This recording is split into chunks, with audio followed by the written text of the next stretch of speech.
PMPL season 4 को action त सकिएको छ बट ओभरअल अझै पनि नेक्स्ट जर्नी रहनेवाला छ मेना एन्ड साउथ एसिया च्याम्पियनशिपको म कुरा गर्दैछु सबैलाई स्वागत छ यो भिडियोमा आज हामी कुरा गर्नेवाला छ PMPL सिजन 4 को फाइनलमा दोस्रो स्थान प्राप्त गर्न सफल रहेको टिम डेडाइएस अनि उनका आइजिएल सिफुसँग welcome thank you once and नमस्ते सबैजनालाई म चाहिँ डेडाइएसको आइजिएल एन्ड मेरो इन गेम नेम रहेको छ सिफु हामी मेन मुद्दातिर जानेवाला छौँ सिधै PMPL सिजन 4 को ओभरअल समरी कस्तो रह्यो त डेडा गाइजको लागि एक्सपेक्टेसन मिट गर्यो आफ्नो प्लेयर्सहरू बीचमा फ्यान्सको एन्ड सो कसरी समराइज गर्नुहुन्छ PMPL सिजन 4 लाई PMPL सिजन 4 चाहिँ एकदमै टफ थियो भनौँ हाम्रो लागि हैन किनभने अब अफकोर्स एउटा कुरा त रहेछ अब हाम्रो every season roster changes and all those things हैन त्यो छँदैछ एन्ड देन योचोटि चाहिँ के भयो भन्दाखेरि चाहिँ अब सिनर्जी पनि बिल्ड नभएर सो हाम्रो जुन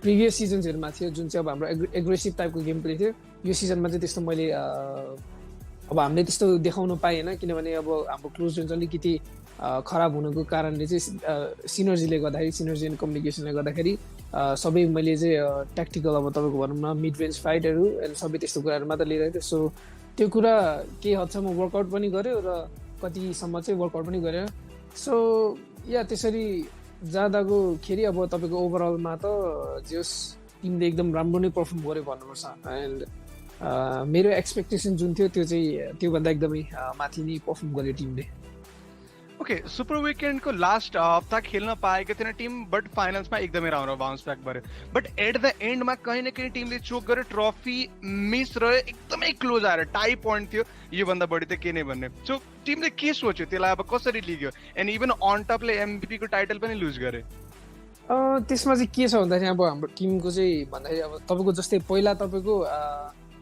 जस्तै किल्सले हेरिन्थ्यो होइन त पोइन्ट्स त बराबर छ 187 पोइन्ट्स त बराबर छ सो इट्स जस्ट यो गेमको रुलले गर्दाखेरि मात्र विजेस च्याम्पियन्स भयो नत्र पोइन्ट्स त सेम छ नि त च्याम्पियन्स हो या सो बट हामी चाहिँ के बुझ्नुपर्छ भन्दाखेरि अब हाम्रो पर्फर्मेन्स चाहिँ यो लबीमा टप नचै थियो होइन सेकेन्ड डेसम्म डोमिनेटिङै गरिरहेको थियौँ तर थर्ड डेमा चाहिँ के भन्दाखेरि अब मैले भने हन्सला अघि भने जस्तै केही कुराहरू चाहिँ वर्कआउट पनि गरेन होइन यो अब स्ट्राटेजी एन्ड अल होइन सो त्यसले गर्दाखेरि अलिकति हो बट या प्रिटी मच अब भनौँ न राम्रै थियो एन्ड त्यही हो ओके हामी अब नेक्स्ट इभेन्टतिर पनि लाग्नेवाला छ एज मेना एन्ड साउथ एसिया च्याम्पियनसिप धेरै टाढा छ होइन अब यो इभेन्टको लागि फिलिङ के छ टिमको एज नयाँ टिम छ आउनेवाला नयाँ फ्लेभर पनि रहनेवाला छ अरू मेबी कुनै पर्टिकुलर टिम तपाईँको दिमागमा घुमिरहेको अथवा प्रिपरेसन कसरी डिस्क्राइब गर्नुहुन्छ मेनो रिजनको लागि चाहिँ अब बाहिरको अब अरू रिजनको टिम्सहरू कसरी खेल्छ त्यो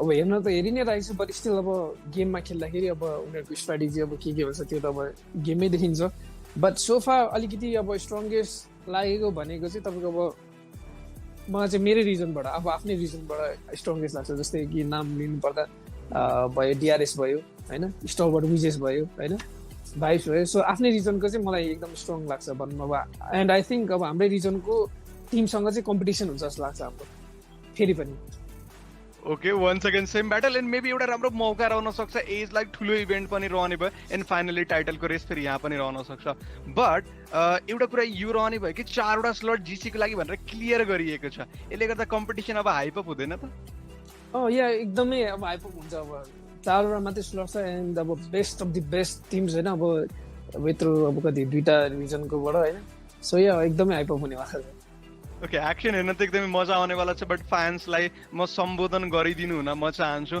एन्ड यस अभियसली पर्फर्मेन्स राम्रो रह्यो मेबी थोरै कसर बाँकी रहेको थियो त्यो मेना च्याम्पियनसिपमा पुरा हुन सक्छ या एकदमै अब हामीले हाम्रो तर्फबाट एकदमै मिहिनेत गरिरहेको छौँ केटाहरू पनि अब तपाईँको दिनरात होइन मिहिनेत गरिरहेको छ सो या मेना रिजनमा मेबी राम्रो योभन्दा अझै राम्रो रिजल्ट देख्न पाउनु सक्नुहुनेछ भनौँ okay so any precise fan message जुन तपाईँ पास गर्न चाहनुहुन्छ अब के भन्नु है अब अहिलेसम्म सपोर्ट गरिरहनु भएको छ अब यत्रो 4वटा सिजन भइसक्यो स्टिल सपोर्टिङ होइन and hats off to you guys and thank you so much भन्न चाहन्छु एन्ड एट द एन्ड त्यही हो believe in the and we will fight for the glory उनी थिए डेडा गाइजको टिमबाट सिफु आफ्नो टिमले कसरी पिएमपिएल सिजन 4 सक्यो त अनि अगाडिको च्यालेन्जलाई कसरी लिँदैछ त अनि कसरी त्यसको बारेमा होमवर्क गर्दैछ त बताउँदै थिए। हामी यस्तै यस्तै कुराकानी अरू टिम्सहरूसँग पनि गर्नेवाला छौँ। त्यति जेलको लागि आफ्नो ख्याल राख्नुहोस्, हामी चाँडै भेट्नेवाला छौँ।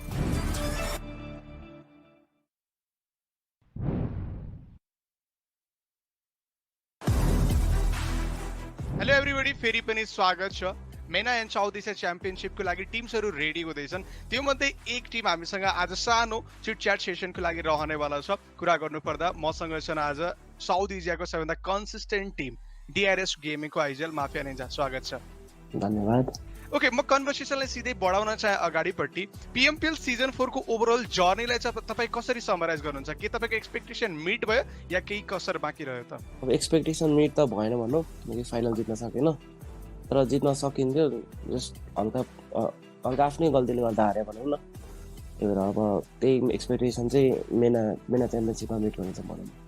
ओके, सो मेना च्याम्पियनशिपकै म कुरा अगाडि बढाउन चाहे।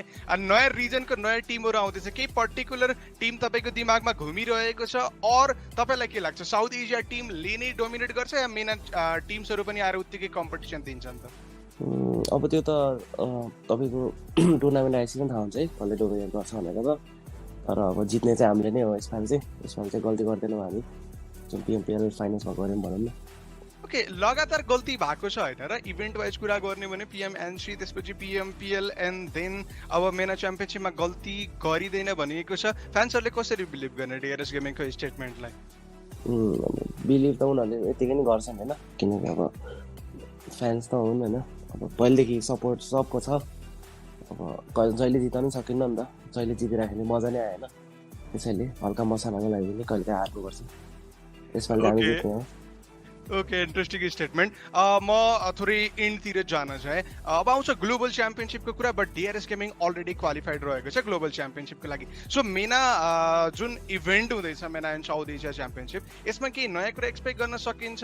जुन प्रिभियस एग्रेसिभ डिआरएस थियो त्यो देख्न पाइन्छ कि केही झलकहरू? अब त्यस्तो त अब सधैँ त्यो टुर्नामेन्ट आएपछि थाहा हुन्छ होइन, तर सकेसम्म धेरै पैसा जित्ने हो यसमा पनि। अब त्यसको लागि फर्स्टै हुनुपर्छ भने फर्स्टै हुने हो, धेरै पैसा जित्न, त्यही त हो नि। ओके, सो पिएमपिएलमा पनि म्याक्सिमम प्राइज पुल निकाले भनेको थियो and then maximum second dinner निकाल्न सफल पनि रहेको थियो। सो म यो कुरामा चाहिँ थोरै क्रेडिट दिन चाहे डिआरएस गेमिङलाई। सो एट द एन्डमा फ्यान म्यासेज केही पर्टिकुलर तपाईँ दिन चाहनुहुन्छ भने? एज अभियसली डिआरएसले धेरैको मन जितेको छ and then back to back टुर्नामेन्टमा आफ्नो डोमिनेसन देखाइ नै रहेको छ। सबैजनालाई धेरै धेरै धन्यवाद अहिलेसम्म सपोर्ट गरिदिनु भएकोमा। अस्तिको टुर्नामेन्टहरूमा मन जित्यौँ, अब यसपालि चाहिँ टुर्नामेन्ट जित्ने हो। तपाईँहरू हामीलाई सपोर्ट गरिदिनु होला यो च्याम्पियनसिपमा पनि। Thank you.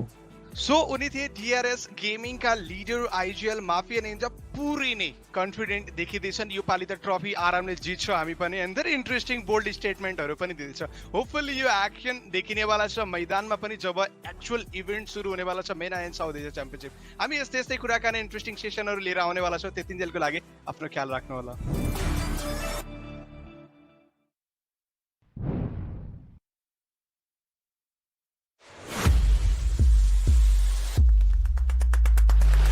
The boundaries will break here. The biggest regions will come under one roof. Here the weak will turn into dust. And survival is the only way to the top. Watch the elites make history.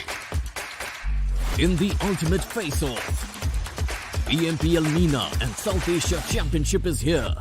Battle for glory. 9th to 14th November. Hello and welcome to PUBG Mobile Pro League MENA and SA Championship. Yep, the championship is going to get started right about now. We've had 4 days of league plays, but now we get stepping into the finals itself. It's a huge thanks to, of course, the Oppo F19 Pro for making this all happen. I'm going to be host Laura. Joining us, of course, is going to be the two amazing analysts. It's going to be none other than Ocean Sharma and Isupajani. How are you guys doing today? Well, now I would say I'm kind of panicking, you know, 10 games, 10 games to decide everything. Just think about it. The excitement is there, but the panic, it started. It kind of is here, and that just you know, gets onto your nerves. So I know what pressure these players might just be feeling.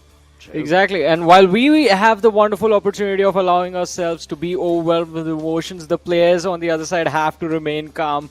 As Ocean mentioned, only 10 games, and that will decide the fate of the 4 teams that will move forward from here to the Global Championship. And also, there's quite a lot of money on the line as well. Oh yes, that definitely is. I mean, when you bring that up, there is a humongous chance for them to earn not only a lot of money, but also from that move on along from their region to represent themselves and their region altogether and their fans to be a part of PMGC. But we'll talk about that more later on. Right now, it is, of course, the prize pool that we need to bring up. $150,000 on the line. $150,000. That is a humongous undertaking. But alongside all of that, yes, that's what we're talking about the teams. Individually, Ocean, we've got that tournament MVP. I mean, I would say me and Johnny, we always like to, just talk about it because that one lad whose performance is just, just out of this world, he gets that extra chunk alongside whatever his team is getting in total as well. So that's always a good cherry on top. Yeah, I mean, it's definitely going to be quite incredible to be that one individual. But it is going to be super fun to witness exactly what's going to go down with the teams, because we were discussing quite a lot about the teams and how their performance was during the league play days. And today there's going to be a reset in the standings, so everyone's going to be starting from 0, 10 matches to go. It is going to be, I want to say it's going to be fun, but it is definitely going to be intense, for sure. Definitely is. As Ocean and you just mentioned, it is going to get intense right about now as we talk about the teams. The 16 teams, the ones who have stepped into the finals. We're starting off all the way from SUDOR Esports, who are the ones who are leading the chart, or rather were leading the chart. And then following them very closely was I8 Esports, followed then with Train to Kill and Rico Infinity. But, as so perfectly mentioned by Johnny, well, those stats are history. Because we are going to start off from scratch now, and they are going to have to prove themselves in the 10 games. 10 games that they are going to be part of in the finals. Definitely. I mean, those stats were history, but presently we're looking at all these teams who in future definitely 4 of these will move forward. So that's a bit of a time travel in the words. So NASR on the other side, DEADEYES guys, Wizzes with Vibes and K7. Now K7 is a team that, everyone would have their eyes on because this team has been doing phenomenal with themselves. Wizzes with Vibes. One game can make or break their, their momentum. Overall, if you talk about, what happened, and DEADEYES guys, one bad day can make or break their thing. So, a lot at stake right now. Exactly. I mean, Ocean was quite critical about this yesterday as well, because DEADEYES guys at one point were inside the top 3, then they slid out. So you have to make sure that you maintain your position within the top 4 this time. If you miss out on the opportunity, even if it's just because of that one bad game that you had within the 10 games that you're supposed to play, it will haunt these teams for a while.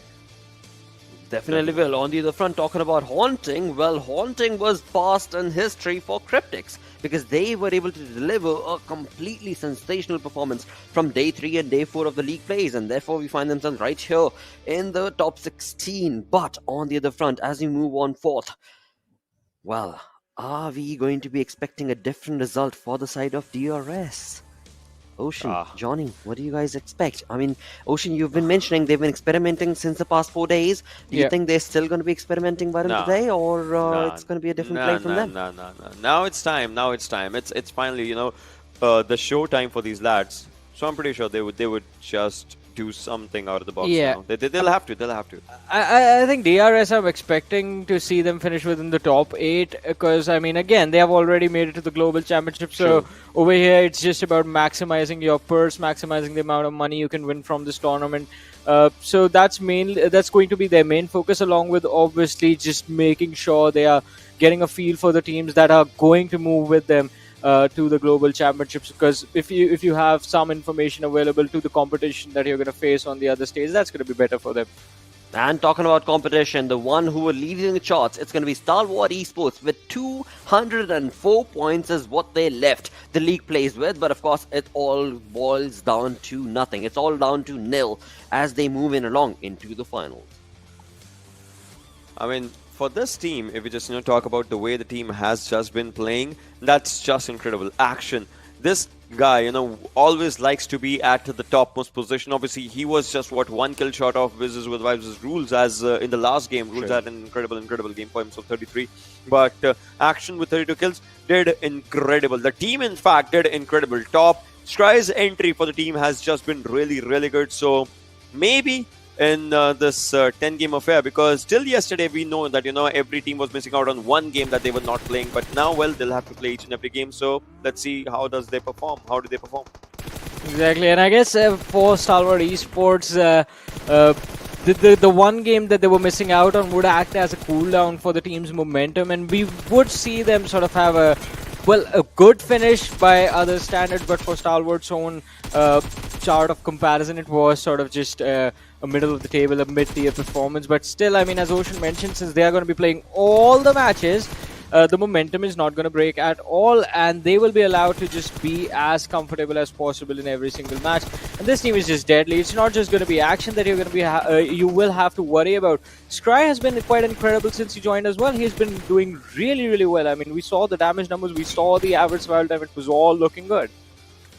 Yeah, I mean, it definitely was. It definitely was looking really good. And if we just talk about the way their performance has been. In the last few games, though, it did kind of just, went down. But, well, before that, they had such a big lead that it never mattered. I mean, the bad games, they kind of never mattered. So, it was still, like, pretty good. So. I think, Ocean, you'll agree with me on this. And I think, Blotter, you too, because we witnessed them dancing on top of cars by the last 3 games. They were they realized they were going through and they were like, all right, guys, this is enough. I guess we can just chill now. But there was no stopping them. I mean, they realized that. That was absolutely evident when it came down to those perfect moments where they were just, emoting along on top of a car and they were just baiting the entire lobby. Catch me if you can. Which, of course, is easier said than done because you're talking about Stalwart.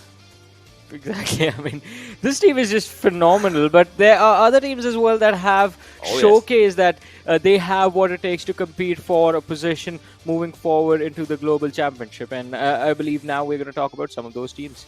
Well, talk about a segue, Varun. Right now, we're going to move on along and have a conversation about Rico Infinity, a team that you have been mentioning quite a lot, and especially the Dean right there, right, Ocean? Yeah, I mean, if we talk about these lads, right?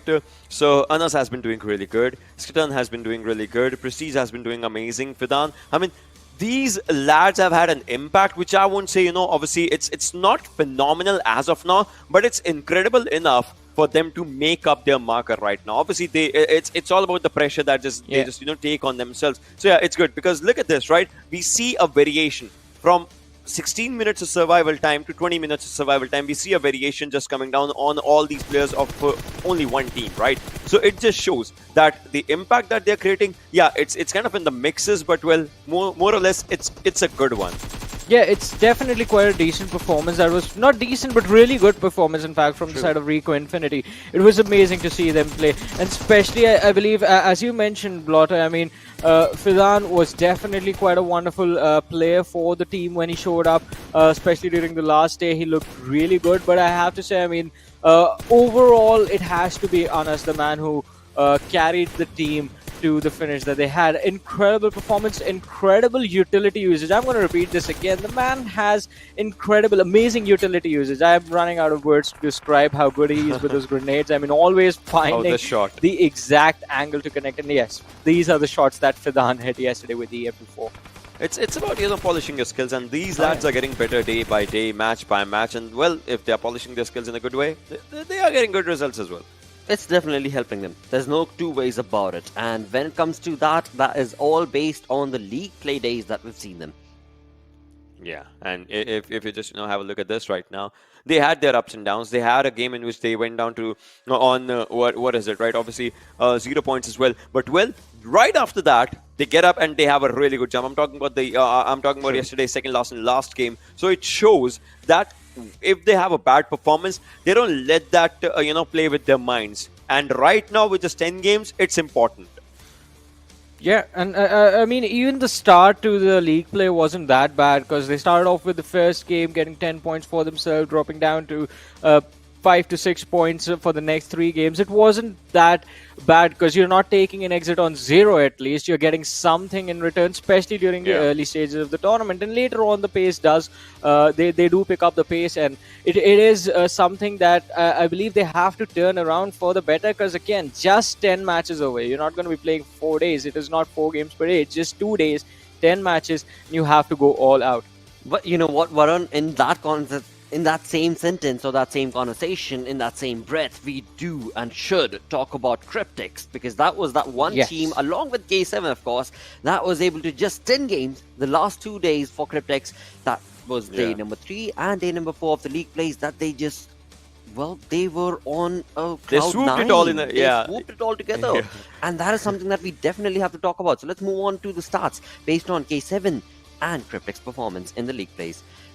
I mean, and the best part about Cryptics was the fact that if this was the ideal situation, right? If the last 2 days that they played, that was the only games that were required for qualification, and they played like this, and he was starting from 0. They did it in 8 games. Yeah. They got into top 10 with the 8 games, 2 games left for them. So this team knows how to sprint. They know how to get points fast.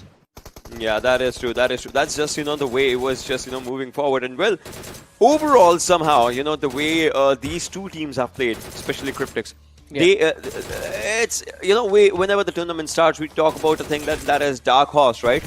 Although we know that Cryptics has done so good for themselves in the previous tournament from where they're coming. Obviously, they topped the tournament. So they were not exactly dark horse. They were a strong competition. And in the final 2 days, well, they showed it. Why they are actually a strong competition for the entire lobby. Yeah. It's not about having those maybe only chicken dinner moments or something. It's about the impact that a team just provides mentally. Exactly, and I guess the key factor over here was the change we saw from Cryptics as well, going from the first 2 days to day number 3. The level of aggression, the way they picked up their aggressive stance inside the game was so fun to witness. I mean, day 1 and day 2, we were barely witnessing them in any sort of action, in any sort of team fights, and then all of a sudden you see this team swooping in, getting all those points, getting those top tier finishes in the top 5 in every single game. They are only 27 points till the second day. Yeah. And well, after that, they just turned the tables and went to 130-ish points for them. So that's just insane, right? That's the way you change first 8 games versus second 8 games. Well, there is a big comparison, but the fact that it's no comparison the way it has happened, right? Yeah, and you would want to compare it, but you cannot because you know that they have done better. So there's no point in comparing that as well. I would like to compare these 8 games to how they play the matches today and tomorrow, though. That is going to be fun. I get that. Everyone would want to, right? Everyone would want to. Well, I mean, they kept the entire lobby in a little bit of a black hole, but then when it came down to when it makes it count, they did definitely deliver, and here they are in the top 16. But we shall see what today and tomorrow is going to lead them towards in the top 16 with a $150,000 prize pool. Along with that, well, that is a huge undertaking for these teams, but we do have some amazing news for our viewers itself. We've got this a special PMPL 2021 crate that is going to be available until the end of, 16th of November, simply put. And that is something that these viewers of ours can very well capitalize upon as long as they join into the game, they log in, they participate, they play them games, and, well, you definitely have a chance. You definitely have a chance. But that's not it. That's not it. Because we also have some amazing gifts available in-game from Oppo for you guys. As we move on along, we've got this amazing looking skin for the M249, and that is going to be available via the live question and answers. 10 lucky winners will definitely get that permanent skin, but to be a part of that, you are going to have to chime in to the action through PUBG Mobile Esports South Asia page. Hear me right again. Be careful what channel you're tuning in from, because you have to be live into the action through PUBG Mobile Esports South Asia page. And while you're there, why not click that subscribe button? Why not click that bell icon as well, so that you know that we're giving away so many amazing items. And that's not it. As we move on along, this is the most important, that I have to request you for your help. We help you, you help me. Simple as that. And not only me, the entire community all across the globe for PUBG Mobile, because as soon as you start sharing the link for this stream, as soon as we reach 60,000 viewers, 80,000 viewers, and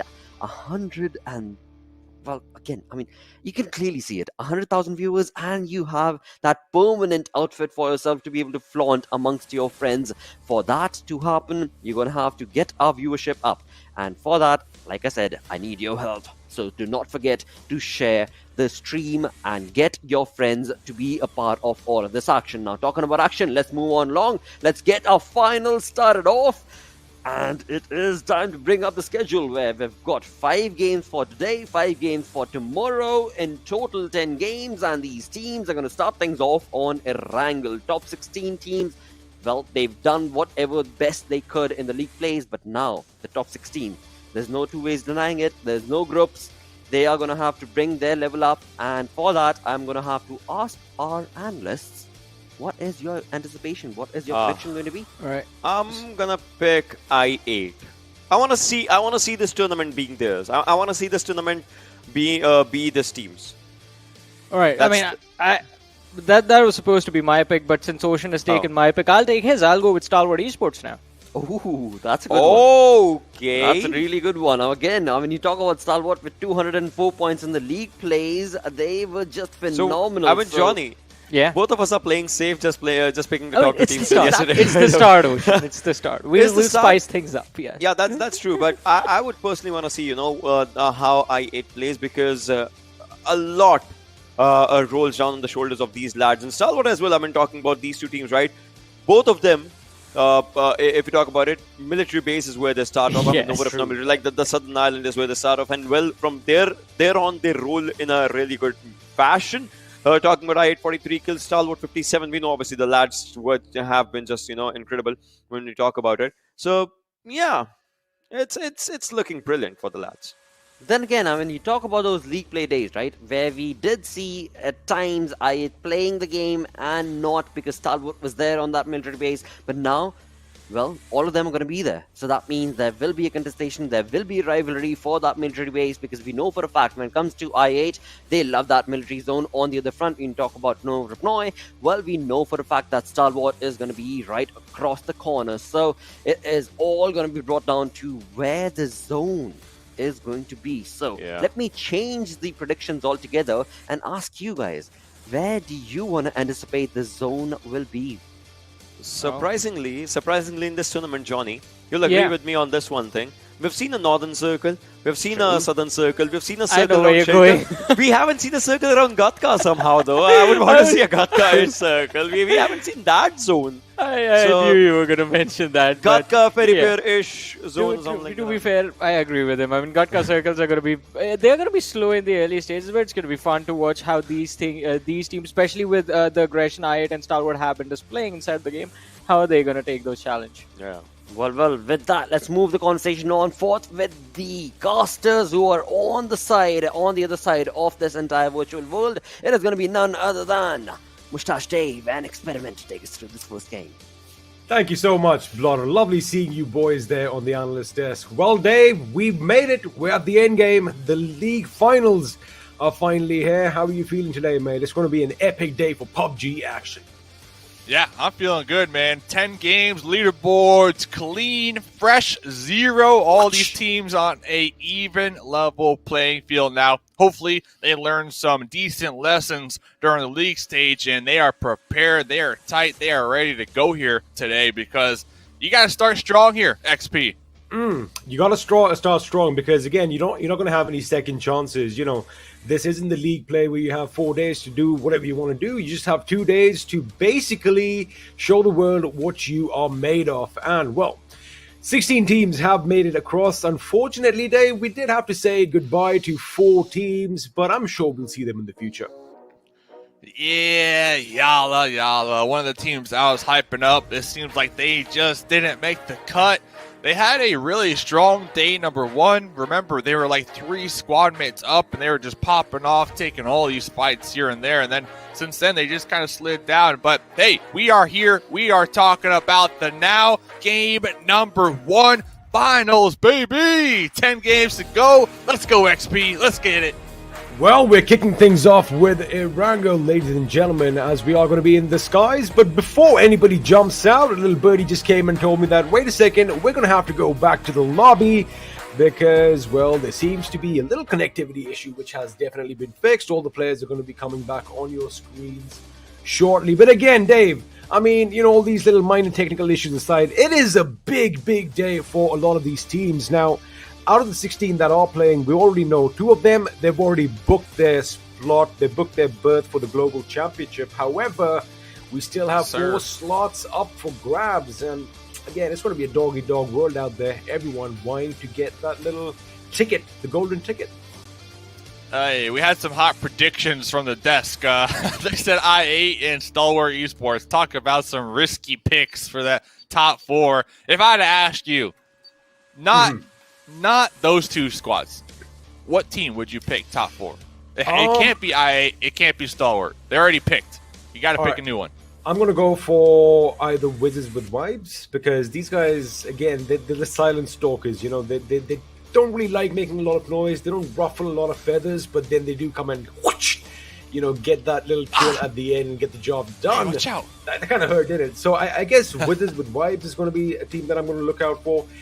Deadeye's guys, maybe if they just keep their composure about them this time. And not that I'm saying they haven't been a consistent team, but just a chicken dinner or 2 could propel them to greatness. That's it. One chicken, especially here right now, early day, will definitely set that momentum, that pace for the squad continuing to the other games, right? If I had to pick, I'm leaning towards Rico Infinity Team because they really showed a lot of improvements if we had to compare them to their day number 1 of league play. But you know what, XP? That's who I would have picked. But if you recall, I'm the conductor of the hype train, man. I'm on the train. I'm going for Cryptics top 4. I need to, dude. I need to. I'm still... Hey, leaderboard 0, all right?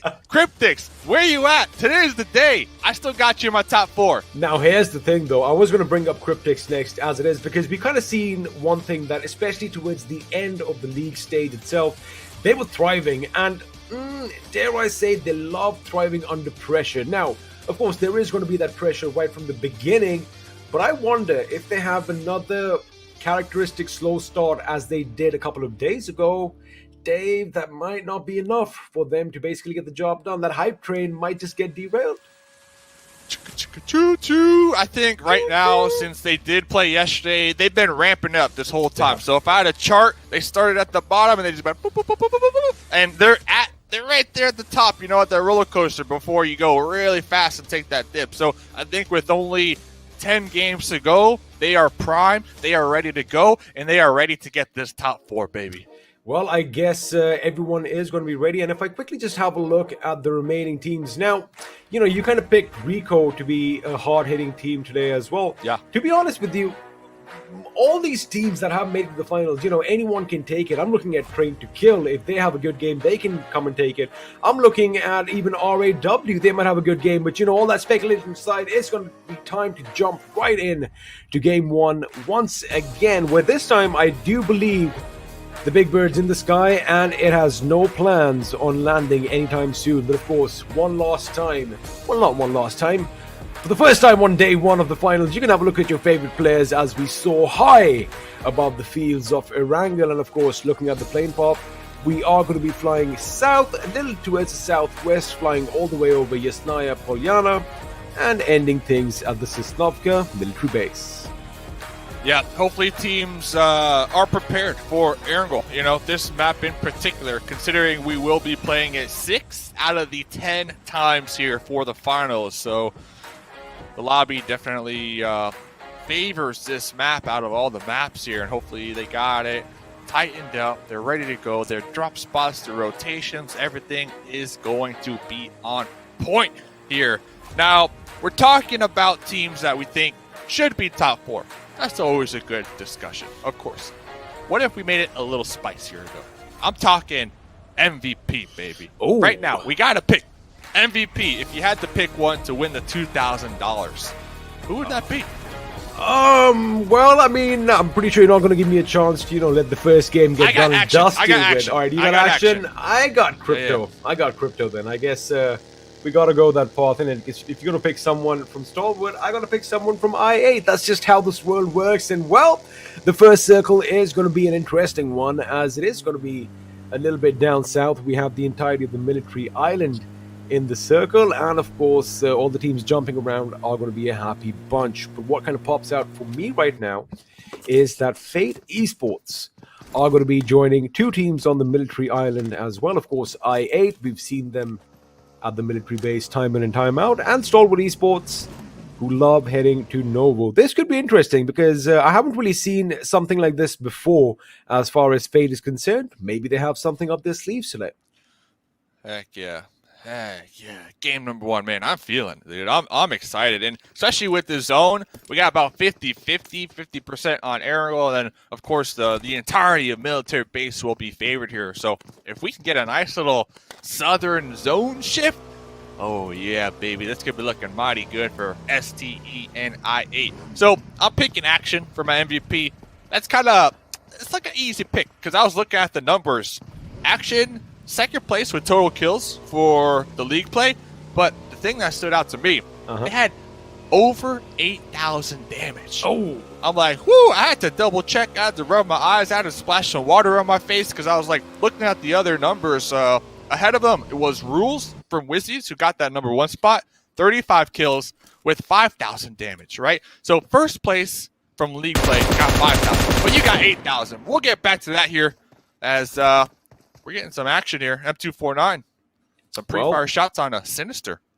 Sinister. A1 Esports also, I mean, they did kind of scrape through towards the end yesterday, but right now, I8 Uzum, again, I love the fact that it's a clean slate for everyone. We are down to 0, so basically, may the best man win over the course of the next 2 days. But A1 Esports' Sinister is playing a little dangerous game. He did go past I8 just moments ago, but right now, Ragnarok from Fate Esports does hear the enemy coming in, and I'm pretty sure as of this moment, Sinister is oblivious to the fact that his movements are currently being monitored, and at any second, if he's out in the open, he might just get shot at. And unfortunately, Ragnarok's weapon was on single fire. That AKM is not going to be rattling off bullets as we expected it to, and as a result of which, the M762 does a bit more work. Down goes Ragnarok, and looks like that was not in his fate here, Dave. That was an ouchie. Yikes. Yeah, yikes. Hey. A1 Sinister definitely catching a big time break right there, right? Because you're running in the open, you got an AKM locked on you. You would assume, hey, that's it. You know that, yeah, you're done. But definitely catching a huge break right there.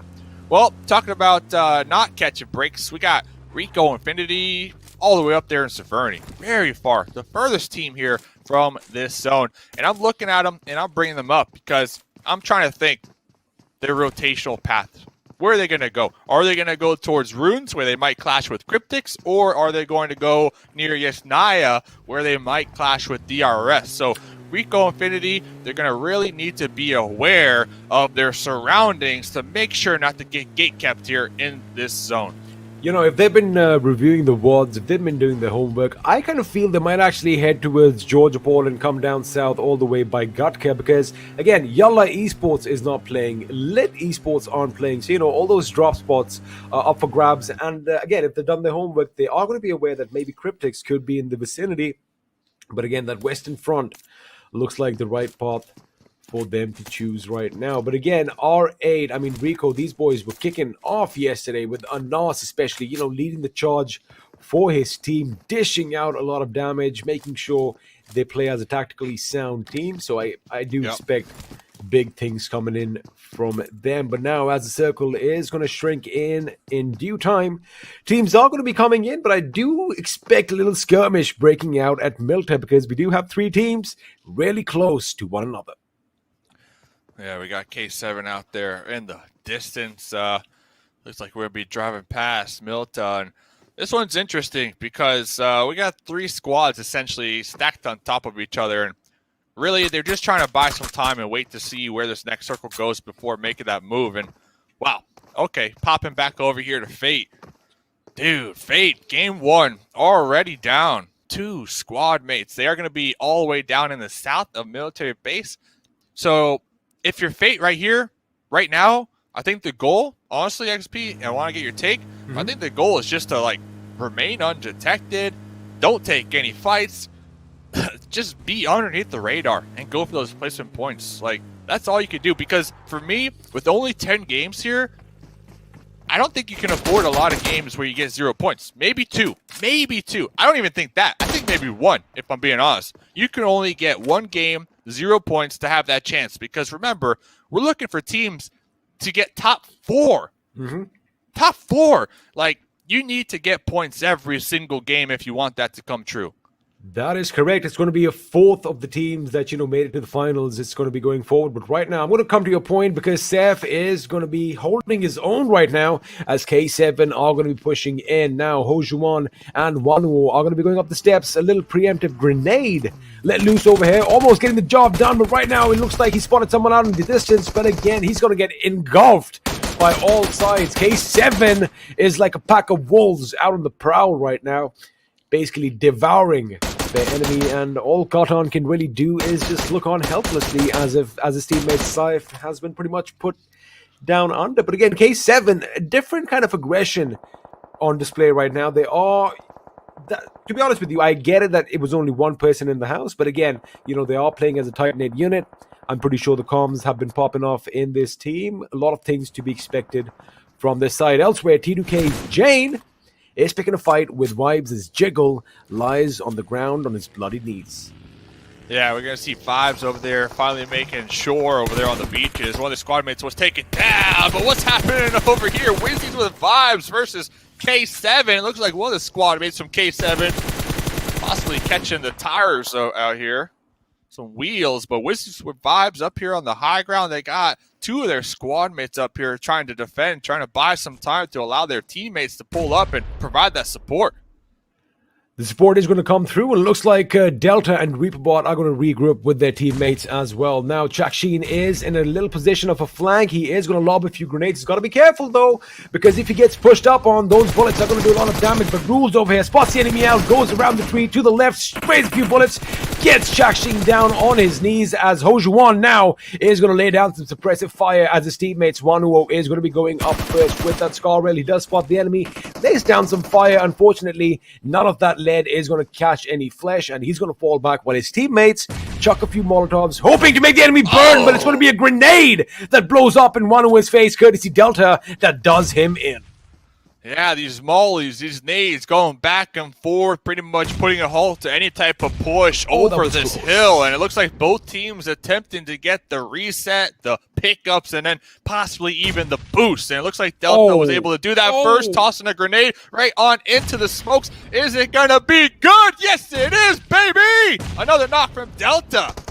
Ziv is in no man's land right now. He has no idea what to do, because if he moves an inch left, right, forward, or backwards, he's going to get spotted out as Hojuan now. He's got his work cut out. He's got to suppress the enemy, lay down some grenades. I would rather see him with a weapon in his hand, just suppressing the enemy as Ziv gets taken down. K7 were the hunters in this situation. Unfortunately, looks like they have become the prey, but Delta now is going to be taken out elsewhere as SUDOR Esports. Yeah, they heard the commotion. They're like, hey, what's happening there? We want to join in on the fun as well.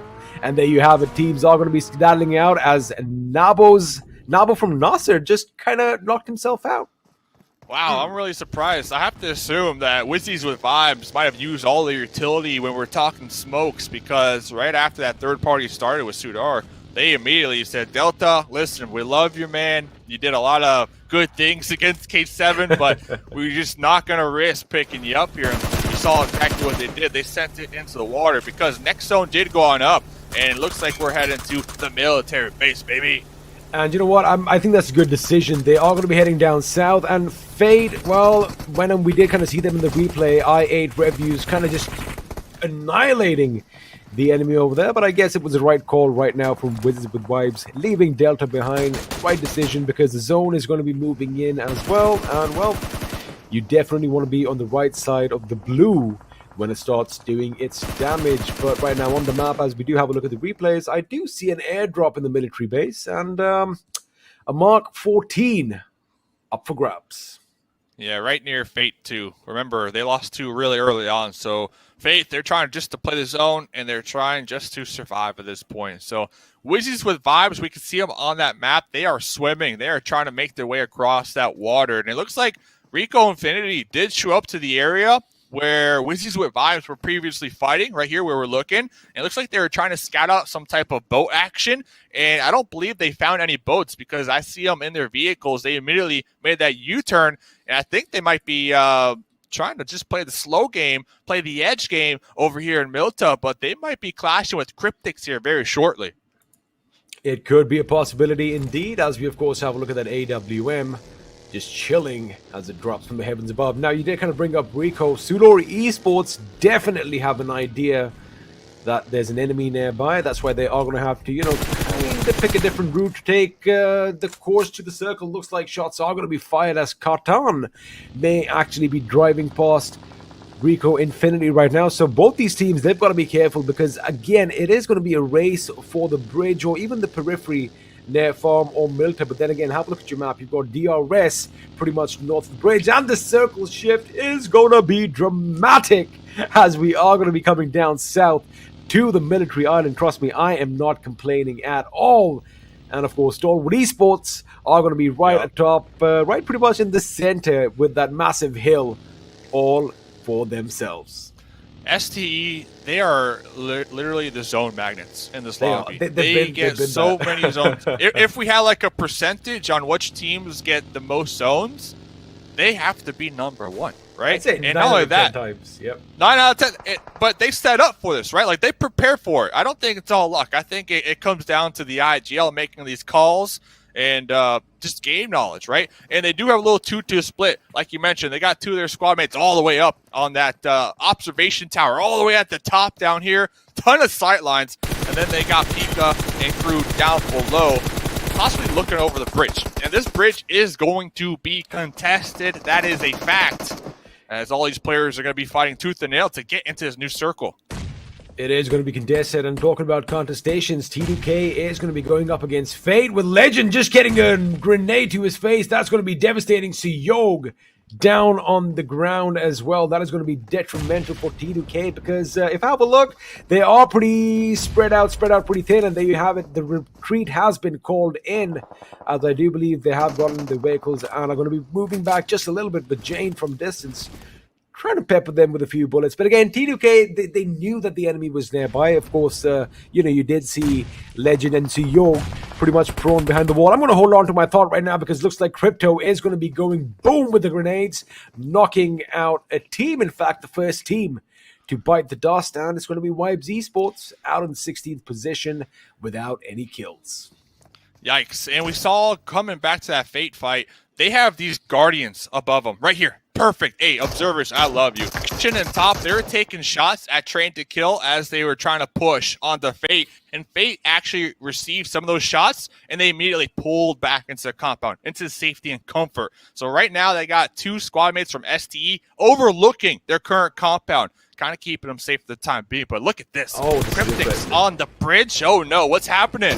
Well, we've always wanted a bridge fight, but it looks like Marshall is going to be getting the shorter end of the stick over here as NASR are going to be driving past. That little convoy is going to make sure that it's unstoppable as Senke is lying bleeding on his knees as well. Cryptics pretty much hit a massive roadblock, Dave, and things really haven't been going in their favor right from the beginning in this game. El Chapo, the boss himself, the man, is the only one left standing, and again, I guess survival is going to be the name of the game for him, because have a look at that. He's already in the military island, already in the base itself, but now he is going to be trailing I-8, and that could be devastating because Deadeye's guys are going to hear the commotion. In fact, I might just hear a few shots being fired right now with El Chapo either taking someone down or being taken down instead. There you have it. Turu Love puts Crypto out of this game.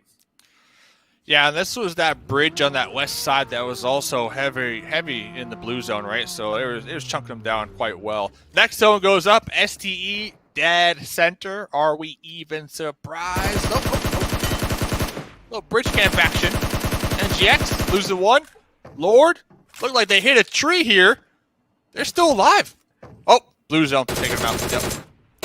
Blue zone's going to take them out, but now Batika is going to go down to the blue as well. He knows it, but he does manage to take a kill with him. He did. No, the blue zone just comes in and annihilates everyone, claims their lives for its own. Now, T2K, we did see them, Sandesh and Jane, a two-man squad in no man's land right now, because at one end we've got A1 Esports, although Sinister is going to be on his knees. 6ix9ine boy could still be a thorn on the side, because elsewhere reinforcements are going to be coming in. That was a timely revive over here. I thought Sinister's done for, but no. Dante is going to be there for respite. But Jane, on the other hand, Dave, things are not looking good, because Deadeye's guys could possibly be using him as bait right about now. Yeah, and right now what we're seeing is a lot of teams that decide to rotate late to military base. They're being punished hard, and it's really benefiting those teams that decide to hit up the island early on, right? Because they have a nice position, they have a nice spot to defend, and they are set up to take out these enemies on their rotations as they try to deal with these challenges here. Talking about that, I8 on the high ground, one of the teams, they drop military bases, they're set up pretty fine, and they're going to be overlooking those foothills that Deadeyes are trying to scale their way up, and we can see just so many players getting picked apart right now on this west side. They are getting picked apart, and Redbees thought that he was behind cover. Unfortunately, he wasn't, and Sinister's M16 is going to do the talking, as he is going to pepper him with a few bullets every now and then. Ozum, on the other hand, is also going to be firing at the enemy. Looks like we have a couple of teams that are really close to one another. We do have T2K still in the fray with only Sandesh, the last man standing, so he can't really make a move. And it looks like Redbees is going to be left in the dark here, Dave, as his teammates are going to be moving forward to greener pastures. Now, elsewhere towards the north, if I quickly just have a look at the map, Rico could be heading in a collision course with a couple of teams, but I don't see anything happening over there. Stalwart, meanwhile, still in the center, Kings of the Hills, as Blade is trying to make his escape from RAW, a four-man squad, really dangerous when these guys are pushed against the wall. Raw out here, man. Raw snakes in the bush. They're all just snaking it right here, and for good cause, because they're going to be down here in the south. They have a nice position.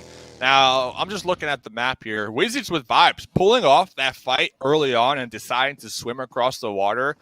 That was huge, man, because they still have 3 up. They have that east side all to themselves for the most part. Yeah, it's going to be downhill, but the fact is that they are still alive compared to their counterparts who decided to stay on the Erangel mainland and take their time. So that right there, that could be a heads-up play for Wizzes with vibes, just looking ahead, as we still have 12 teams to go. A lot of teams still alive. And for a third circle, XP, Stalwart, you can have it. Okay, yeah, we love it. I mean, I guess we already know who the Kings of the Hills really are, because again, this is fascinating the way they've actually predicted what the circle's going to do. And again, you know, they have the highest ground, they have the most options available to them, and they are definitely using them to their heart's content. But right now, top with that Mini 14 is going to try and spot some enemies in the distance, as it does look like Stalwart Esports are getting a knock for themselves as well. Now, I like the fact that, you know, we did just kind of bring up... wait, I forgot. Oh, Wizzes with vibes. There you go. You know, all the teams that had that skirmish in Milta, Dave, are still alive, although a couple of them just have one man standing. I'm talking K7. I'm talking SUDOR Esports. They did make it, although they did lose a lot of personnel, but right now it does look like RAW is going to be coming under fire. Elsewhere, DRS's AJ finally making some noise as SUDOR Esports come under heavy, heavy fire, while Stalwart Esports are going to open up on the Deadeyes guys. Yeah, a ton of teams just all stacked on top of each other. Once when they get into fights, Stalwart Esports up here on the high ground. We see top with the Mini just taking shots one at a time and trying to connect, trying to third party. Right now, Stalwart Esports, nothing but sidelines for days, nothing but opportunity to get a huge point lead when I'm talking kill points here in game number 1. Look at this dominance right here, just tapping away all day long. You love to see it. Wow. I mean, it's just amazing because, you know, everyone around can hear that Mini 14 going off, but there's nothing anyone can do about it, as now Top is still going to avert his attention to another team, and now Rico are going to come under fire. All he's going to do is just pepper them with bullets. He is going to be tickling them at this distance, but sooner or later, they are going to hurt a little bit more as Joker gets taken down by Blade from IA. And Stalwart Esports, again, a lot of options for them. They are in the center of the killing field here, Dave, and they have that 360 Vigil. They are going to make the most of it as Reapbot is going to try and zigzag his way out of these bullets. But for now, a little respite behind that massive rock.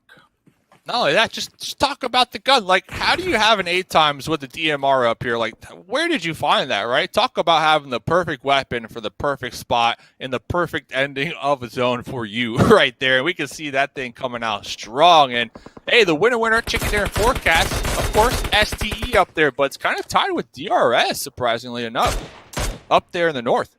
Well, you got to keep one thing in mind. DRS, again, the fact that they have all 4 members, to work with, that is something that is definitely going to give them an advantage. Now, the circle kind of has shifted a bit towards the northeast. Now, it's not going to be detrimental for Stalwart Esports, but my problem that I'm facing is, as and when they are going to have to come down that slope, Dave, they are going to be massive, massive targets on that mountainside. They're going to be exposed unless, of course, they have a lot of utility.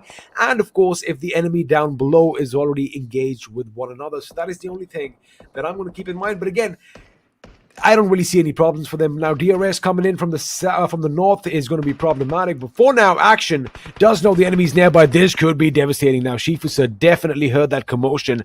I wonder if Action has the information that they are 4 really sneaky but deadly members below him. And now he's going to peek over. Is he going to get knocked out? Or is he going to get a few kills to his name here, Dave?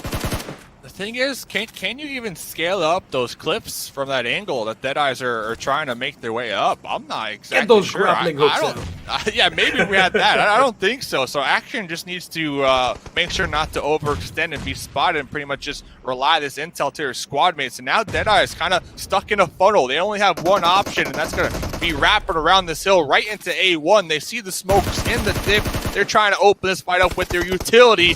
And Love, okay, True Love with a nice spray down with the Scar right there. So A1, they're just getting picked apart from all angles. Every which direction you look at, A1 Esports are going to be shot at. I8 at one end, Deadeye's guys at the other, and of course Stalwart Esports from the heavens above. Now, the only thing of concern is if Stalwart, I know they're going to get hungry, they're going to get thirsty for those kills. If they extend a bit too much, they might just get them. There you have it, True Love. No idea that there was an enemy above him. Gets shot in the back as he's trying to patch himself up. And Action, of course, is going to snap to it. Now, again, hungry for kills. Just might spot out Shifu as Fragboy gets taken down by A1. This is a free-for-all.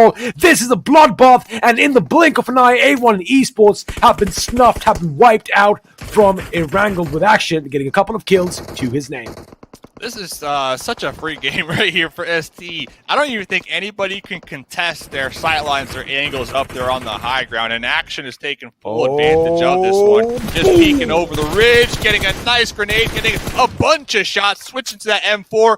Deadeyes, see you later. Done. Action, 5 kills. Dude, Deleted. 14 kills. 14 kills on STE right now. If they get one more and the win, that's practically 2 chickens in game number 1. That is what these guys are all about. Now, they've been patient, and finally that patience is working out for them. And now the circle is going to shift north. Now it's like, you know what? We've given you enough leeway. Now it's time to give DRS a little chance over here. But again, Stalwart Esports, they are going to be on a high. That momentum is rolling. They have all the momentum in their favor as DRS is morphing into trying to make some smoke cover over here, making sure that they aren't spotted from above. Now, that's going to be problematic. There you have it, Stalwart Esports. I was saying they are going to have a little tough time coming down the mountain, but when you have vehicles to basically topple over the sides, it's not going to be problematic. But listen, could be a problem for them, but, well, I was just going to say Faith could be as well, but too late for that, isn't it? Hey, at the end of the day, though, Fate right there, 5th place. That's 6 points. I'll take that. Considering they lost 2 really early on, for me, that's a win. That is a win. So let's see what STE can do. You mentioned it. They got 4 vehicles. They got the utility. You have to assume they got all the meds. They got all the ammo. They got all the grenades they could wish for with the amount of crates that they are able to loot here before scaling downhill. Now, if you have a look at the position, if you have a look at the terrain, DRS, although they have the circle, they don't have an outright advantage over the terrain because they are going to be on the slope. And again, when you are on the downslope, you are going to be exposed, and it's all going to be who can aim better, who can be more accurate, and who can shoot quicker. That gets the job done, as Rico Infinity are going to be bowing out in the 4th position with that 1 kill as well. Now, DRS know that they have a massive target in front of them. Stalwart Esports, they're coming in hot. Uzum is still alive in the distance. However, he's not going to be making a peep right about now. But of course, he has been spotted out. The blue zone is going to do its damage. And knowing Uzum, he's going to go out with the fight. Yeah, look at this. Stalwart Esports making sure just to cover all these angles. They're focusing on that downhill battle, but also trying to protect their back end right here and make sure nobody can backstab them. Stalwart Esports setting up for a win. Oh, but a grenade from DRS. This could be the trade right here. DRS, they're pulling up. AJ trying to take some shots, some pre-fire in the smoke. DRS, they're looking to make moves. They are making moves. If Mafia Ninja, in fact, goes a bit to the right, he might actually get a little bit of a crossfire. AJ making sure the left flank is secure. Now Scry is going to go for a revive. Top gets taken down again, and now Action is going to be relentlessly fired upon. Basically, his life has been scrubbed out. Scry is going to be the last man standing with his teammate Top as Mafia Ninja goes around. He's behind the enemy. He shoots at the enemy, and he puts the enemy down. There you have it, the real soldiers getting it done here in Game 1, winning the chicken dinner. But what an amazing game by Stalwart here. Where was this DRS for league play? Were they just trolling us here? Hello? DRS? Winner chicken dinner. Congrats right there. You love to see it. DRS, one of the teams that already have their PMGC golden ticket, and they're coming into these finals trying to prove to the world exactly why they earned that spot already. So, great game from them. Stalwart Esports, though, we can't ignore it. I think they had like 17 or 18 kills this game. 8? That is massive. Is that a record here so far? That 18 is kills in one game? That is phenomenal. I mean, I'm sure the analyst desk is going to be bringing all these numbers up. But again, DRS, I'm not really surprised because this is the way they actually play now. Some would call it camping, some would call it staying away from a fight. It's all about, using your mind, because they made sure they had 4 members up till the end, made those numbers count, and got the job done, getting a win over Stalwart Esports. But again, that is just the beginning of the action we have in store for you. These next 2 days are going to be awesome. But before that, we are going to take a quick little breather. Do not go anywhere.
Hello and welcome to the finals right here at PUBG Mobile Pro League MENA and SA Championship. A huge thanks to our sponsor Oppo F19 Pro.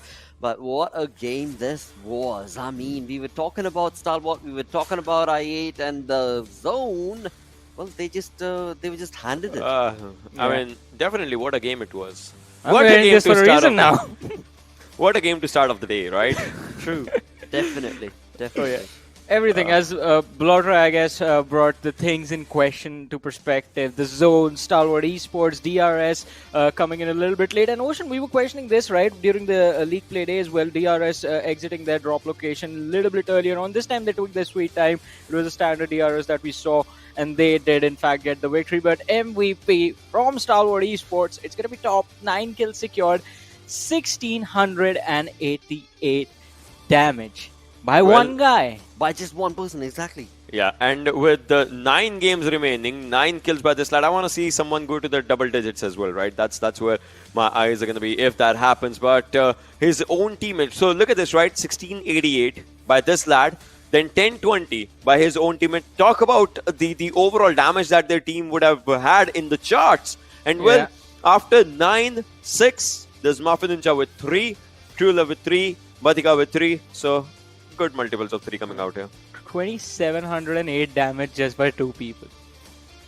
Yeah, by these two. That's what I'm saying, right? Obviously, so Scree also had one finish on I8's last lad with that molly. So obviously they have had the numbers. But talking about this one, 3405 versus 1244. This shows the dominance that Stalwart had in this game, to be honest, and the 7-point lead already. I get it. DRS had a chicken.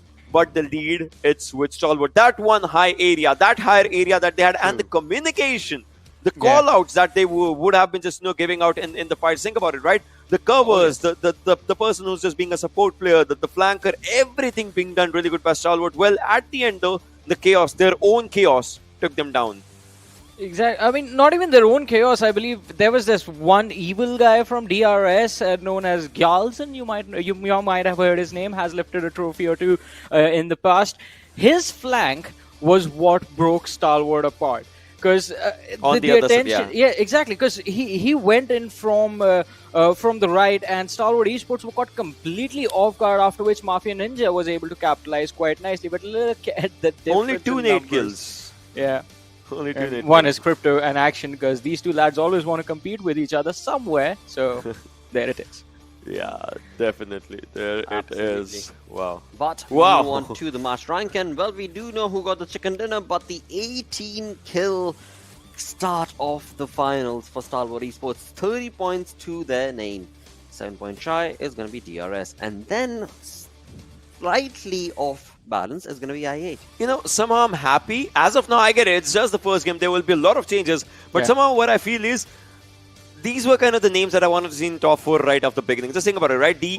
We were talking about this team, right? Top 4, that's important for DE. They are in top 4 right now. I8, well, this is what we were talking about, right? I8 should be there. Stalwart, well, obviously their gameplay shows it. DRS, well, they are there. That means if they are there, you know, obviously the 5th team will be getting it by the end of the 10 games. But right now, Cryptics, well, what is it? That's my question. Is it going to be like, you know, staying a bit calm today and then maybe coming back tomorrow? I don't know, but well, tomorrow will it be too late? So, true.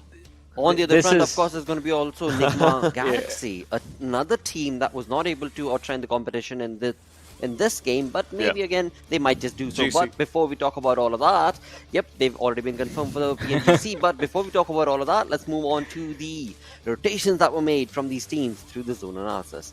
Yeah, if you're just talking about these rotations and all, so you already see out here, this is DRS, right? And this is Stalwart. And Fate and A1, like these teams kind of surprised with those early rotations, to be honest. Because, I mean, but then they actually just read it out that, the circle's going to go south, and that's important. But as soon as circle shifted, not this one though, this is kind of still an ugly circle because obviously everyone's just here and there. But after this zone, as soon as this happens, this is a cue for a lot of teams, right? I8, they always like to stay on this side. Again, they were outside the zone, if we talk about it. Well, Stalwart, they had a really good upper area advantage for themselves. They got a lot of confirmation. DRS, they had to chime in if they want to be a part of all the action that was just going on. And these 3 teams, well, these 3 teams made up their marker. One from outside the circle, from the other side of the island, and one just staying inside the zone, Johnny. Yeah, definitely. And we have to give props to the players of DE as well, as you mentioned, Ocean, because look at their position towards the southwest of military base. And then slowly and steadily, they were always in the midst of chaos, but they still managed to survive until they were destroyed by, I believe it was Action from Stalwart Esports, who took care of things with Deadeye's guys, just destroying the whole team. Yeah. Just think about it, right? I8, they lost their 2 players early. Yes. They're 2 important players. I mean, Crypto was there as well, but still, the other 2 players, they were just here. I mean, Uzum, hats off to this lad, just staying, surviving in the top 3. He knew it, the circle was not his friend, so he started healing up at the situation. DE, they tried to get inside the zone, but you remember from the high ground, Salvo was just punishing them overall in the entire area. And right now, DRS, the slow strat that we call about this team, right? The slow movement that this team just does. They did that, and well, at the end, teams did brilliant for themselves. I mean, and again, talking about how the game went about for Stalwart Esports, me, Ocean, Fixes, all of us were having this conversation while watching the game as to what is the situation going to look like ammo-wise. Because they were taking a lot of fights, they were taking a lot of shots from the observatory, but they were sort of isolated in that position for a long time, and they had to come down the slope, and looting was definitely going to be an issue because, again, as Ocean also mentioned, there were a lot of teams surrounding that position, so it was going to get a little bit tricky, but the team still fought really, really nicely. 18 kills. 18 kills is what this team of Stalwart walked away with, but along with that, there were the teams who were participating in the kill department as well, as all those clips are going to be compiled together through the Oppo F19 moments. Yeah, it's more or less Oppo moments and kind of like Stalwart's highlights as well. So that's what it was, because Stalwart highlights, that's what we'll be seeing here. Because look at this, the early fights, they were happening here and there. I8, this was a brilliant knock-up that they were just going forward to. But then again, you'll see, as soon as you see that team getting a high ground for themselves, well, that was just where they had their highest frag right now. And well, they were taking the teams down on their own lows. Yeah. And again, talking about the teams, I mean, as you mentioned about I8 losing under 2 of the individuals earlier on in the game, I would say had this been just the PMPL South Asia Season 4 that ended a few weeks earlier, I would have agreed with you. But this time, I8 is looking brilliant. I mean, the entire team, in fact, because Uzum in the very end also tried to secure 1 extra point for his team, but the Molotov and the Blue Zone combined was like a little bit quicker than his trigger finger. Like, to be honest, the way we have seen these lads, in the past few seasons, I would say, play, I would love it if this team qualifies. Just think about it, right? Crypto, just doing phenomenal. He has backup of a lot of amazing players as well. I mean, there's Reviews, there's if we talk about the players, there's Reviews, there's Blade, there's Uzum, like all these players, they are just brilliant. Yeah, and also, the bridge situation with NASR Enigma Galaxy, that got super intense. Yeah, it definitely did. I mean, that's the beauty of these kind of circles, right? Yes. It's the bridge that just does it. And we have seen time in and time again, Godless, just getting onto the top of that bridge area. We have seen that thing happening the previous season, but well, now someone had to take that same chance for themselves. Yeah, and it was the lad from DRS. But talking about DRS, had an incredible run throughout the match. I mean, the rotations were looking so clean. It was definitely going to be up to them to sort of get into the top 4 finish. But hey, the show is here. Look at that. 2 defeats at this point. There's the 3rd, there's the 4th, and one after the other. They're just wiping the floor with everyone else. One team after the other, one individual after the other. It wasn't like, it wasn't like they were focusing on one team. They were like, all right, we'll just take care of everyone. That was these are the words that I like to use for I8's game plan, right? If everyone is gone, we win. That was Stalwart this game. We saw Top for like more than 20 seconds in open moments as of now. Like he was just doing brilliant. And then this nade was such a brilliant nade. This is why we were talking about, hey, do they have enough bullets? But then we see a nade as well. We're like, yeah, throwables are being used, so that works. But then after this, the zone shifted, and that is where DRS was certainly ready to capitalize. Yeah, I mean, Yalzen. We were talking about Scry as well. The man was there with his team was doing really nice, and Scry was doing a wonderful job supporting his teammate in this match. But he was there with no kills, and we were like, all right, he's gonna run after Uzum for sure. He's gonna make sure that kill is his, and he did with a wonderful Molotov. But again, Muffin Ninja and Gyalzen doing a brilliant job of closing out and making sure the 15 points are gonna be theirs. But look at this. Wow. 3,405 damage coming in from Stalwart. I mean, being on top of that observatory tower was just phenomenal for them because the zone favored them, the kills favored them. It's 2.6 times higher than DRS's damage, almost. Just think about it, right? Not exactly 3 times, though. That would have been like, 3600 something, but it's 3700 something, but it's 2.6 times higher than the damage of DRS. That's But nobody could have predicted this sort of a phenomenal result coming in for the favor of Stalwart. Indeed, that is the start of the finals. On the other front, as we move on forth, we still do have 4 games remaining, so let's move on along with the schedule as we move things up into Miramar. And this is where maybe T2K, maybe Vibe, or again, the house name is Stalwart. Miramar is where Stalwart does good. Yeah, Right. I mean, but Exactly. I want to say one thing first, Roshan. I mean, Blotter, you said no one could have predicted. I picked Stalwart Esports, bro. They knew.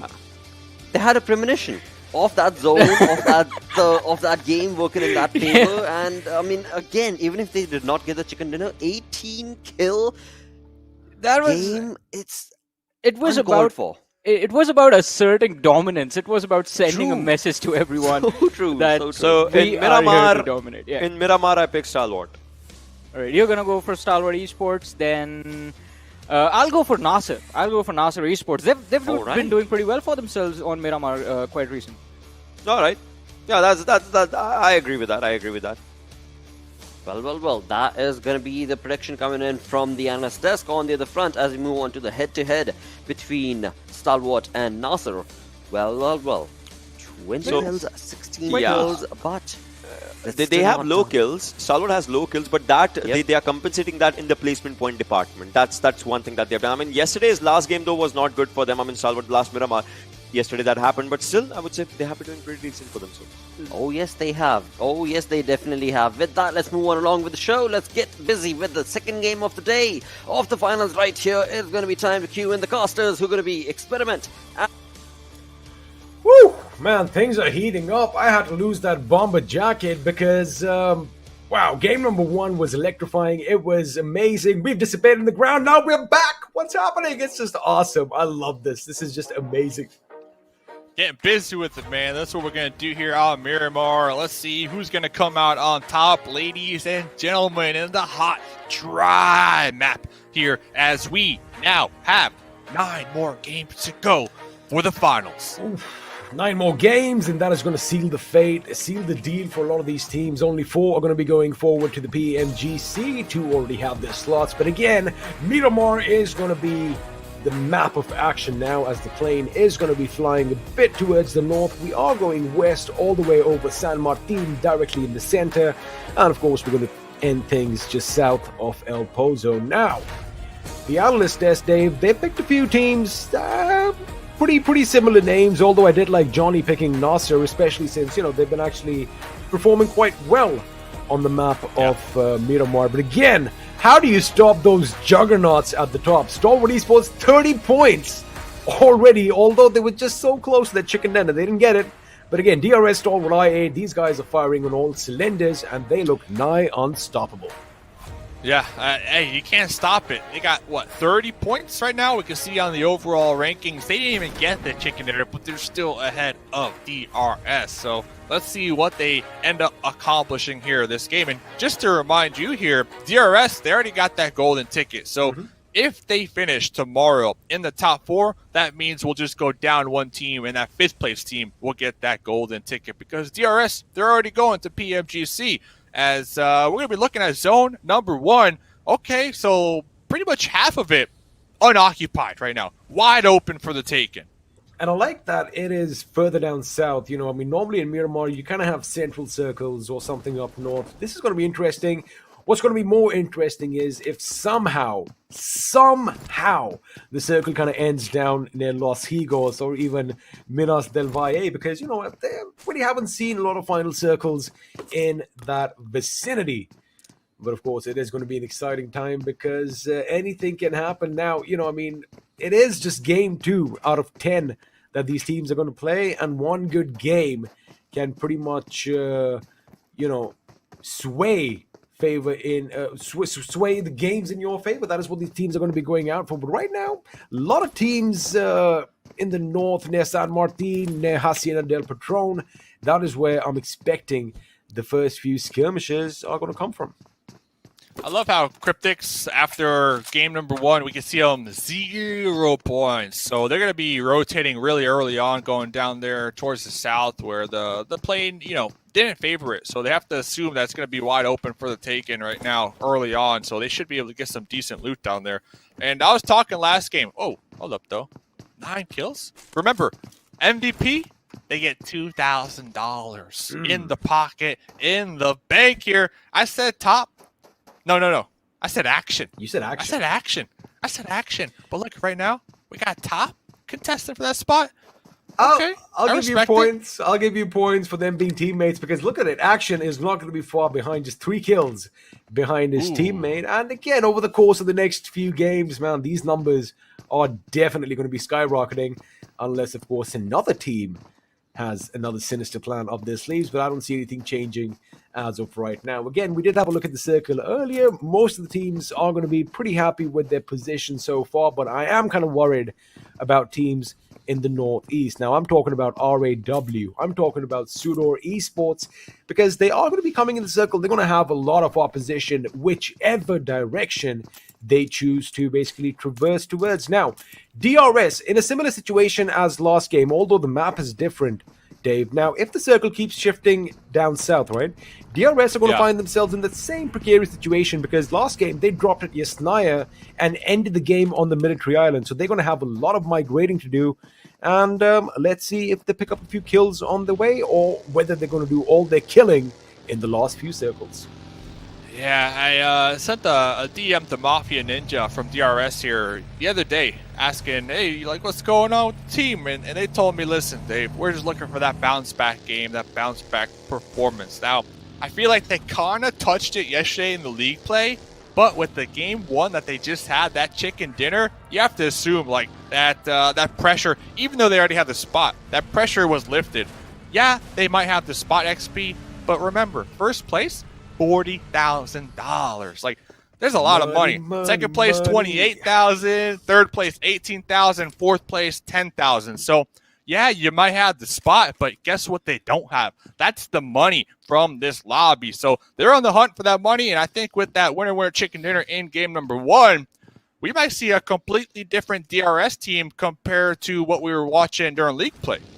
Well, you know what they say, money makes the world go round, and that is what these boys are going to be aiming for as well. Of course, once you get the money, you can up your game a bit more, Dave. You get those extra fans in, you get the extra cooling, you get the RGB lighting installed in your room. I mean, this is the time to go gamer in case some of them don't have those, amenities with them so far. But again, the way that most of these teams are playing, I mean, it's just phenomenal watching them at this stage because again there's been a learning curve, right? I mean, a lot of these teams that especially have stuck together for a long time, I'm talking Cryptics, I'm talking teams that are not here right now, but NASR Esports, for example, they really showcase something different. That's what I want to see from a few teams right now. I'm going to talk it out. T2K, they need to definitely wake up because their caliber of gameplay, of their level of gameplay, Dave, is so much higher than what we have kind of got accustomed to in this championship. But again, anything can really happen, and one good game is all it takes for their fates to be flipped aside. But right now it looks like T2K could come under some fire as Ziv11 from K7 has them in his crosshairs. You know who else needs to wake up? We just saw there a couple moments ago, Vibe. They are currently in last place, 16th with 0 points. I saw them, I think all 4 of them in one vehicle. They need to wake up and make sure to get a couple vehicles because they don't want to get sprayed upon and taken out and get 2 back-to-back 0 games, because I truly believe if you get 2 games, 0 points, that might be it, man. Like, unless you really ball out, you pop off and get a game similar to what STE did last game. If you're at the bottom, I don't know. I don't know if you can come into these matches just kind of playing your same old tried and true peanut butter jelly strategies. Like, you're going to have to turn it up a notch. You're going to have to try something else, and you're going to have to try to get a lot of kill points early on, in my opinion. You got to pop off. Like, that's a fact, and there's nothing around it. If you're at the bottom, Cryptics, NGX, 5, K7, they got 0. They got 2 points. You have to pop off. You have to have that in your mind. Like, listen, of course we want the chicken, but we need those kill points. We need to catch up because right now they're playing catch up. STE, 30 points. DRS, 23 points. I8, 16 points. Like, they need to capitalize on the fact that it is early on within the tournament because as every game finishes, you know what? That's one less game to get those points. There you have it. That's going to be one less game to get those points. And just to add to what you just said right now, I guess you're right because there's two types of teams, right, or two types of players. Now, when you are cornered, basically, either you're going to buckle up, you're going to give up, get in the fetal position, and just pray that all this is done and over with, or you basically whip out your claws, unsheath your claws, and just go all out like a cornered animal. So again, it is going to have a detrimental effect on the confidence, definitely, if they do go out with another pointless game. I am of course talking about the teams at the bottom, Wibe Esports, Cryptics, even Nigma, although Nigma don't really have to be worried because they already have their spot for the global championship. But again, they really don't have a lot to lose. I say that they don't got the money. XP, they don't got the money, man. It's the money. The money. That's what it is. I'm looking at the need that on money. the team. Yeah, I'm looking at the team. I'm like, listen, boys, we got the spot, but I need the Lambo. All right, I need the down payment on the Lambo. I need something, right? I need the money. I need to take the boys out to a nice, classy winter chicken dinner at the end of the day. So I think that's what they're competing for. Yeah, they got a spot, and with that in mind, they could play really risky, right? NGX, they can hot drop, they could gatekeep whoever, they could do whatever they want because they're kind of playing risk free here, in my opinion. That is something that you and I in fact were expecting right from day one, not just from NGX but from DRS as well. But looks like it really hasn't been the case so far. But again, anything can change. Now NGX, again, they don't have a lot to lose, so maybe in the latter half of the finals, maybe tomorrow, we might see them go YOLO and just hot drop and just be a thorn in the side of a few teams. But right now, Deadeye's guys dead smack center of the circle. They do have a compound all to themselves, but sooner or later they are going to be surrounded by enemies, by wolves or hyenas in the desert who are going to be coming knocking at their doors as all teams are now trying to make sure they get in the circle. But my eyes, Dave, are going to be glued to the north as we have a few teams heading in a bit of a collision course. I'm talking DRS, I'm talking Wizzes with Wibe. Stalwart Esports could join the commotion as well, and have a look at that. RAW is converging in south of San Martin as well. You picked Wizzes, right? You picked them, top 4. That's May the best man win. That's who I picked. Okay. That's a good pick. Hey, that's a good pick. I like that pick a lot. I respect that pick. And we saw last game too, like they're kind of popping off. Delta getting some nice grenade lobs across the way. They were really sticking it to K7. And then I like their smart decision making. Once when they got third partied, they immediately pulled off. They didn't commit all their resources. They didn't just throw it in the ring. Instead, they had their eye on the bigger picture, and that's surviving to that late game with 3 up still. So I really did appreciate that play from Wizzes with Vibes. To me, that's some high-level thinking, and I kind of agree with you. Top 4, Wizzes with Vibes. They might not be there yet, but I could definitely see it. Could definitely see it. And again, the anticipation skills were basically what was on display in the last game because, every single team was kind of getting like in a bottleneck situation, was kind of getting funneled down south near Milta Power. And, sooner or later, well, they would have pretty much been crushed by the weight of all those teams, coming on to their position. As an airdrop is going to fall in the distance as Miracle from NASR still trying to see if he can get a sneak peek on the enemy as Galzin is going to make sure he moves away from that compound towards the circle as Rules from Wizzes with Vibes is going to look on. And there you have it. We have some music in the car for a little bit. All right, let's just enjoy the tunes. Oh, no. Where'd the tunes go? Oh, man. Right when we started to get the vibe going, once we started to really... Okay. Oh, MG3? Vibes. Talk about getting the vibe going. MG3, they could definitely use that weapon, right? I'm curious if they're going to kind of risk it to pop out on the safety and comfort of their compound. I think I do see Killer on the move out there. Now's the time to get it. It just hit the ground. Get that gun, get that level 3 gear, pop back into the compound, and just turtle up and wait to see where the next zone goes. And I think that's the story right now for a lot of these teams. Everybody found their spot for the time being. Right now, fingers crossed that it favors them. If I was anybody else in the lobby, I would honestly just review the VODs from STE and try to mimic them, because for the most part, yeah, they're not favoring the zone, but they are awfully close to it, right? Like, they are set up. They're already in their vehicles. They're already ready to reposition. STE are really on the ball here. Now, one thing to note, though, Deadeyes right ahead of them. So STE, they might be caught with some static here early game. Now, this is what Miramar is all about. It's all about that vehicular manslaughter. It's all about the drive-bys, Dave. And sooner or later, a lot of vehicles are going to go boom. But Dante, right now, almost getting run over, is going to lay down some lead in K7's direction. But he's got to be careful now, because Hojuan has alighted from his vehicle. And now the hunter has become the hunted, as Dante is going to have to fend off an entire team, as Jakshin and Hojuan are going to be at one end. They are going to be joined by Ziv11 and Vanu as well. Dante does the right thing. He falls back to his teammates.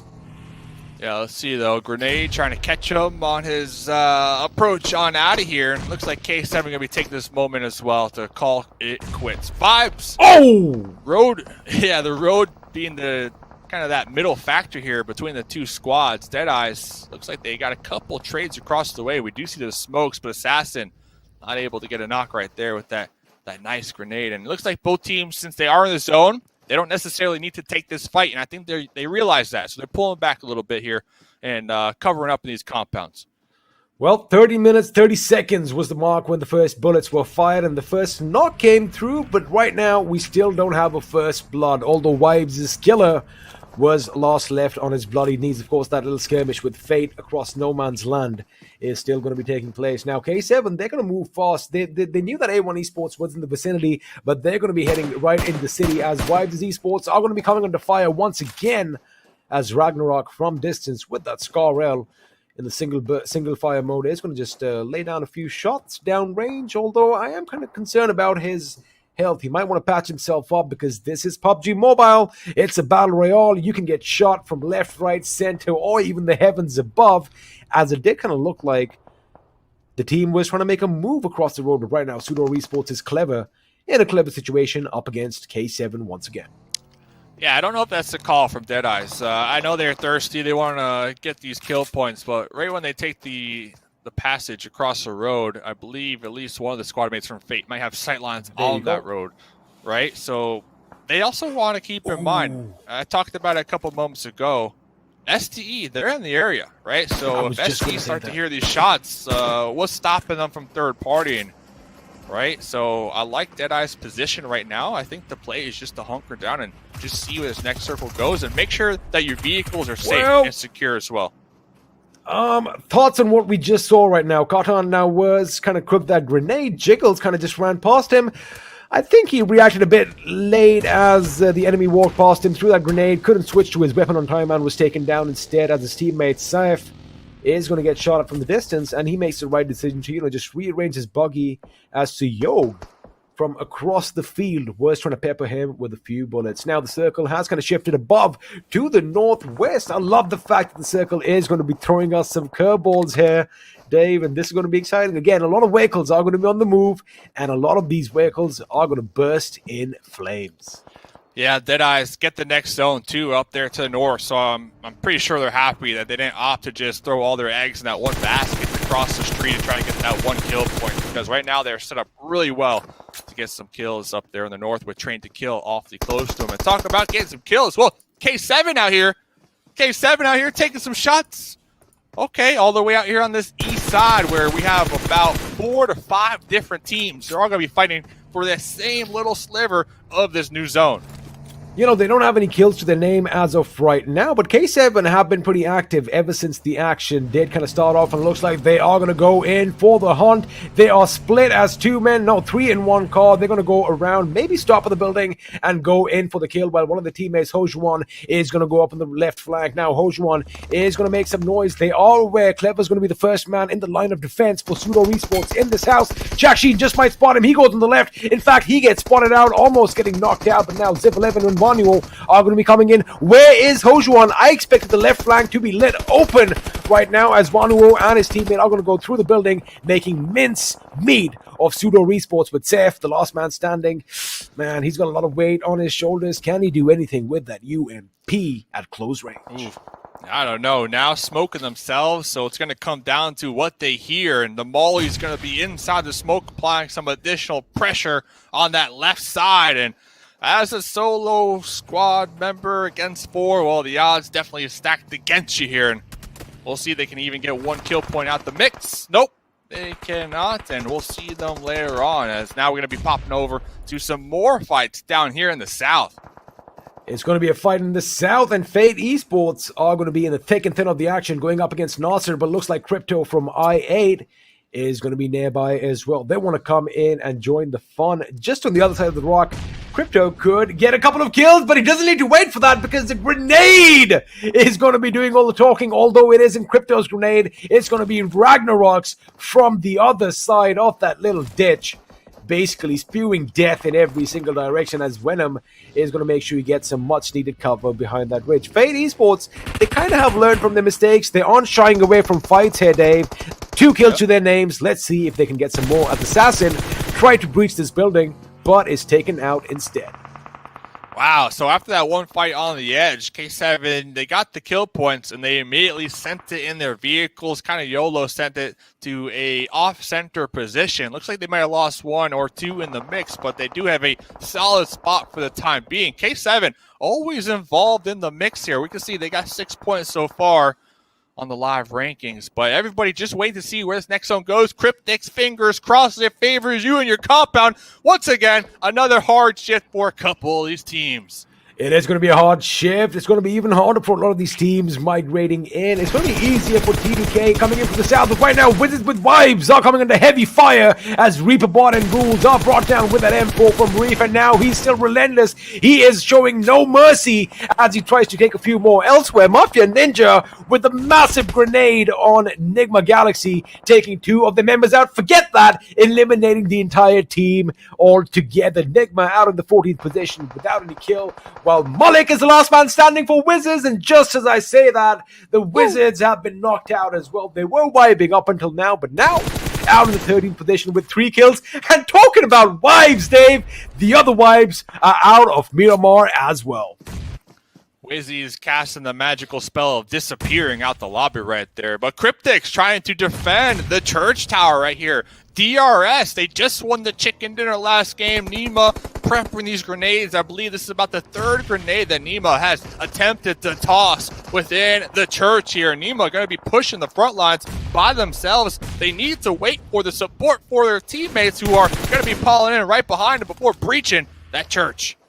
I don't know whether it's divine intervention that Cryptics need or whether they're going to take them to church, but it's Reviews over here who's going to be opening up on Fate as well. They are going to be biting the dust. Fidan does get a kill, but there you have it. Rico is going to be out. Fate, I beg your pardon, is going to be out from this game as Senke is going to make sure they hold their ground as DRS are relentless with that attack. We do see those grenades being lobbed overhead. However, none of them are really going to do any damage. Again, a lot of jump scares coming in as AJ cooks his grenade. It's going to be perfect. It's a good one, but it's a bit too deep, and Marshall still on his feet. DRS getting out of harm's way as the blue comes in to do what it does best. Blue, baby. Marshall, though, with the pre-fire in the doorway. So I do appreciate how DRS, they're trying to hit that church from multiple angles. They're trying to attack it from both entrances, but it didn't work out. So instead, they decided to pop in their vehicle with the 2 they still have alive, reposition, and maybe gatekeep Cryptics as they make their way on in. But look who's over here. Action on the high ground, on the hill, overlooking both these teams, trying to third-party them. Well, SA is going to be Hawk's Eye view for action over here. He does get a couple of kills to himself. Now, DRS is going to move in as Stormwood Esports are going to be basically charging K7's position. They do have the man advantage as Marshall is going to be brought down elsewhere, which does mean that Cryptics could very well be out of this game, as right now, Scry running inside the building, trying to basically get a position, get an idea of where the enemy is. And of course, you want to make sure you burst all those vehicles as they are dangerously close to exploding as it is. If you notice something, as soon as Stalwart Esports went out the building, they were getting shot at from elsewhere. So again, it's going to be chaotic as Top is taken down with the perfect Hojuan grenade.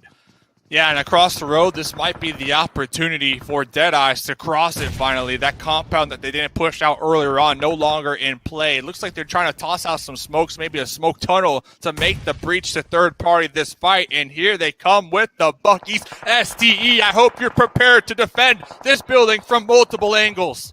There you have it. We've got enemies knocking out the gates right now as Pika is going to make sure he does his best to keep the enemy at bay. As Shifusa is going to be the first to go in, but it looks like Rico from afar are going to do some damage on A1 Esports. We're going to stick with this fight right now because it looks like Pika P has met his match as Top and Scry now find themselves in no man's land, pretty much sandwiched in as grenades are going to go off, and Mafia Ninja, in fact, is going to be taken off elsewhere. And I do believe Stalwart Esports went down to a grenade as well, and there you have it. Top is going to be taken out of his misery. Untold aggression by Deadeyes, guys, but the respite is not over because one team is out, another team is coming in. Pull up right here, Deadeyes. Got the squad wipe on an STE, trained to kill, recognizing, hey, there's a lot of action in this compound in the north. They're trying to make the crash, trying to make the pull up. Somehow, some way, the duo from K7 still alive. How long can they survive, though, being pinched between two juggernauts in the lobby? Well, Sandesh is the last man standing for T2K. T2K's fire might just be extinguished right about now as Jane and Sandesh are, Suyoga, beg your pardon, are in the world of trouble. Deadeyes, guys, meanwhile, they waste no time. They're going to be pretty much switching their attention somewhere else, laying down a few shots, but it's going to be Legend who is going to try and come in, but he gets taken out from distance as well. Sandesh is going to be a madman. He goes in the building, almost getting a double knock on K7, but Vanuo is going to make sure he holds his ground for now, as it is going to be a one-on-one situation. Vanuo up against T2K. Question is, who's going to come out on top? Is it going to be Seyok or is it going to be K7? For now, both teams with a little bit of respite as the revive is going to come in. Ooh, we need a break out here. How's K7 still alive? That's my question. They have been fighting since the early game, just continuing back and forth, coming back from revenge. The volley through the window. No! Kill. Done. K7. He got it.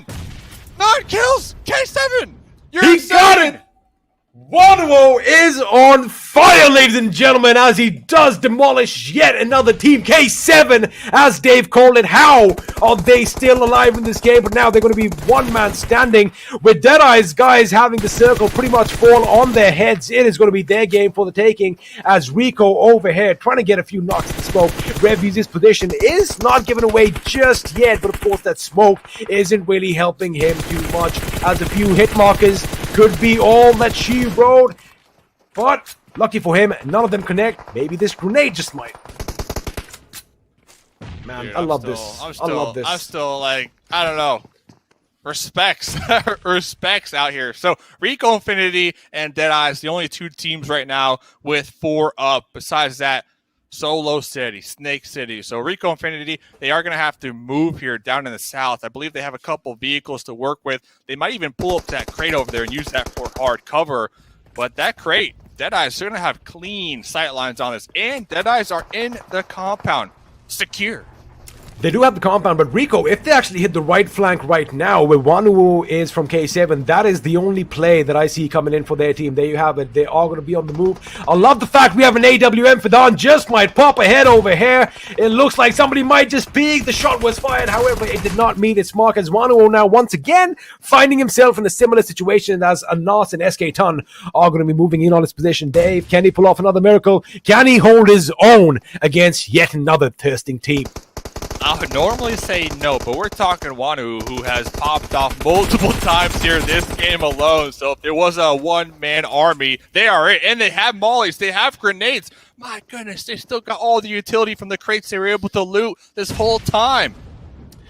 Mind you, during this entire time, oblivious to all the action, Sen-K from Cryptics in the distance, not moving a muscle, not Shotgun? making a peep. He's going to make sure he keeps it down as Vanuo is going to deploy some spokes. Did you say shotgun? He's got a shotgun. He's got the pump. We're going to have shotties in close got the range. shotgun. This is it. Vanuo is determined. This man. Whoa, that grenade was so powerful. It sent that McLaren flying.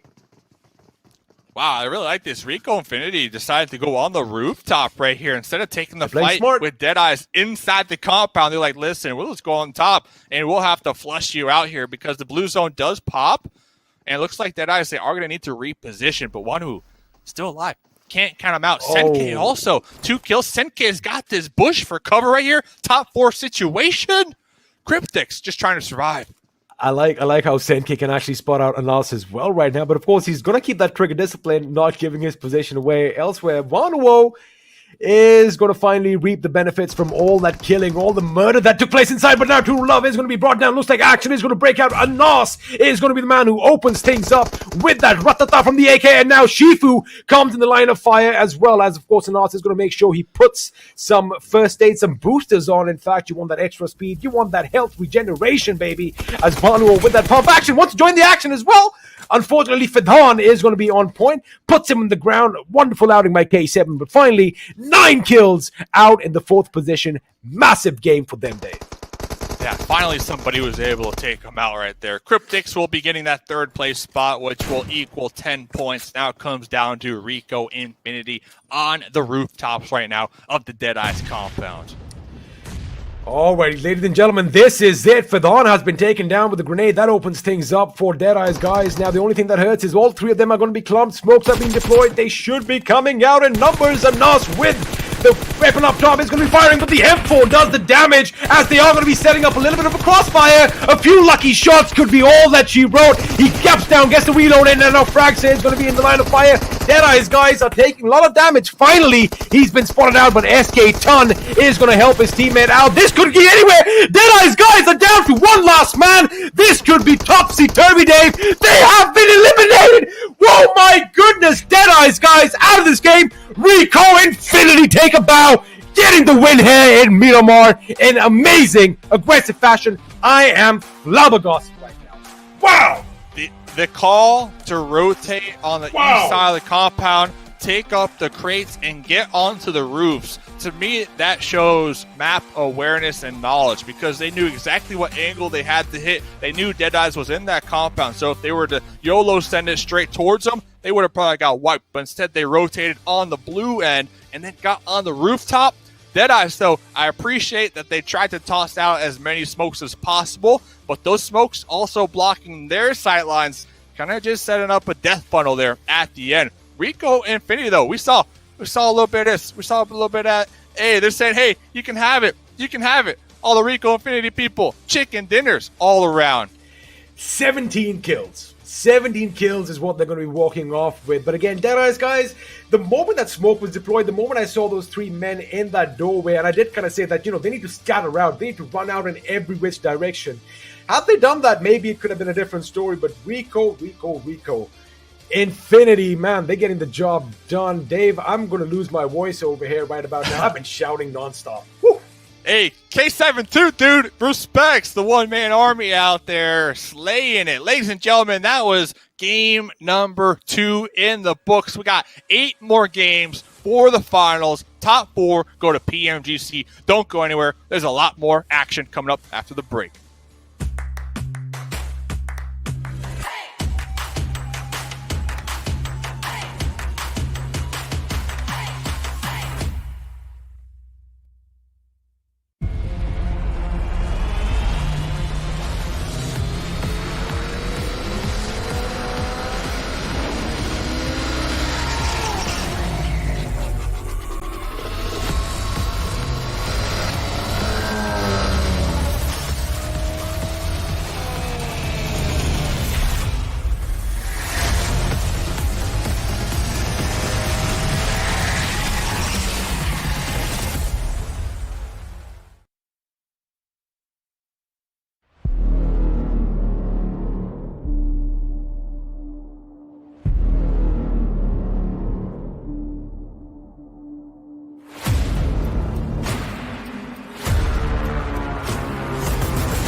Welcome to PUBG Mobile Pro League South Asia and MENA Championship right here in Season 1, and we are in the finals.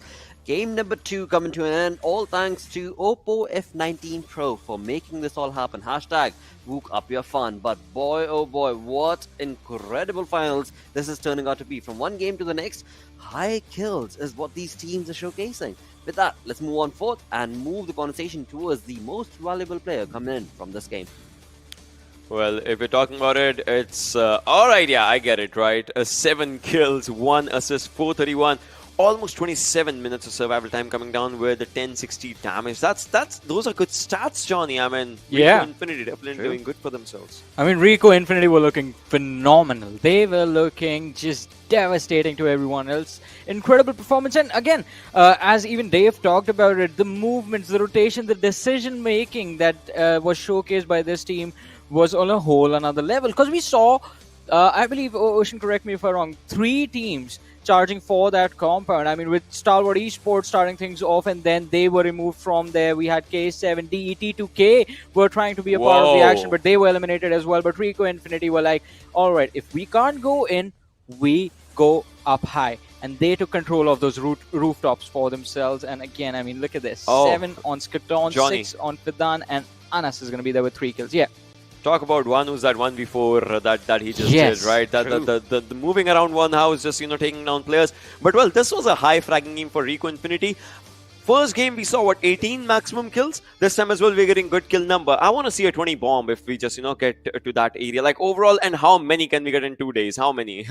Well, this final definitely is leading towards that. I mean, every single game, I mean, we've only had 2 games thus far, but yes, every single game that we've been part of, we're looking at some real high frag and skills being showcased from these teams. And this time, it was Rico Infinity. The number of kills that Rico Infinity has is the total points that DE got in this game. Like, wow. Yeah, but I have to say, I mean, DE were quite efficient with their performance They were good. as well. They were good. Again, the entire positioning day themselves. for the Yeah, agreed to that. And not just them. We were doing the game while we were watching. Even I8 slid under the radar of everyone, and they were able to get those points. Cryptics in a similar situation. But yes, teams that caught everyone's attention apart from these were Rico Infinity, DE, and K7. But I'm pretty sure Rico might just be in top 2 or top 3 by this. I think they're on the first after this game. Oh yeah, I mean definitely. I just skipped off that part. I don't know why. I was just looking at the way the maps were just working up around. But yeah, well, highest skills coming down by Skaton. That's just amazing, and the highest damage as well for them with the most headshots. It's just brilliant by these lads. If you just have to talk about it, most utilities used coming down by Wanu, and that matters, right? Because obviously he was using those Molotovs as well just to take down the players. He was using smokes just to get his own cover around. So yeah, pretty good. Definitely was. But that, as we move on towards the match ranking, this is where things get really interesting. I mean, 32 points from a single game for Rico Infinity. That is definitely deserving of that first position in the storyboard. But again, I mean, we've still got 8 more games remaining in the finals, and this is just the start. But the way these teams are playing, this is just phenomenal. I mean, after the last game, I was just about to say for Cryptics, like, all right, 1 game. You get 1 game to mess things up, and that is done. Cryptics, they messed up the last game. The margin for error, the opportunities to make mistake is gone. And this game was actually a really good start for them, getting 13 points for themselves. But we talked about I8 as well, and now I want to have a look at the overall storyboard, see where is this game going to bring this team as far as you are. Definitely first position and all. Yeah, I mean, for Rico, they are definitely getting up ahead, but DE and I8, those 2 names is where I would want to just see where the conversation goes today and tomorrow, because again, finals. Yeah, and Nigma Galaxy. I mean, Nigma Galaxy was missing from the previous game's action, was missing from this game's action, and that is something to perhaps do with the way they were able to rotate or not able to make that stance in the way the zone was able to move on along. So let's move on and have a look at that zone analysis where the teams did make a lot of rotations, but that one select team. I have something else for you this time. I mean, we will just, gonna talk about Rico Infinity, which is, oh yes, have a discussion about this team, because the way this team started off for themselves, right? obviously this is where the flight path was. We see those guys just dropping down and just moving up for their own areas. Obviously everyone just rotating out around wherever the circle just takes them around. They were definitely trying to play alongside the zone and trying to take good commands. Look at how fast they were rotating, right? True. I don't even need to draw anything on this one because they were just rotating around the circle, except this one. This is where I can just draw something. They were at this area. They just moved in from this circle. They get down to this area. Then they move inside the zone, and they immediately want to stick onto a few different decisions. Whether we stay onto the sidelines or we get in. This is like the second guesses that they were doing, and this kind of just paid them around because look at this. Still they are just there, and now they bifurcate onto different areas, and then they try to move. And look at this, different players. But as soon as it comes down to getting in the circle, they all get together again. I mean, and again, this decision, the position that Ocean mentioned, where the players were just sticking around, it made a lot of sense because you have the information of that position. It was under your control. You don't have to risk anything until the next circle. Yeah. So the timing of things was very crucial, and it was definitely an interesting rotation from this team and a very wonderful finish. Definitely worked out in their favor. I mean, talk about the kill department, definitely working in their favor. 17 kills is what they walk away with, along with that chicken dinner. I mean, that itself is like a silver platter being showcased on the side of Free for Infinity. But that was not it, as so many other teams were part of these fights. Let's move on along with the Oppo F19 Pro moments.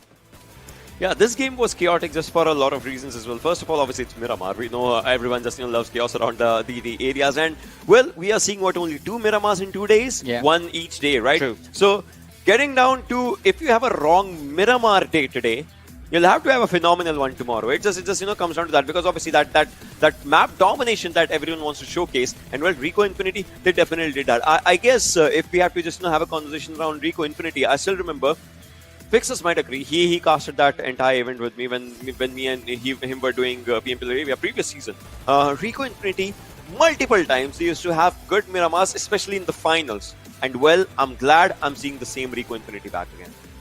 Yeah, I mean, these are the finals after all. And as you mentioned, finals, Miramar, Rico Infinity, they will put up a wonderful performance. Starting things off, I mean, this has been an interesting game as well. Again, the ability to just make sure that the stronghold that you have, the safe haven that you have found for yourself, you don't lose it. I guess that was basically the test for all the teams that did manage to, in fact, make it to that house.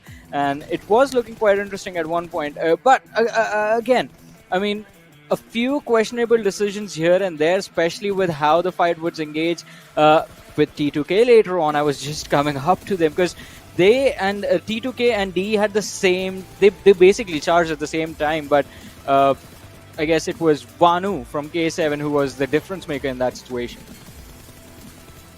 That is definitely true. The way, it is just, has been moving forward for the lads. And in a while, I'm pretty sure we'll be seeing that clutch as well by Vanu. I mean, he's just onto the backlines. I love that. The entirety of it. The way it was actually like a symphony that the lad was just going forward to. And well, this one, one knock on one side and then on to the other side. Look at this one. This is the presence. He will go for a heal as well. He will take the players down, increase the pressure. This way he increases the pressure one by one, and now he heals back and then moves forward as well. And it was the 200 IQ moment, like him going inside the bus, healing up, and then just charging forward. Yes. And even every single detail in that charge was quite critical. I mean, the molly he tossed was perfect, took down one player. And then he was using a shotgun. Yeah, exactly. I mean that the second weapon. Yeah, the secondary weapon before, right before he was taken down. I mean, but by then it was like the points were already secured. So I guess the best case scenario was him knocking out one more individual and securing this point. And again, Rico. So I got worried at this point because 3 players from Rico Infinity and all of them were super low. Securing the win would have definitely been tricky, but hey, these guys managed to do it. And again, well, there it is. I mean, yeah, there it is. But alright, let's talk about the teams with 0 kills, right? We have Raw, we have Stalwart, we have Nigma Galaxy, we have NASR, and we have SUDOR. Now, talking about Nigma Galaxy, just like Blotter you were talking about, right? We have to have a conversation around them, like what they are doing. Obviously, they are there for GC, but well, if they are there for GC right now, they got to fight for the prize pool as well at this moment, right? Because that's important. Talking about Raw, again, the conversation just comes down to one thing, and that is, I want to see this team succeed as well. Remember, we have had this conversation, right? This team does incredibly good on the first days, but this time looks like the story is opposite. And well, Stalwart, one game incredibly amazing, second game taken down. This shows that, well, even the best of the best are facing the pressure. Oh, they definitely are. Again, you're talking about $150,000 on the line. As you move on to the storyboard, it will indicate what team is doing really fabulous. It is going to be I8. It's going to be Stalwart. It is now from this game going to be also including a Rico Infinity team. 41 total points. I'm just surprised 21. looking at I8. I am loving this scenario right now. I'm pretty sure this is going to change in the next game. They'll again have more kills. Once again, just think about K7, the jump of 7 placements. Think about Cryptics. Exactly. The jump of 8 placements. Deadeyes, guys, they are there. If DRS still isn't top 4, the next team moves forward. It's just 2 games, but still. But this is where things get a little tricky. On the second page, where we do have a team that has been invited already into PMGC on the 16th spot. 2 games done, only 1 point for Enigma Galaxy. I mean, we were talking about this during the league plays as well, right? That we anticipated both these teams, DRS as well as Enigma Galaxy, to move on into the finals and showcase that front, but it's not delivered yet. Ocean, please. NASR, 0 placement points, everything they got from kill points only. And even those kills came in from the last game itself, from the match on Erangel. Also, just above NASR on the 11th position, let's not forget the team with the most amazing debut we have ever seen. Wizzes Vibes on the 11th with 7 points. I mean, it's still close, right? It's still really it's close. just Single digit one amazing game can actually just, take you forward. So I would love to see what happens. It's not that moment yet to talk about the Ayayo, but there is a different conversation to have where indeed PUBG Mobile X Arcane collaboration, well, it is happening. Game mode is going to go live on November 16th. Unlock daily clue in game and get rewards. Don't miss out on the action.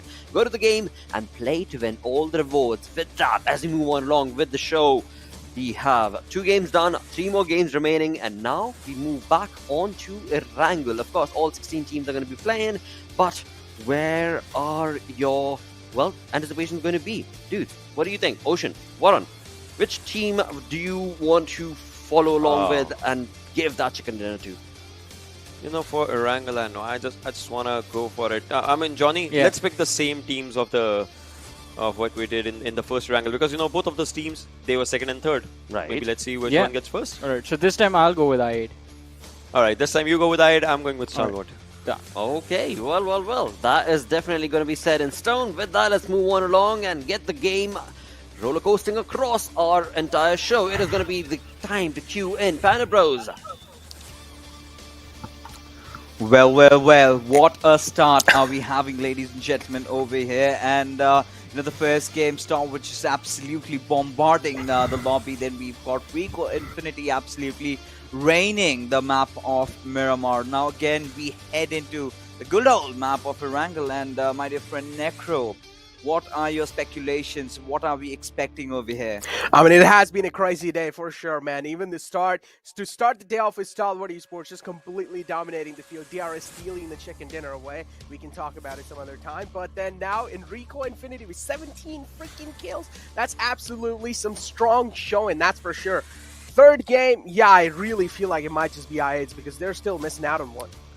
Oh, they certainly are. I mean, I really felt the first game could have gone into its favor, or maybe it was actually Stalwart's. But again, considering how the zone had formed out, had they rotated a bit early, that could have been a completely different story. However, they've been really consistent, but they have to keep this consistency going on.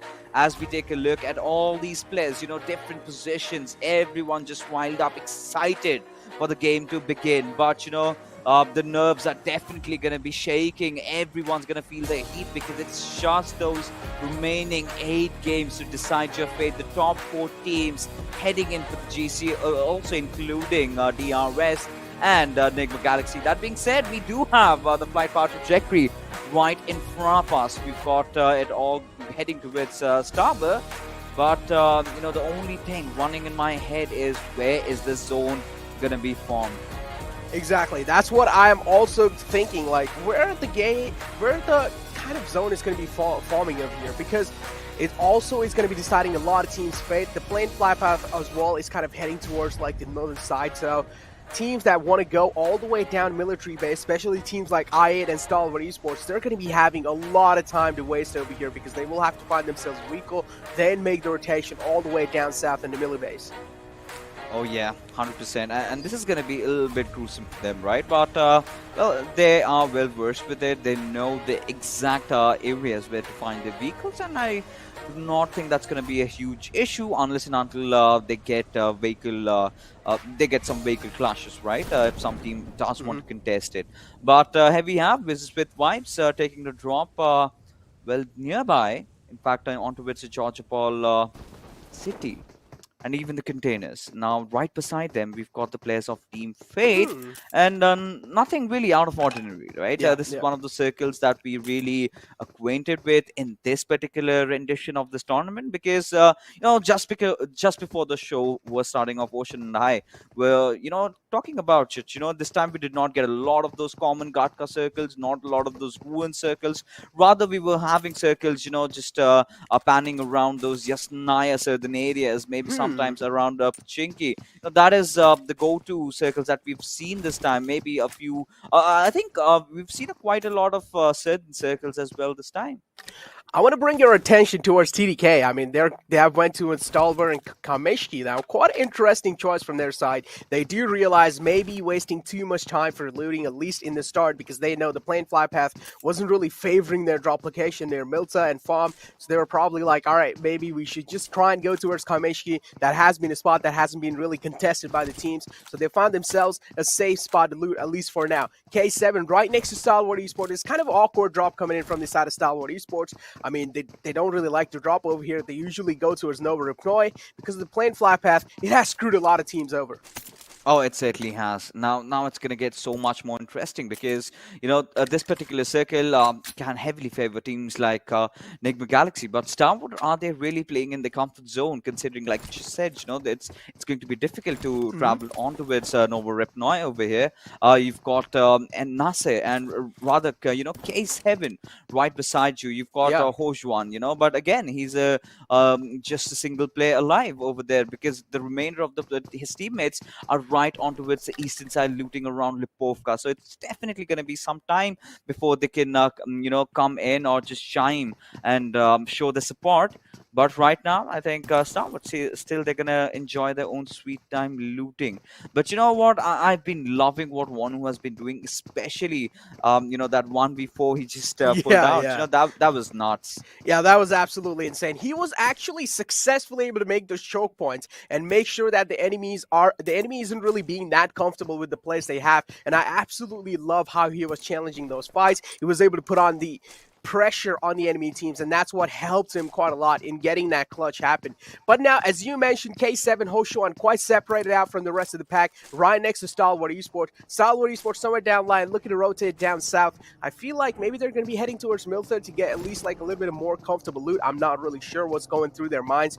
Right now, they're currently near Shelter. Maybe that's where they're going to be finding themselves, kind of a temporary house. But Hoshuan is right next to them. As soon as he gets alerted, I'm expecting some fights to be happening. Oh yeah, 100%. But there you go. Golden Classic i8, right? They always tend to take those late rotations down south, towards their own home. That is Susnov military base, and that's where they're gonna loot and sort of gonna ruin their time getting inside the circle back again. Because by the time they do that, a lot of teams would have already settled in their safe havens. And now for Starwood, yeah, like you just said, I completely agree with you.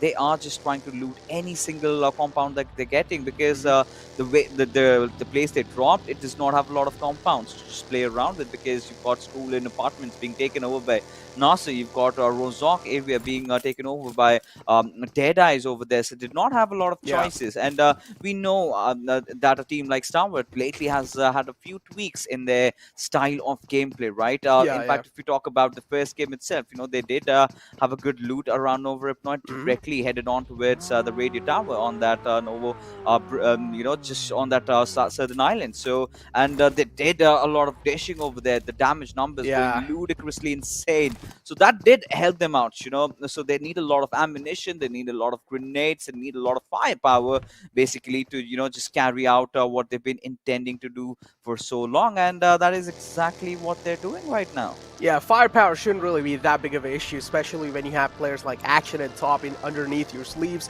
So, Stalwart Esports, yeah, I like how you pointed that out. They had the high ground, they had the prime positioning in that previous game of Erangel. So, they pretty much all they were doing was they were just raining down bullets on each and every single player they saw, and that's how they were able to confirm so many kills. And that was a banger of a game from them as well. But unfortunately, couldn't really secure the chicken dinner, but it's fine. They still had a lot of points racked up in their sleeves. Now, here we have Raw and A1 Esports. Okay, it doesn't really seem like both these teams are interested in fighting each other, at least for now. Raw just trying to scout the areas out, not really sure what to do. They're trying to find themselves a safe spot, at least for the late game. Oh, yeah. I mean, right now, the way they're traversing around, they're completely unsure of themselves. And there you go. Once you start second guessing, that is when the bodies start to fall. And, well, the IGL Chari just getting melted over there. And, I mean, it's been quite some time. We've not seen him in action, right? The last I did see him, you're talking about the glory days when he was back in Abrupt Slayers. Then, as he headed along towards Scarlet Gaming, I think that is where we started witnessing the downfall now that he's settled in Raw, or maybe just for this tournament. This is the thing with the Nepalis, right? They tend to keep on changing their rosters after every single tournament. It's something like a custom these days, apparently. But again, this hasn't been working so well. Initially, when they started off, they were looking really good, but then slowly and surely started just fizzling out. And team vibes, the same can be said for them as well. Take a look at the lineup in front of us. You've got Jiggle, Probeen, Assassin, Killer. Now, on good days, when they are actually feeling themselves, they start to absolutely cause ruckus inside the whole lobby. But most of the times, they kind of get cocky. They kind of advance a lot more, and eventually, just die down. Now, Starwood, they've been playing a really near perfect game. The only fallacy I've spotted, especially in that last fight, in the map of Erangel, the first game, was Cry just going after Uzim, I believe. Then he got separated from the pack, and that is the exact same moment when DRS decided to strike. And it was they were outnumbered over there. And one more thing that always itches me about the Mongolians is the fact that they always tend to go in for those hard-sticking res, right? In those situations where they can actually try and knock down their enemy, just go for a direct smoke, and they're going in for a direct revive. And this is something that DRS are well aware of, and they did punish them for that. Had they not tried that, things could have been different. But well, that being said, the first airdrop does calm down. We've got the big green cannon, AWM. Exactly, and I want to see who's going to be taking it this time. DRS are pretty close to that one, but I don't really feel like they're going to be stopping for that because they're in the middle of making a rotation happen. They have found themselves, at least for now, a little bit of, I wouldn't really say safe compound. I'm not sure where the circle is going to be shifting towards, because this is when a lot of teams' fate will be decided. And finally, the circle shifts kind of on the bottom right side. But still, I mean, the teams that got themselves in the center, they're pretty much safe right now. It's a splash of color over there. You see so many teams, including Avon, Stalwart Esports, Vibe, SUDOR, NASR as well, moving in. Deadeye's guys not really far behind. And DRS instantly, not stopping there, instantly making the rotation right in the center now. They're on their way to find a safe compound, at least for now. And I want to see, are DRS going to be taking this time? Thing's a little serious because, yeah, they won the first game, but still, it doesn't mean that DRS are here to win. I mean, yeah, I think I do see that seriousness in them, right? This has been the classic DRS performance today all along, but we've got some bullets being rattled off as T2K, as they were trying to rotate out, are gonna be crossing paths with the players of K7, who decided to dish out some damage, and then a few of the players are just readjusting them, as Legend has spotted out Hojuan, but he's gonna get a shot from elsewhere, from a different direction altogether, I believe from Zivi, as the push comes on him, and Hojuan making no mistake in securing the knock and will take him down. And K7 off to another beautiful start. This team repping the HDM region, and they've been doing so well. Again, TDK are the one who are going to be falling prey to them. One man being taken out. K7, they must have their morale high, especially against a team like TDK. TDK need to play this one out as safe as possible because they're already one man short. On the other side, another fight panning out between SUDOR and Enigma Galaxy. Enigma Galaxy all the way on the bottom of the leaderboards with only 1 point on 16th place. So I don't really know if they do want to take this one serious. If they do, for sure, they will have to try and win this duel. If they're not really able to do so, this can be a little close one. That nade was definitely close for sure. Safe down quite low. Another one is going to be sealing the deal.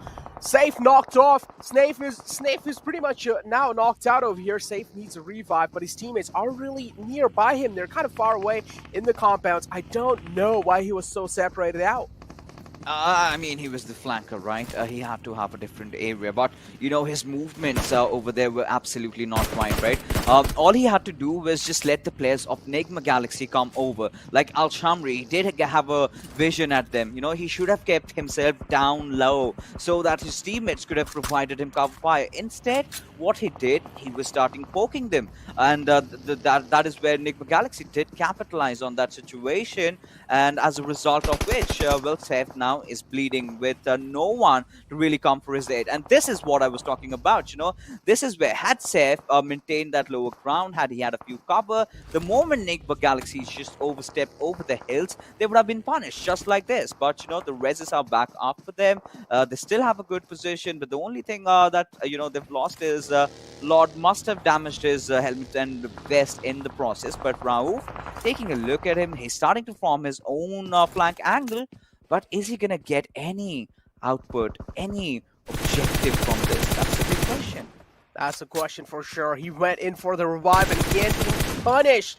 Rauf doing a great job giving that cover fire for his teammates. Clever also down. Now SUDOR in such an uncomfortable place.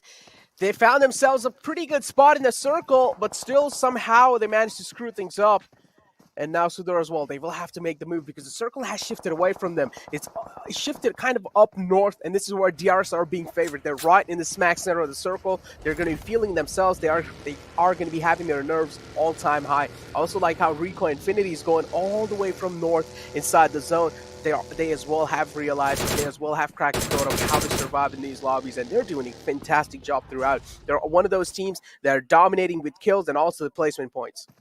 Oh, there you have it, you know, the push coming up and Rauf already heading inside the barn house. He's got just that one player to deal with, and it's going to be Al-Shamri. He's going to hold his horses over there, you know, hold his grounds as Rauf. He's taking all his sweet time. He's got nothing to worry about. He's still got the numbers that the players have already come in. He's just about to push inside the compound any single time, and there you go, not even needed at all. And SUDOR, you know, you've got to talk about the domino effect, right? After Seth did get knocked out, they should have left him there only. I mean, he died all for his own mistake, and you know, for Clever going in there for that revive, that's where things started getting even worse. But here we have T2K, the players, you know, they've lost one of their teammates. They've lost IGL, in fact, and who's apparently going to guide them, you know, from their perspectives. You know, that is one of the only good things about, you know, your IGLs falling off.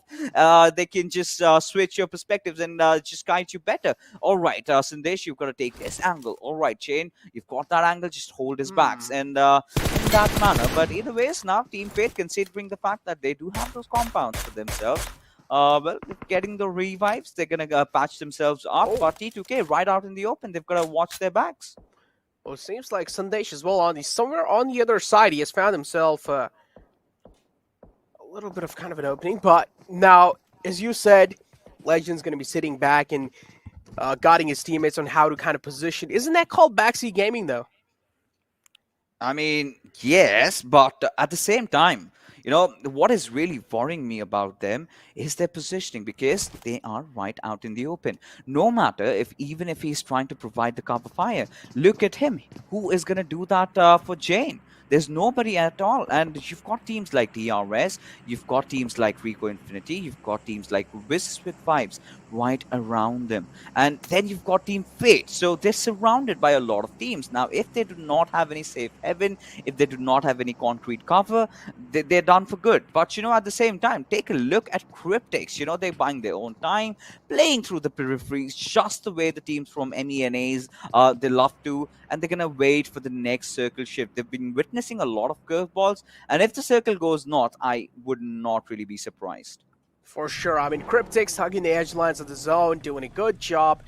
At least staying anonymous for now, but look at this. Marshall is already in the front lines. He has made his entry on the edge lines of the zone. So Marshall has also found his teammates a little bit of compound there. That's going to be helping Cryptics out so much for the future lines. So Marshall, a good job from the IGA right there. I8, though, this is the team that we have our eyes locked on. I8 as well, not really kind of rushing things over here. They have realized the circle is not really far away from them, so they can take their sweet little time to at least make some decisions and then maybe try and head inside for a safe kind of a way in. DRS, though, they have found themselves a decent compound right on the edge of the zone. On the other hand, though, hold on. Wizzes with Vibes taking a few shots onto Rico Infinity. Connections being found. Rico Infinity kind of down low, but not really enough to take him down. So Rico Infinity, still, they have a little bit of edge to work with. So they will at least call themselves a little safe, but they also need to realize that the position they have found themselves in, somewhere down the line, they will have to move inside the zone. Oh, they certainly have to. And I don't think, they're going to have a lot of trouble. They're just playing around the trenches. They're going to hard dash, make a mad dash, right, inside the circle.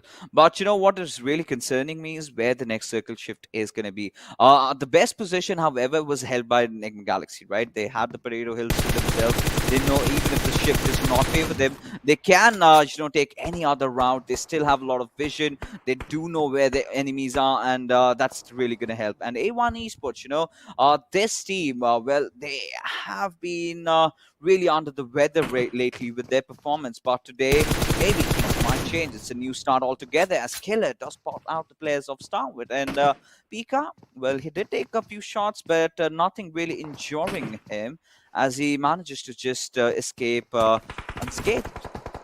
Exactly. Visit Vibes taking an exit from this lobby on 15th place. Starwood Esports on a critical rotation right here, right in the front lines of Vibes. Making quite a lot of sounds with those multiple Vibes as well. They're not inside, so they are also taking shots before challenging the fight. But guess what? Enigma Galaxy found a knockout on the players of Raw. One man being taken down. That means now this leaves Raw with only one last man alive. They have found themselves 3 kind of points over here, but again, that's not really going to be helping them out quite a lot in the overall rankings. They're on 15th place. They need to do something, and this game was pretty crucial for them, but unfortunately now they have only one last man alive. That means you can imagine the pressure on this man. You can imagine the burden on his shoulders. But somewhere on the other side, Rico Infinity, they're also taking a lot of fire on themselves while they're trying to make it inside the zone. And K7 and Fate are right next to each other. 3 teams right next to each other, clashing against each other. K7 doing a great job capitalizing on this entire surroundings. Hoshuan as well, doing a good job scouting the areas out. Yeah, they certainly are. And it all did come down to how good you were with your gating skills, right? That is exactly what Team Fate tried to do. While they were rotating, they did spot out a lot of squads. They knew that there are going to be pass buyers, and all they're doing is just try and take them down, and a little bit of shenanigans being pulled off from Venom's side, just stepping on the backseat of his buggy, again gaining that aerial advantage and just trying to throw a few smokes and grenades here and there. But now we've got another fight right in front of us. A1 Esports going up against Enigma Galaxy. Both the teams contending for the potato hills over here. One attacking, one defending. But Arif, he's been spotted out. And K7, they are on a vehicle Carmageddon. But by the looks of it, they are actually succeeding at that. As Hoshuan does not have any trouble, getting the final kill confirmed. But instead gets knocked out from elsewhere. And I believe that's going to be the boys from... maybe Cryptics. So much chaos happening inside the lobby. It's barely difficult to keep track. And there you go. It was indeed Senke who just blew his vehicle up. And so much of that eastern side cluster now seems to have cleared up. Now the circle completely favoring the players of P2K. How good they are to hold themselves, we've got to see. I like how Cryptics are being so quick on their feet inside this game. All the time they have one man moving inside and secure that place for the rest of the squad, and I absolutely love it. This time, it's Lazy Boy doing the same thing. But A1 Esports right next to Enigma Galaxy. Freak is right there. Do they know where Freak has positioned himself? If he's not being found out, that means A1 Esports are going to be putting such an uncomfortable spot. And it seems like A1 Esports as well, they're not far behind. They're making a quick rotation. On the other hand, rotation being cut off. K7 Zivy, he's taking a lot of shots, finally falls down, and that's going to be a Cryptics doing a good job making sure K7 is out of this game. And as I mentioned, Lazy Boy has already secured that spot inside the zone for his team, so they're not going to be having any more trouble to make it inside. A1 Esports as well, right there on the edge lines. All they have are those little smokes to cover themselves from Enigma Galaxy. But Enigma Galaxy as well, they have a little bit of high ground inside this one, and also a little advantage over A1 Esports. And A1 Esports taking things quite calmly. They do not want to rush things. They certainly aren't looking like they want to rush things right now. Sinister, well, he's been spotted out. 6'9" boy already down bleeding on his knees. Dante's got multiple job to do. He's managed to. He's got to take one shot over there. And well, did spot out Lord though, but instead changing his direction, just goes down. A big blunder from his side, which was of course not intended though. But A1 Esports, they've got to deal with the brunt of it. As Enigma Galaxy still, they've got the numbers. Now they're going to be heading inside the circle as I8. They've had their own troubles against NASR, as Crypto is going to have to solo march inside the circle. That's going to be so cumbersome. Of course, Uzum is definitely aligned with him, but Enigma Galaxy taking a look at them. Well, they've got the players of A1 again right in front of them. But when are they going to get the finishes? That's a big question. As Round again being aggressive as ever. Same thing that he did against SUDOR, makes no mistakes as he gets the final kill. And Enigma Galaxy stand tall at 10 kills. They definitely do. Enigma Galaxy, a banger of a game coming out from their side as well. Doing a good one inside this game. Crypto falls down. That's a huge knockout. They need to get Crypto on his feet, but it seems like it's going to be next to impossible. Uzum's really far away from Crypto, so I'm not really expecting that to happen. Team card right on your right side inside this match stats. You can see 10 kills on your side, Enigma Galaxy, and then also 1,334 damage being dealt, some insane amount of stats. And this finals, as I mentioned, it has been crazy so far. It's just one single team dominating it throughout the game, and Enigma Galaxy are the ones dominating the third map of Erangel. Finally, though, the opening has been found on Enigma Galaxy. They might be sweating a little. Hixia has been found. Deadeye's guys doing a good job on that compromisation. Oh, but, there you go. Lord does want to help out his friend. I do not know if that's going to be a good decision or not. The smokes have been deployed, but the vehicle is definitely going to burst over. The mobility has been taken away. Enigma Galaxy now, they're in a very, very dire situation. I believe Lord's barrel is just visible enough for on top just to strike him the next moment he comes out. But Raul having spotted out Suyo quite out in the open. The pixels really getting visible over there. But on top, he's going to be relentlessly going to be firing at Hixia's direction. As Enigma Galaxy, they still have to get inside the circle. But T2K, the area that they have, the spread over there, if they can manage to hold themselves off, this chicken could be theirs. But the way things are looking, they're reduced to just that one man. And, well, the light is definitely fading on them. The light is definitely fading. NASR getting pushed by Cryptics. Cryptics smell the blood. NASR, they have one man taken down. Bathika is the man. But guess what? Lazy Boy as well goes down. Senke now has a lot of pressure on himself. It's a 2-2 split from Cryptics. Are they going to be able to hold it on? That's the question. NASR as well, they're bleeding from the back. They're getting shot at. DRS, look at the push that Gelson made. Not really able to withstand the damage though. El Chapo doing a good job capitalizing onto it. Cryptics with only one last man alive in this fight. How are they going to be able to hold this push from both these sides? From above, it's NASR. From the front lines, it's DRS. What's going on? It's a complete ruckus being caused. Oh, and there you go. Getting sandwiched completely. Cryptics have been wiped out, but DRS, they are in a really tricky and dicey position as Nima, well, his position has been compromised. It all comes down on Muffin Ninja, if he can be a ninja, and clutch things around. But Deadeye is again being consistent than ever, making it to top 4, definitely going to help them in those position points. But Miracle, well, the moment he tends to overextend, that is where I believe Mafia Ninja is going to strike. The nades are going to be lobbed at his direction, giving Miracle that important information that there's someone behind the rock. Now, considering the fact that Miracle does have that high ground advantage, if he can lob a grenade of his own, Mafia Ninja is done for good. The high ground also has a lot of info, but that nade, oh, takes Miracle down. Nabo with such less HP is going to be backing off this time, looking to confirm the kill. Mafia Ninja with some incredible utility placement, but here comes the backup. NASR as well, they're trying to create a wall over here, making sure they're not getting pushed on by DRS. Mafia Ninja's position being compromised behind the rock. Nade comes in from their side. Another knockout. What's going on, DRS? This is what we know them for. Another nade coming in. Oh my god, this is a crazy final battle. NASR, they were looking so strong, but DRS with their utilization, just making sure NASR is not able to overextend themselves and taking them down one by one. DRS, there's no way you're able to fight against this. The real soldiers have woken from their long sleep over here. They are looking undefeatable the way they are marching in. And Nabo, he's got to clutch those res up. And now DRS, they are trying to get another angle. Mafia Ninja has got to pick up anything that he can get, any few grenades that he can get to work around with. Because one good grenade and 3 go kapoo! And Miracle does go down as Nabo and Hudson are staying low. HP Nabo's got a thrown down. And Mafia Ninja is going to be relentless with those spray as On Top is going to capitalize, going to be poking from the sideline at the players of DRS. Oh my goodness, Necro, what are we watching right now? This is the classic DRS fixes. They're so good with their nades, and this is what they're exactly proving. Nima and Mafia Ninja, single-handedly, these two lads are making sure that the lobby's feeling the pain that they're trying to instill. Their lobby's feeling the fear of DRS.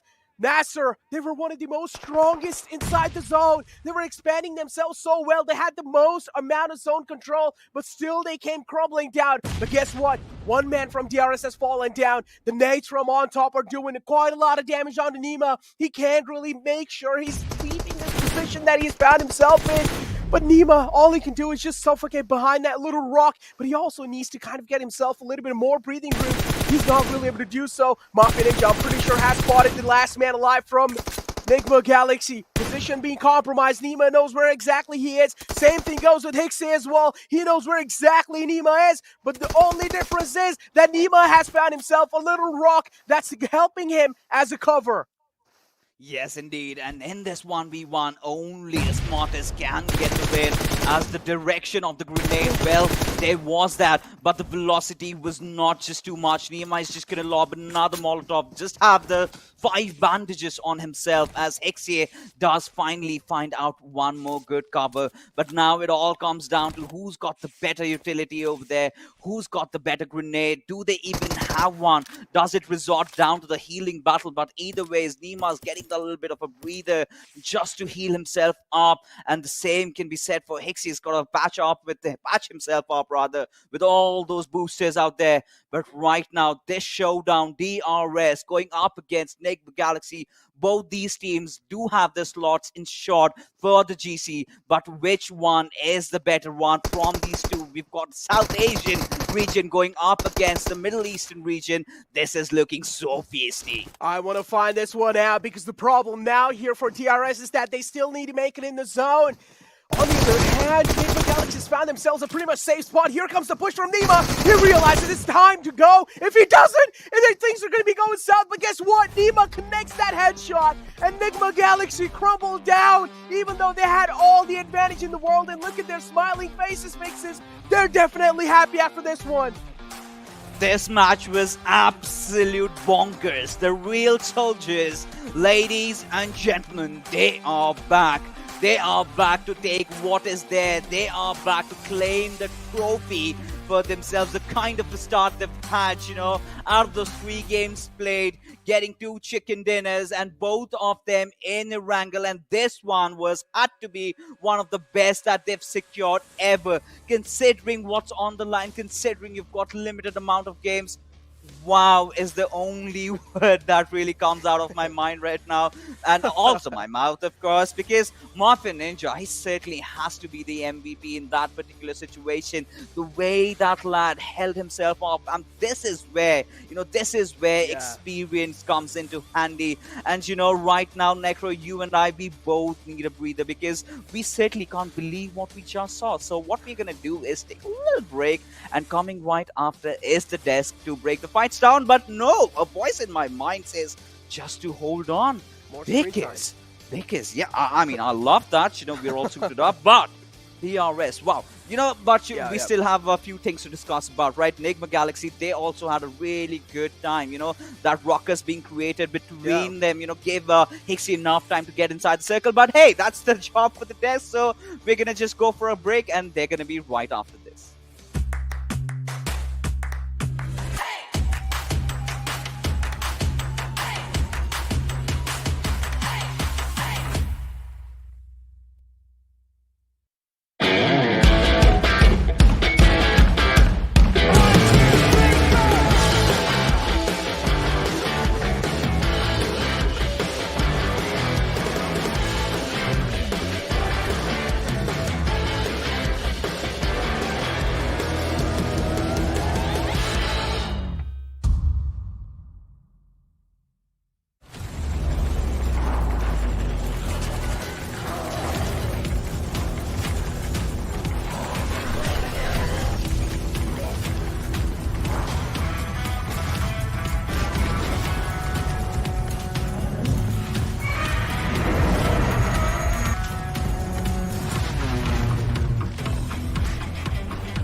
Well, talk about good things. Well, DRS is in the house, in the building. They are definitely dominating when it comes to this final right here at PMPL MENA and SA Championship. All thanks to our sponsor, Oppo F19 Pro. But this is what we had been waiting for. I mean, the real soldiers, they are delivering now.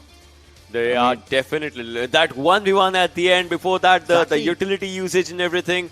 Well, the way they rotated them around the circle as well, getting to a good area and all. So they delivered good. Well, they were the real survivors as well. Yeah, absolutely. On the other front, I mean, talk about Enigma Galaxy. We had been bringing that team up since the past 2 games, and now here they are to deliver that exact same expectation that was anticipated from the fans. Moving on along, let's talk about the most valuable player from this game. Yeah, DE also had a wonderful time. I mean, we talked about DRS, we talked about Nigma Galaxy. DE were also there, and it was quite an incredible run from this team. The MVP of the game on top, sir, with 7 kills secured, 919 damage given out, and only 68 healed up. But I mean, DE were we did see them getting taken out, as Nemo was the lad who finished them off in the very end, and after that, Nigma Galaxy were in his crosshairs. But yeah, Mafia Ninja, the man was a monster with how he dealt with the players of NASR Esports. Absolutely flawless utility use. At one point, when he was spotted out by Batika, I thought he was going out for sure, but no. 2,000 damage by these two lads, Nima and Muffin, are just here at this area, right? And 9 kills secured by these two lads combined, if we just talk about. Obviously, there are going to be other players as well. Well, onto the other side from Nigma, just like you said, 10 kills secured onto this area. That's pretty decent. I mean, both of these teams did perform incredibly well. And obviously, we'll be having a look at the way their stats just talked about it. And, well, no doubt, DRS is going to be at the top position, though. Nigma Galaxy, 1 point ahead in this game. Yeah. It was an incredible match. It was a very fun game to witness. I mean, just 1.25 points being secured by Nigma Galaxy. But I believe because this was the first first good game from Nigma Galaxy, as far as the overall storyboard is considered, they are going to be a little bit further behind in comparison to where DRS, where I8, where Deadeye's guys are going to be. And now, who's going to be the top 4, Ocean? Well, about the top we know, definitely, about the top position. We'll have to see about the other 3. I mean, DE is going to be there, I'm pretty sure about that as well, because DE has been doing really good. I hope they stay. I hope they stay. That's all I would say. Mafia Ninja, 25 utilities used and 4 most grenade kill numbers. Wow. That is wow.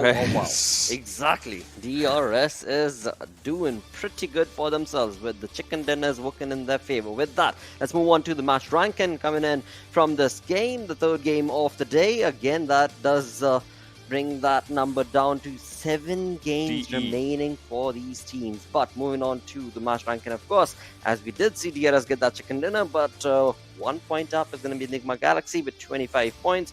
Moving on to what Ocean was just referring to, Deadeye's guys, a consistent play, giving them 19 points. And K7's here, Cryptics is here, Johnny. NASR was there as well. The previous game of Cryptics was brilliant. Previous game of K7 was decent. So they are getting good points. NASR, they are here as well. So again, I believe I8. Well, if this is where they've had a huge point loss. And it's not just them. It's the 2 teams that we thought were going to do really well in this game. Stalwart as well, just finishing off with 3 points. So this was, I believe, a game. Again, as Ocean, you like to say, day number 3 is always the day of surprises. This was game number 3, and it was a match of surprises indeed. It definitely was. With that, as we move on to the rotations made from the teams, let's move on to the zone analysis. That is going to be headed by Ocean Sharma. Yeah. That would be me. Yeah, so let's just talk about it. Forget. I sometimes do. Well, you see Nigma Galaxy is here, DRS is here. So if we talk about, the way these teams have definitely, just moved around for the circle, that's just a really, really good thing. Because, when we see about the movement, this was kind of a standard circle. I guess Fixes was the one talking about when we saw the zone first that we are missing a lot of Gatka circles, missing a lot of Ruin circles and so on. But this is where, just think about it, right? Previously, what used to happen is, Johnny, maybe DRS used to have like one corner for themselves, something like this, and the circle would shift down, right? They would not have the circle. We've seen that happen multiple times in previous last few days. This time they were like, no, let's just scratch that. They just get to the central part. They get most of the circle for themselves. Meanwhile, on the other side, look at Nigma Galaxy, right? They had a lot on their plate at this moment. They had a lot of players around them. Still surviving onto these areas and getting inside the circle, that's just a risky job. But well, they did that, Johnny. Exactly, and they did it quite nicely as well. As you said, they had a lot on their plate and they were cleaning up the mess quite nicely, securing a lot of kills in the process. The only downside being they were losing a few key individuals from this point onwards. And at one point I thought I8 definitely had a wonderful position inside the circle, but then this hard shift happens towards the southeast and it just changed everything. Yeah, and after this one, right? After this one, this happened. So now Nick McGuinness were like, yeah, we are safe, but we're not exactly safe because obviously we have to get inside the zone as well. So for them, taking fight against a few teams here and there was there. And then DRS, well, we saw that the glimpses of that classic DRS that we have been talking about here and there. The one that likes to take down the players. And well, it was like they were just waiting for the correct moment. And well, when the moment arrived, they arrived to the scene. Exactly, and I mentioned this playstyle. We've talked about this playstyle time and time again during the league play days when we were sort of questioning what's going on with DRS. This time they switch priorities up. Get to the edge of the circle first and then re-engage those fights. We noticed this quite clearly towards the end when the fight against NASR Esports was happening, as Nemo was given the call to move forward and Mafia Ninja stayed behind to delay the players of NASR Esports. So that is what they usually do. In the league play days, they were just picking up fights wherever they wanted because, again, I mean, they knew they could get to the finals quite safely. Well, I mean, when it comes to the finals, all the teams definitely are delivering. I mean, every single game that we move on forth, there are so many kills taking place. So let's combine all those kills together through the Oppo F19 performance. To be honest, once we are looking at these moments, I would just like to say one thing. I would want to see every Erangel start in this kind of a pace as well. Even the last one tomorrow, if it happens, right? I would want it to happen in this similar pace. See, it's kind of a slow start, not exactly the start that we would want, but this slow start actually just makes room for extra chaos to happen. The circle shifts, they make room for the teams to just think about their own decisions, their own double guesses, and well, the fights, well, they make room for some players, some teams to get those advantage for themselves, like the advantage situations. That's one thing that was happening. And well, the final moment, that 1v1, that makes room for a lot of chaos in the minds of the viewers as well. True. Yeah, exactly. And it also sort of showcases the decision-making ability of the teams being put to test. I mean, no matter what we say about those early finishes, how fun they are to witness, it takes the excitement away if you see a complete 4v4 at 2 minutes. I mean, because one of the teams is definitely going to be in an uncomfortable position at that point. They haven't sort of figured out how to challenge the game based on where the trajectory of the plane was. So I agree with what Ocean said. This speed was perfect, and it allowed every single team an opportunity to, as he's pointed out, to think clearly about their decisions, where they wanted to go, how they wanted to engage in those fights. Definitely. That's what happened, right? And everyone, I would say everyone liked that. In a way, if you just have to talk about this one. But well, as soon as the chaos started, as soon as everyone just knew that they had to take on to a lot of fights, well, that's where it was just kind of moving towards the end game. And well, in that one, I believe we'll be seeing that moment as well, in which A1 Esports is one player. He was trying to take down the players, though. He thought like he almost missed his marker. Yeah. But well, it was not exactly a slow reaction, but it was something unfortunate that happened, right? Just trying to take down the players. Did deal out a great amount of damage, though, but well, could not convert it. So yeah, that happened. And I mean, talk about conversions. We're going to see utility being converted into, well, quite a lot of memorable moments by the players of DEADEYES, guys, in a few moments. And it was really, really fun to watch all this unfold in front of our eyes, because, I mean, Mafia Ninja and Nemo definitely two deadly players that you have to be careful of. There's the first. Now, Batika is going to be falling down on his knees. The backup arrives, but even that doesn't change much. So many good utility usage just coming. So much amount of good utility usage just coming down by these lads. And well, they were like, well, we are the boss. We rule this area. And well, they definitely are showing it right now with that top position. I'm definitely sure. Yeah. And we'll have to see that where, like, what can they do in the next game? Because again, coming down Sanhok and then Erangel again. As of now, they're unbeatable at Erangel. Yeah, absolutely. I mean, they are definitely showcasing what they are known for, and that is death and destruction in the game, with 2,813 damage being showcased from DRS. Out of which 2,000 is just by 2 lads combined. Exactly. So that's just the impact of staying alive till the last moment, and well, it paid off pretty good, pretty good.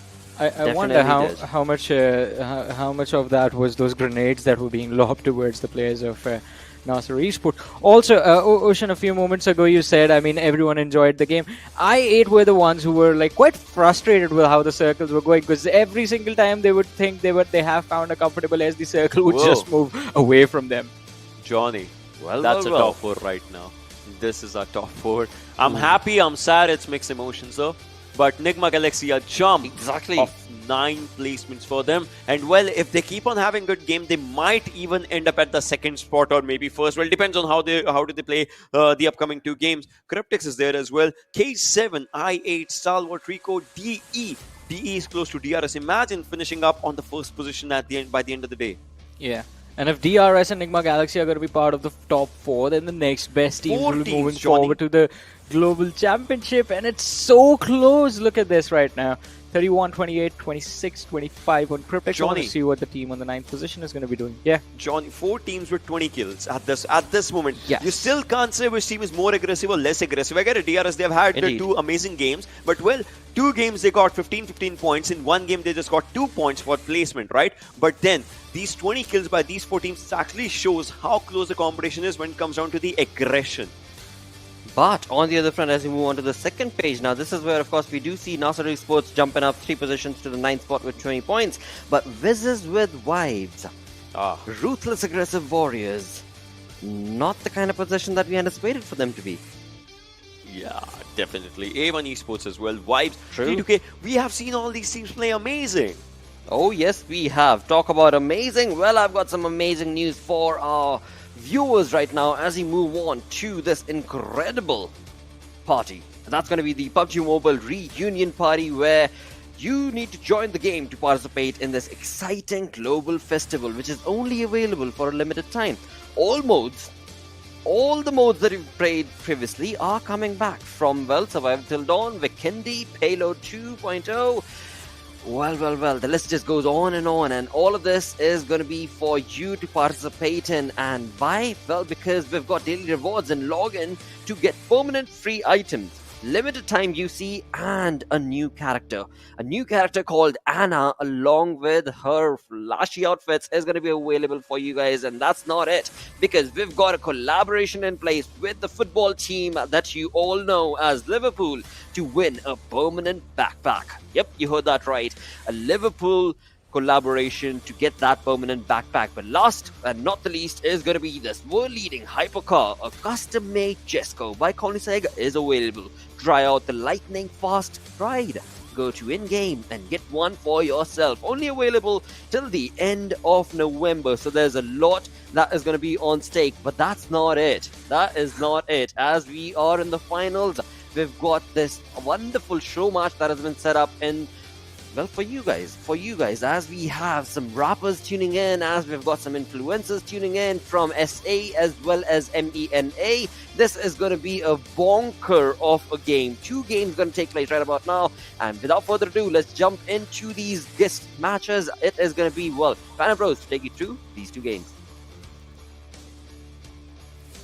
Well, we did certainly need a breather, before we head into the action, because it's so heated up right now. Yeah. And we need that cool down moment just a little bit. And what a perfect time, we were actually talking about the South Asian region going up against the MENA, and here we have in a rumble, a 4v4, and the first map is going to be in Sanhok, so let's just head in. But, before we do that, it's going to be a really interesting format for us over here, because in Sanhok, we're not going to use guns, buddy. It's just going to be those nades and those melee weapons. So, starting off, repping the South Asian region, we do have Ducky Extra, 2B Gamer, Rap Demon, and Doshi. And right there, opponents, we do have repping from the MENA region. We've got Randa, we've got Aboelm, we've got Powerful. Well, I know this lad, and we've got Emmett. And so, well, taking a look at these 2 teams, we've got a little bit of a shift here on towards the MENA side. They've got a professional player. Yeah, they definitely do. I mean, Powerful. Even though, he's not in the top 16, but still, I mean, he does have the professional tag on his name. I do personally want to see how things going to be looking like. As you mentioned, things have been really heated up on the grand finals day 1, so we want to chill things out a little bit over here, and this is why we have a show match. Some influencers coming in over here, some rappers over here, and as Fixes mentioned, you cannot use guns inside this one. The only thing you can use is your utilities and your melee weapons. So this one's going to be an interesting one.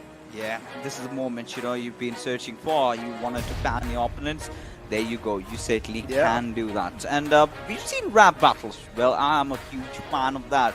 But when you've got rappers taking over, pans or maybe a sickle or maybe a machete, anything can happen. Or maybe the good old fist, the good old Royal Rumble. Just get into that. But as we can see, both the teams, they're dropping off right at boot camps. They do not really want to waste any time looting. Just want to head in and go up against each other. We've got to see which one's the better region from the two we have. Exactly, we definitely do want to see, and I feel like this one is more kind of going to be like a wrestling match as well, so we might as well announce it in that way, On the other hand, we have Ducky right next to him, we have another player, and I feel like things might just go south over here for some teams. Oh, they're also using meds over here, which is fine, I guess, but now, here we go, he finally found himself a sickle, fixes, and I do want to see who he is going to be cutting off this time. He's already swinging it in the air. A little bit of practice. I mean, at this point, Necro, I really love the pan. It's just got that extra damage. Imagine trying to block off maybe an opponent's melee being I just like off. the sound. Yeah, we also like ding. But considering the customized skins that we have, a lot of people flaunt the sickle, right? You've got some katanas, you've got some various type of different weapons, but Ducky, he wants to stick to the basics, the good old cast iron pan, and a few grenades are being lobbed over. We've got to see who's the better one out there, and powerful, of course. We do know he's got that little bit of an edge over these players. But again, he's been handicapped. He cannot use any weapons that he excels at. So this is the first face-off. We've got a grenade. And what did he just throw at his direction? It was a flash. I think it was a flashbang if I'm not wrong. We did not get flashed. I did not hear the sound. I think it was... Yeah. How do you can't throw a painkiller these days? Well, I guess you use painkillers as a fake flash. I guess that's a new strategy, guys. But yeah, now we have Powerful with a sickle. Looks like a Grim Reaper right there. He's chasing Ducky down. He wants Ducky down over here. Just swinging it in the air. But Ducky as well got some jukes. He's jumping around. Ducky has the pan. If he's able to do so, this can be a happy moment. This can be a funny moment. And there we go. Ducky takes Powerful down. A professional player down. But instantly, the trade is there, Fixes. Well, there you have it, All right, so races are coming up, but we've got that good old fist fight right in front of us. Darby with the Molotov, and he succeeded with that. Just backing off, but Toshi did manage to get off. This is ludicrous. I think now it's down to a 2v2, I believe. Yeah, we still have Rap Demon alive. Both the rappers alive, and one does have the machete. He's gonna slice them off. It's just the way he does in his songs. Yeah, well, I mean, gotta hit some bars over here, Fixes, and he's got the machete this time. The man is bleeding from the other side. It's Toshi who's bleeding right now, and look at what 2B Gamer's doing. He's chilling out. He's taking things a little calmly over here. He doesn't really want to directly go inside the high intensity action. Instead, he wants to kind of take things a little chill. And guess what? Demonizer is going to be sticking the res onto Toshi. Does do the other team realize? Does Team 2 realize? If they do, I'm pretty sure they want to slice them open. Yeah, they certainly want to. But, at this point, the races are up. Of course, the two rappers that we have from the Pakistan region, they feel them. But Powerful, he's angry right now. He's searching for blood. And all he's got to do is find someone just to knock them over with a pan. But Toshi, apparently, he's on the run. Now, he's being chased by two people out there who indeed is being chased by 2B Gamer. And now, this is it for Toshi. He's still bobbing and weaving. Now, Abo still what is going on? He's still continuing the pursuit on him. Two players behind one little man. It's a cat and mouse chase over here. And they're not going to let him go. Like, quite close. That was a close one, Toshi. You don't realize how close that got. No, I don't know if waltzing was a good idea there, but still he's safe for now. He's found himself on the high ground. He wants to slice someone up, finds a free hit onto the lad. He's looking to get another one, but he's not able to. Both of them are whiffing quite hard, and still he's able to run away. He's able to make it out alive. I like that door shutter right on his face. Yeah. Back off. Back off right now. Where are my teammates? Why aren't you here? The ban being yielded and powerful. Oh, he's going to chase him down. There you go. Getting the knock and will Please don't slice your teammate. Yeah. I mean, that's the last thing that they would want to do right now. I think this is it. I mean, right now, it's a 4v2. And Powerful gets one more. That, I believe, leaves just with Rat Demon alive. And seems like it, the MENA region, they're going to win the first map. Because it's not just over with one map, right? We've got one more surprise. And we're just going to wait. Yeah, the surprise. That's why it's called surprise, right? We're not really going to be revealing what the other one's going to be. But yeah, this one so far is pretty interesting, and it's cracking me up for sure. The last man alive is going to be a Demonizer. He's on the run. He does realize if he stops anytime soon, he's pretty much going to be dead. Swinging those machetes onto each other. Finally, Demonizer comes out on top in that fight, but that doesn't end right there. He needs to fight without wasting any more time. He doesn't even get a time to catch a little bit of breather over here. Oh, definitely. And you know, this is still not going to be a lot, right? All he could have done, could have gone a little bit thirsty, right? Just slice his throats up. But no. That being said, he's all by his lonesome.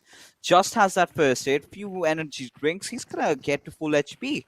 But at the same time, the reses are back on. Now, what I really want to see is someone just throwing off that machete and maybe take one down. Because Powerful, well, he did have this energy drink, but no.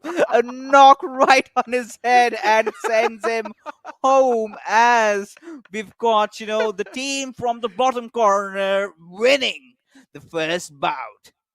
Wow, I mean, yeah, I kind of feel bad for Demonizer, man. He felt all by his lonesome, and in the end, well, just got panned to his death. But yeah, I would say that was a fun time for sure, and that definitely helped us kind of calm things down of how the matches have been going so far. This was a great kind of, I would say, a time off from that intense battles. Yeah, and I desperately needed that. But, you know, this is not just done yet. You know, there is still time, you know. South Asian region, they can make a comeback over here because I believe right now is the right time to spill the beans. And Necro, would you want to do the honors?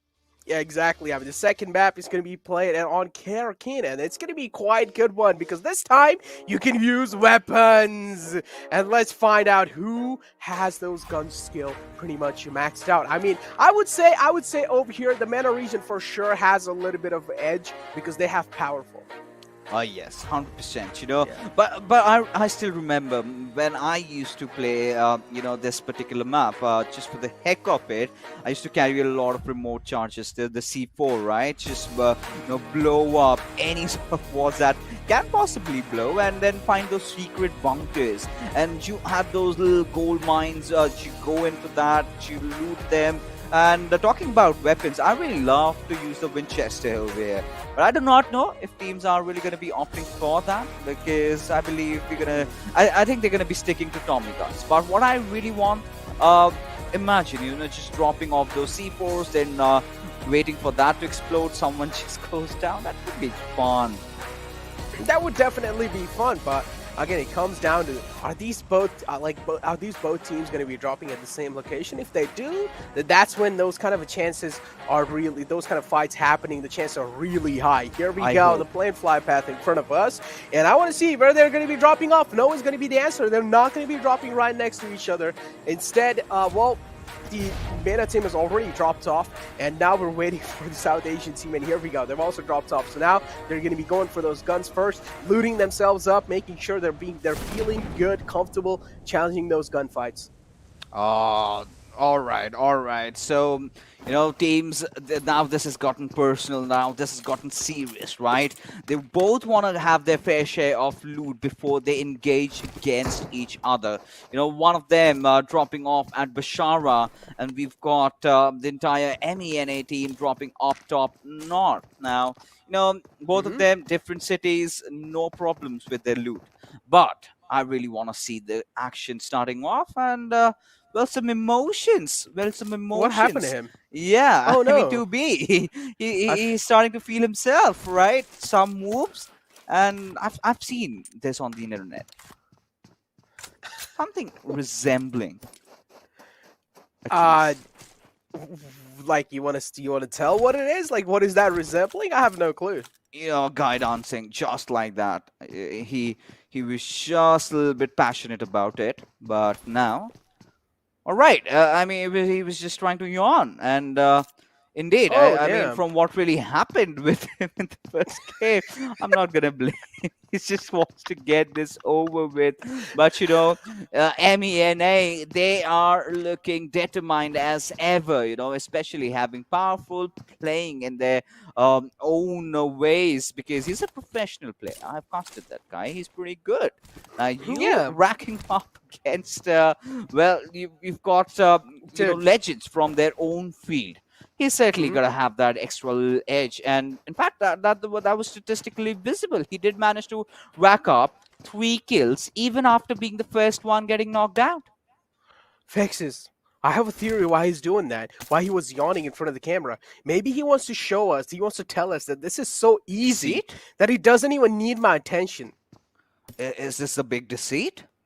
You say? Maybe, yeah. Like I feel like he's just trying to show that this is way too easy for me. Like that's why he's yawning. He's like, all right, I don't even need to do anything. My boys got this. You don't see me coming, do you? And that is exactly, maybe that's what he's trying to do. And now, I mean, this lull inside the lobby, I'm starting to speculate, where are they going to cross roads, right? Are they even going to do that? Or are we going to just wait along, for the entire match to pan down? Because taking a look at Powerful, all right, he's going to take the hills. He's going to try and spot out. Because I believe, if they know how things work out, they must have seen, a team dropping off right off the bat. So if they can look in that direction, maybe they can find any fast buyers. They definitely can, but for sure, I feel like they know where they both have dropped off, each team. But now, in the end, it just comes down to who's going to be looting as quick as possible and then going inside a fight. I already do see Ahmed kind of getting himself a shotgun, getting ready for the battle. Maybe he's trying to get some close range duels over here. Fixes a suppressor. Wow, it sounds pretty good. I mean, you could just take out the suppressor and throw at your opponent's head, and I'm pretty sure they're gonna get hurt. Look at the size of it; it's massive. But you know what, Necro? What I really want, is the rappers rapping over here inside Karakin. Just switch on your all chat and get off. What a good way. We've seen different kind of various raps. Now imagine a rap battle inside in the front lines. Inside the game of PUBG Mobile. Know what exactly is happening. Team 2, right there. They're still taking their sweet little time looting over here. And look at this. He is still chilling back. He's like, all right, I don't even need to play this game anymore. All he's doing is sitting back on the chair, having a good time. He's like, all right, my boys got this. I don't even need to do anything. And yeah, finally, it seems like they're getting quite close to each other. I see Ducky really close to these lads, and they have realized that maybe Ducky's right inside the house, and yes, the open door gives it all away. Oh, 100%. And I think that is where Ahmed's headed to.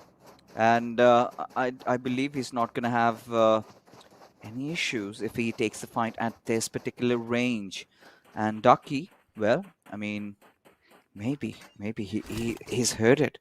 His heart's pounding right now. He's screaming for help. Oh, he goes down.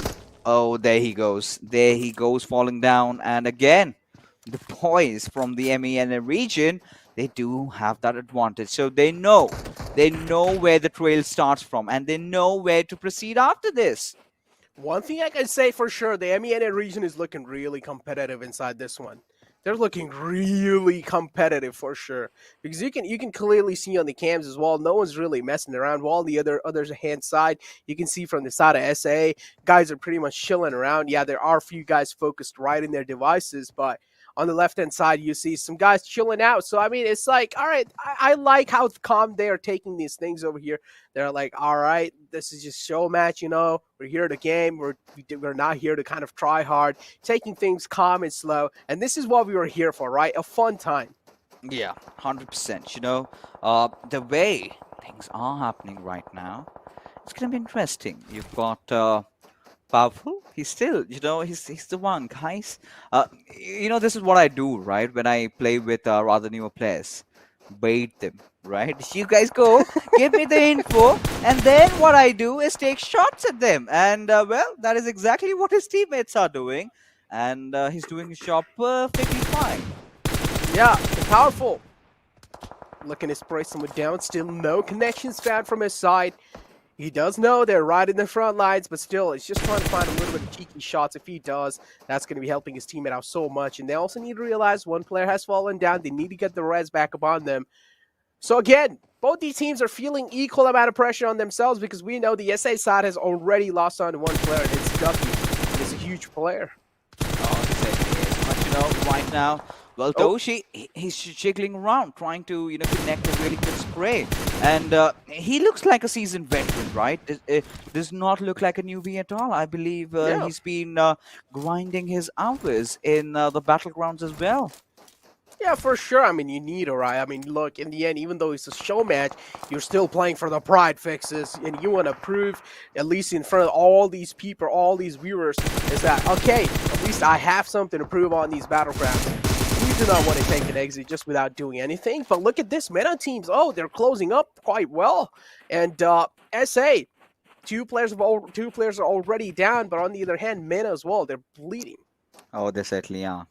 And, you know, right now, with just, you know, those two kills being secured, they're still going to have that upper edge, right? Now, what they've got to do is keep Powerful alive. You know, he's going to be your key. He's going to be the one who saves the day. As, you know, in this big city that we have, it's going to be difficult to locate these two players in Farfast, because they love singing, right? Unless and until they're making a lot of noise. I do not think the neighbors want to knock the doors, right? And, well, Powerful. He's, you know, still just scouring from land to land, you know, from house to house. Yeah. And there he goes. A few shots have been taken. I believe Toshi has been spotted. And Powerful, he'll take some damage though, but he's instantly patched himself up. He will instantly patch himself up. And now, guess what? SA teams as well, they are now falling back. They're coming in hard. And y'all are Powerful as well. As you mentioned, he is their key. If he's alive, he can make a lot of things happen. If they want to win this one, they want to make sure that Powerful is staying alive in these games. They're left with only two players, and same thing goes on the other side as well. Toshi is in the front lines. I feel like Powerful knows exactly where he is. And Toshi, a single small mistake being made, and he will be taken down. Oh, that was quite lucky, though. Toshi knew that no one's maybe looking right on himself, so he crossed the road. Yeah, I mean, a 2v2. Or it's a 2v1 right now. Toshi just being the last player. Surviving.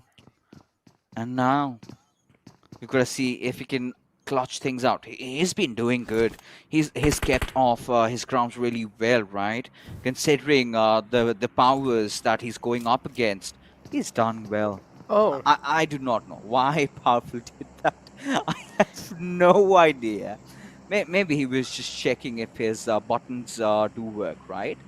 I think because apart from that, no other explanation at all. Maybe he was just like checking. Yeah, maybe he was just like checking like the Molotov, just making sure that it works. I'm not sure why he did that. But yeah, keeping all the jokes aside, here we have now finally Powerful. It seems like he realized where Toshi is. He's making the push happen. He's pushing in. And now over here, Toshi is going to be feeling a lot of pressure. Two players moving in on the clotheslines, getting up close and personal. Toshi is going to be feeling the heat. But guess what? He's not someone who's a rookie. You can't just push him like that out in the open. Toshi's going to be replying to you pretty strongly. And Now Powerful realizes his position being compromised. Powerful now making the push happen, realized he ran out of bullets, and he found the right opportunity to strike, and he's going to be striking in hard. Oh, he certainly will. But, a really valiant effort being put by as a region over there. Especially but again, 2B Gamer. Yes. I mean, especially Toshi for me. I mean, the way he raps and the way he converts that and channels his energy inside PUBG Mobile, that's commendable. I never really expected that they would be this good, but yes, he was. But that being said, we've got to get back to the desk because they still do have a lot of things to talk about. Yeah. Well. Talk about rap battles, that's one thing, but move on into the battleground. That's a complete different story altogether being showcased from the MENA region right now. But that is just the show match. As we continue on with the championship, let's move on along. Let's bring up the schedule. We've got 3 games done and dusted for. And now as we move on forth, it is time for the 4th game of the day where we jump on to Sanhok. 16 teams all prepped and ready. Certainly hope that the few minutes that they had of relaxation, well, they've been able to capitalize on them. Hope so.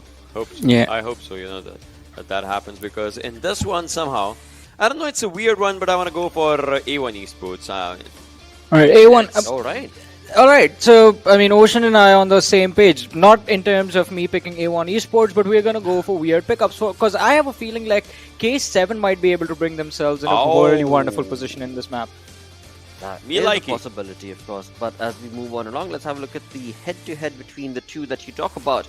We've got A1 not having a good day, and K7 on a complete different roller coaster. They never had a good day, but maybe today's day. Exactly. We need to keep in mind that the stats represent the performance they had in the past, and today we are starting off fresh. So yeah, it's a fresh start. Obviously, they have never they haven't had a good fresh start. I get it, but I'm hopeful. And again, hope is a dangerous word, but again, I mean, we definitely can talk about the speculation, but in the end, we shall have to see what these teams are going to be bringing to the table. With that, let's move on along and let's have a look at the game itself altogether. Let's go on to our casters, the Panda Bros. It is Necro and Pain Fixes. Yeah. Well, now, yep, exactly. I mean, we need to definitely take things seriously.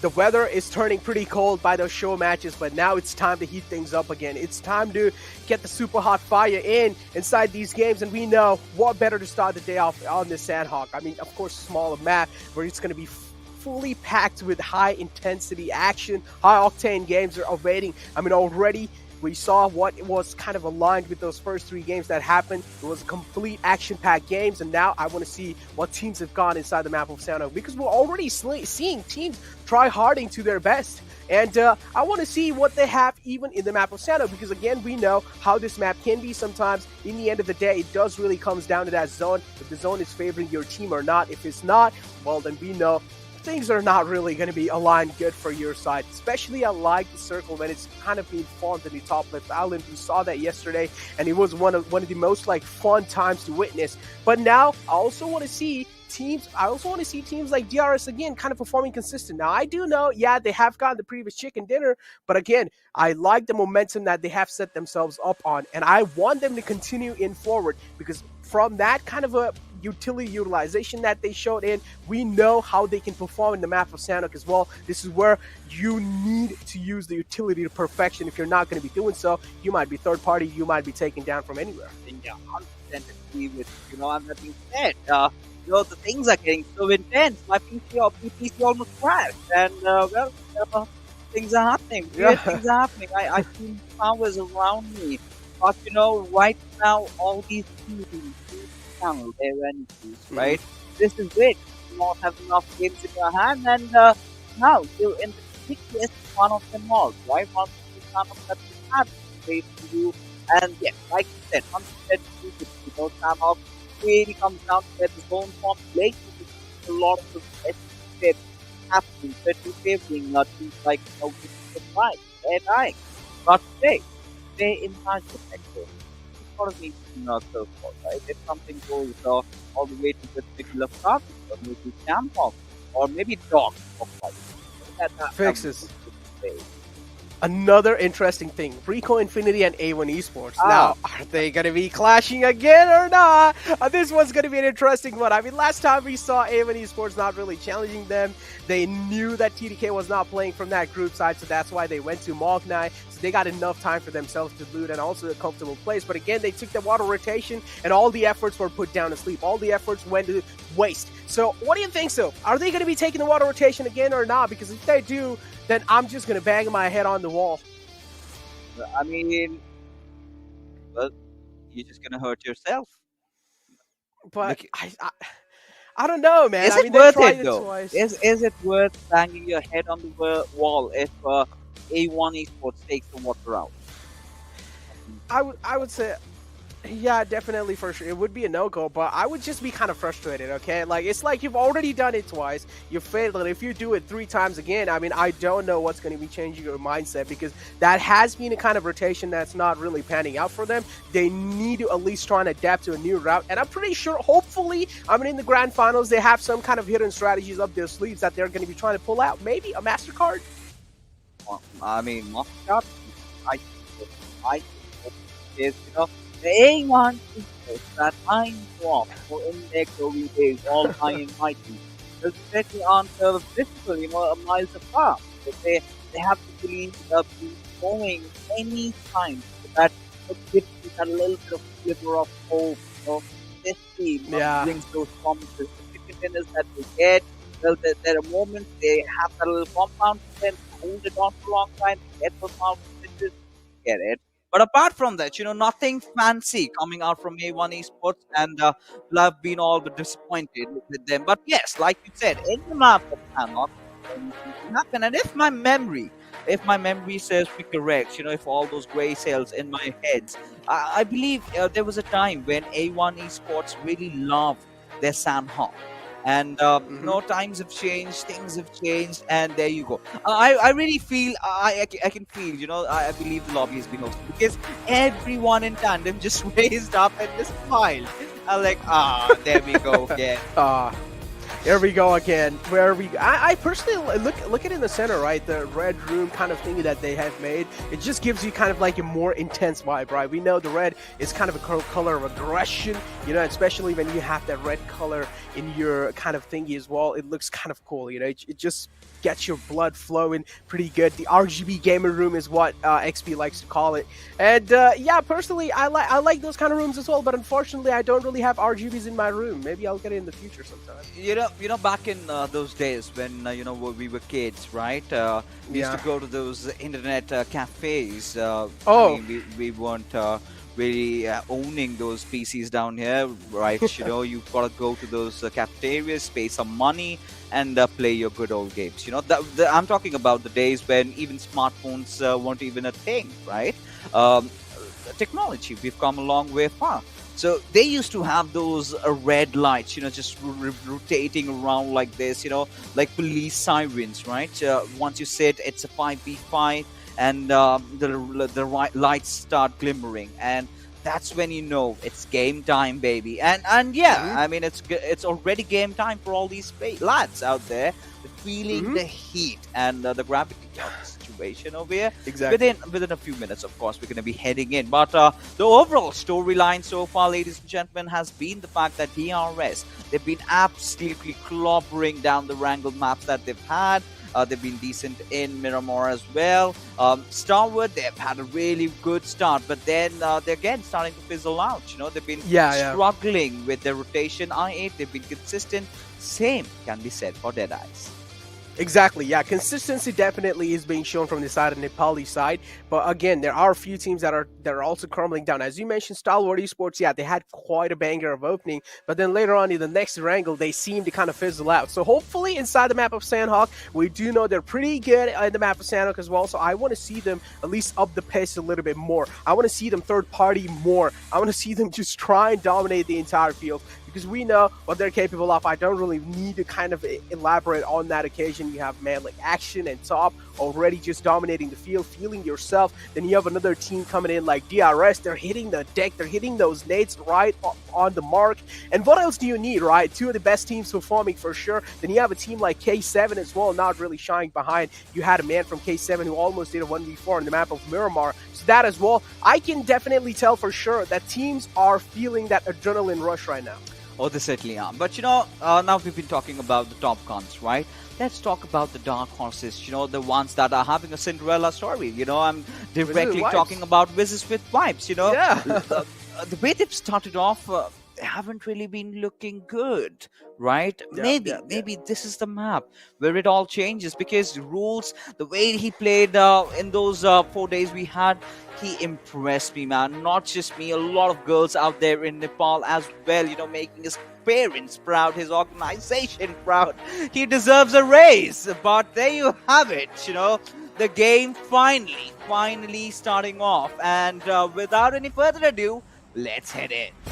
Here we go. Finally, the map of Sanhok and we are going to be deep directly into it. And here we have the plane flight path starting from Camp Bravo all the way towards Camp Alpha. And as we know, DRS are going to be having no problem. They will also have their loot pretty much right on their hands. They will just going to be dropping in Camp Bravo, getting that loot as quick as possible. And they can also try and book it inside the zone quickly. On either hand, this plane flat path is pretty good. No matter what kind of team it is, you are going to be getting to your location pretty quickly and at least try and get the loot in. But now I want to see again, as we mentioned, the Rico Infinity and Avon Clash. Is that going to be happening again or not? Rico Infinity dropping straight up in Paradise Resort. No two ways about it. But Avon Esports, though, look at the split that's being shown from their side. 9boy kind of close to Paradise Resort.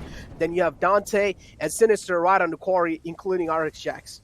Yeah, I mean, things have started off, well, there you go. Oh, there you go. I like it.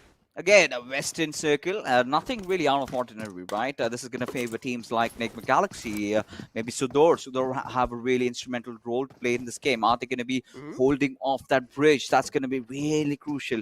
Now, K7, they're going to be having the better of Painan. They're going to have no trouble. I believe they're in a really good spot, right? Considering if the circle does pan down south, which I believe will, they have a good chance in getting a chicken. And I think this is the best we've seen from the HDM region so far, right? I think you were also there with me when we casted the SA Championships last time, and we were just looking out for them, and they were just not there. But this time, they do come with a lot of promises, and they're delivering. That's for sure. Yeah, they're definitely delivering. But I also want to elaborate more on the zone is that what I like about these kind of zone is that now the zone has been divided into 3 compartments of island, right? Is it going to be shifting on the left side?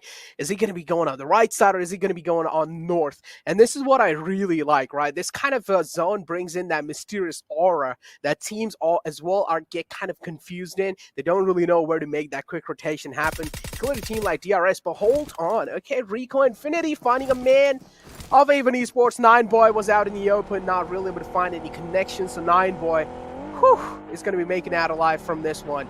Rico Infinity are always on Avon Esports' tails. Oh, they certainly are, aren't they? And they love doing that, right? That one really satisfying wipe that they did cause, inside of Paradise Resort. And A1 Esports have been dropping at Paradise since time eternal, right? We've seen them a lot of times. They've even I believe we did see Dante clutching out. They did wipe out the players of Zeus once, and getting completely clapped by Rico Infinity. That does instill that fear amongst them. And now, they've got to make that move. They've got no option. They're just moving around, and that's concerning for me. I'll tell you why. Because they're not getting enough loot to sustain. They do not have that backup plan for going in for that med battle, which teams like Wizzes with Vibes and Deadeyes resort to. So A1 Esports, they're in shambles, and I must say, after this tournament is done, they really need to start from scratch again. Right with their roles, their IGLing, number 1, needs to be fixed ASAP. Yeah, for sure. Sinister has been kind of questionable. Yeah, as you mentioned, the IGLing definitely is questionable from their side. But again, as you mentioned, things can be changed, things can be rerouted, and Yeah, they will, at least for sure, because of Rico Infinity, they are pushed out of their comfort zone because they're not really able to drop in the Paradise Resort area. So that means they are forced to at least find themselves a new drop location. This is where they dropped in near Quarry, but now they didn't really, I don't feel like they found themselves that much comfortable amount of loot, right? Even though it's the map of Sanhok, but still, they had to move in pretty quickly, and they have done a good job in that. But again, the circle is going to be the main thing because, as I mentioned, this kind of circles really brings up that mysterious aura. You don't know where it's going to be shifting towards. Oh yeah, I mean, this is going to be interesting because the holding those junctions, that's going to be really important. Now look at Nasir, right? In fact, Hassan, he's away from his pack. He's nowhere in near contention, and I believe the players of Starwood, they've spotted a few unwanted people around them. But here we have a fight about to break down as Jiggle. I believe he's aware of Freak's positioning. And this is where I would really want him to lob a grenade, right? That's the best way you can flush someone out from this little guard post over here. Or maybe a Molotov that pretty much takes over that entire area. And then once he takes a plunge or something, you capitalize on it. Or maybe it's just the good old days. Call your teammates for backup and then take the fight. But either ways, I really want to see what is he up to. Teammates don't really seem anywhere nearby Jiggle, but again, they are trying their best to provide that backup fire. Jiggle, he doesn't realize he slipped away from his hands, and finally Jiggle as well. He's fallen back. He does realize maybe Enigma Galaxy are up with some backup, and Jiggle not really overextending himself, instantly backing off. I like that. He wasn't really kind of overconfident or cocky in that fight. So decided to back off instantly. Vibes with the rest of the players. They are sticking together. It's a 3-1 split coming in from their side. And we always know Jiggle is the man who's on the front foot. And again, being the IGL, he's still on the front foot. And he most of the times deliver. He tries to find the entries. He tries to find those infos as much as possible. And Vibes, I mean, they do a good job in that. Oh, they certainly are. And, again, Team Vibes. I've got to be honest. This is one of those fights where he did back off. That was a smart idea because he knew where Freak was, but he had no idea where the others were. And imagine, he ran into an ambush. That could have been deadly, right? That is something that Team Vibes at this point cannot afford for themselves.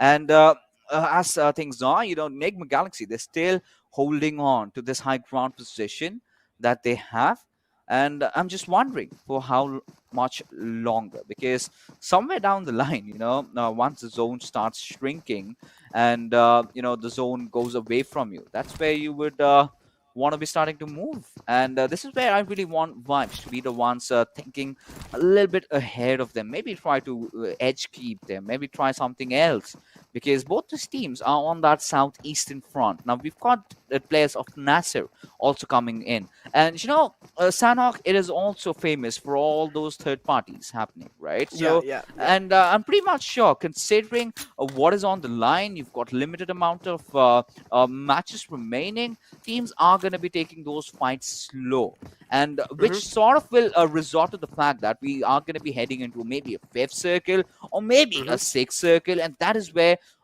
let's say we've got 10 to 12 teams alive, and in a jiffy, half of the population just gets wiped, just like Thanos doing things in Snapped his fingers. Yeah, just snap it and wiped out. Voila. Yeah, exactly.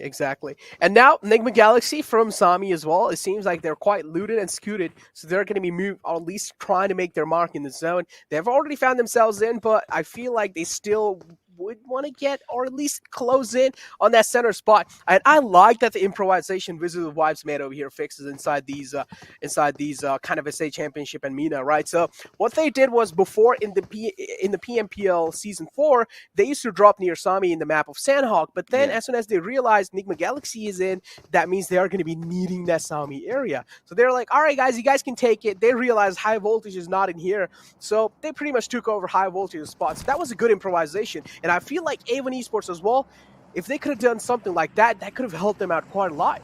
I mean, again, it comes down. This is with vibes. They had the new kids in the block, and when you're new, you sort of are open to changes, right? You're sort of open to adaptations. You can adjust. But when you're the old guards, right? When you're the veterans, you've got that little bit of an ego coming into play, right? How can this team take away our drop spot? We've been dropping there since forever. I mean, we've never backed off. And then they realize, days, guys, we've been messing up every single time, but we'll talk about it a little bit later as we've got K7 spotting out the players of Team Vibes. Now, Killer has taken quite some damage, but Wano, he's been knocked out. Now, K7 definitely need to get the rest back up, and they need to do that quick. They definitely need to do that quick. Vibes now, guns trying on the Zivvy. Look at this jiggle. Hasson's side locked onto him, and Hassan, as he peeks out, that's an incredible spray being shown from his side. Connects those headshots, those crucial headshots that he needed to take him down instantly. Vibes looking pretty strong inside this one. Wanu as well is down low. That means the res onto the fallen man Zivvy shouldn't really be that big of a deal, because on the other hand, Hokshuan, it seems like he's getting pushed by the entire squad of Vibes, and they need to watch out from this push because it can be detrimental. Oh, it certainly will be. The way Team Vibes, they're just charging at them. And now Hokshuan, he's just one with the nature. But any single moment, the players of Team Vibes can spot them out. And we all know how deadly the Nepalis can get with those grenades. We did see a display of that from Mafia Ninja just a game ago. And Hokshuan, he's being still as a rock. Finally deciding to make some movements. He's just clipped that grenade. I'm starting to wonder if the players of Team Vibes did hit that one out, or they did spot out the projectile. But there you have it. Hokshuan getting that knock onto its killer, and he's going to be relentless. He's going to lob one more out of Bean's direction. And is it going to connect though? But that does not matter because charge hit from the backlines does the job. Now K7 have the upper edge in this fight. They get a test of their own medicine with those nades. Bombardment coming in from their side. K7 getting shot at somewhere from the backlines, but that's a great angle being found from Waduo. He's going to be confirming the kill instantly. And the problem is, Vibes cannot even make the push happen because they don't really have a lot of info to work with. Assassin, though, safely enters inside the house. He can at least take a sigh of relief, but again, he's being pinned down inside it. And guess what? Here comes the third party. The classic Sanhok reveals itself, and Choxin goes down to SUDOR. What? Did Assassin just bombard them all? I really want to see who took that kill. Because if Assassin did that, that's going to be insane. But I do not think that happened. But I believe they all died to a grenade. Mysterious things are happening, I'm telling you. We've got a lot of weird things happening over here. But either ways, this is customary, right? In Sanhok, you're not supposed to exceed a fight for more than 2 minutes. Because if you do so, then you are going to get punished. You're going to get third-partied, and that is exactly what happened. And considering the position that you have, playing around the center, well, that was bound to happen. Yeah, that was definitely bound to happen. You also took a little bit of glimmer on the teams, how they're working on the map over here. SUDOR now looking to challenge a fight against Vibes, quite in the clotheslines. Vibes are pretty much hurt over here. Probina Assassin in the clotheslines. The other man is all the way in the back, making sure he's providing that back of fire to themselves. Assassin, though, is a man to watch out from for sure. Safe taking a lot of shots in the back lines, and that's some incredible cover fire being shown from the side of Vibes. I like the setup that's coming in through from them. It's kind of like a 2-1 split. And Vibes, oh, that's a good nade. And this is what the Nepalis are known for, their utility utilization. And they do a perfect job with the nades. But here comes the trade-off of nades. Another nade from the side of SUDOR. Not really able to find the connection, though. And again, Vibes thinking to go call. Alchambre taking a few shots in the back line. SUDOR need to make this push happen quickly. It's either a do-or-die moment. Either they let Safe go just like that, or either they try and save him and challenge this fight completely. It's an artillery strike, and SUDOR finally are deciding to move in as Alchambre does have that MG3 with a brilliant fire rate as Clever does get that knock onto its Assassin secured. Now Probeen, he's going to watch himself all by his lonesome, not receiving any kind of cover. But no, I was wrong. Jiggle from the far fray does manage to take down Clever in the process as Probeen will get out of this cover. He's burning, he's getting incinerated. Cotton has spotted him out and he's chasing after him. not really deciding to take any shots through that little crevice, through that little gap. He did spot him out, but Praveen, he's in a very good spot now. That is some smart play by the players of Team Vibes, you know, just trying to mitigate any damage possible. He's just retaliating rather in a good direction. Jiggle providing that very quintessential cover fire, and this is good. This is good from Team Vibes considering the situation that they were in. Now that's a good recovery. Exactly. I like how they're taking those calculated risk moments, and they're able to make it out alive from that. But again, the damage has been dealt. 2 players down. That means they're left with only 2 players alive in their squad. They will have to play the rest of the game with only 2 players. I mean, it's not really a surprise, right, Fixes? We saw Vibes playing in the NC with only 3 players, so we know what they're capable of for sure. They can try and pull this one off with only 2 players as well. But now here comes another circle shift. Moves up a little bit north. Zivy from K7 is right in the center, but the problem is the compound that he's holding. I feel like a lot of teams are going to be having their eyes onto that. But guess what? I8 now pushing up against NASR. NASR, they have the high ground in this fight. I8 need to be really cautious pushing this one up. If they screw up somehow, they will be taken down. And this is what they exactly realized. They're like, all right, guys, this is way too risky. Maybe playing this one out as safe as possible can be a good choice. Because, again, we need to realize that I8s are still lacking on a dinner. Yeah, I mean, that's the problem with I8, but right now we'll be getting back to the fight in hand. We've got a few teams over here. We've got A1 Esports, we've got Fate, we've got K7 and Zivy. Well, all by his lonesome. He's going to defend, he's going to stay alive, at least secure some position points, because we're still yet to see any squad being completely wiped out, right? And if you get wiped out right now, you're going to get nothing. You're just going to get dark. And, well, there you have. I mean, A1 Esports just playing below the bridges. You know, talking about I8 in this situation, you know, Sanhok really hasn't been their strong suit, right? Considering how they rotate from afar. But, you know, they've got to take some pages from DRS's book, because DRS time and again, they've proven, you know, even if it's Sanhok, considering they drop off way towards the eastern side, they still do manage to get those chickens. Now, if I8 can pull this one off, then that's going to be so good. But what I've been seeing, the mentality from I8 so far has completely changed from what was in the league stages, right? They're not aggressive anymore. They're being very calculative. They are feeling the pressure. You know, they understand that the first day is so important.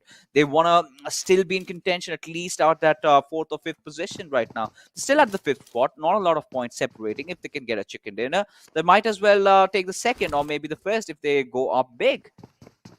They definitely can. I mean, only if they go big. And as you mentioned, none of the teams yet are completely eliminated. All 16 teams are alive, and it's just those players, individual players falling down.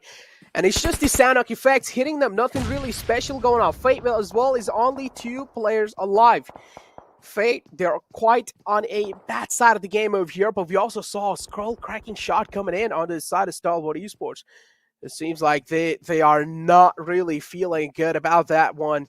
They as well would need to do something, at least try and make things possible on their side. But Fate, this is a complete just stalemate situation. They do know A1 Esports Sinister is in the front lines, but to chuck a nade in, it's not going to be an easy job. Vivi smoking himself out. As soon as the smoke fades away, position will be revealed, and the chances of him taking down will also increase. Another nade coming in from the side of Lath, but he's exposing himself a little bit too much. But luckily, no one's there to compromise. Yeah, I mean, he's done the damage though, but CV, he's somehow gonna still cling on. He's still alive. Light instantly realizing he's taken some chunk of damage. Shots down the door, guys. Guys, we're safe for now. But this is it, you know, DRS going up against I8. This is the fight a lot of fans have been waiting for.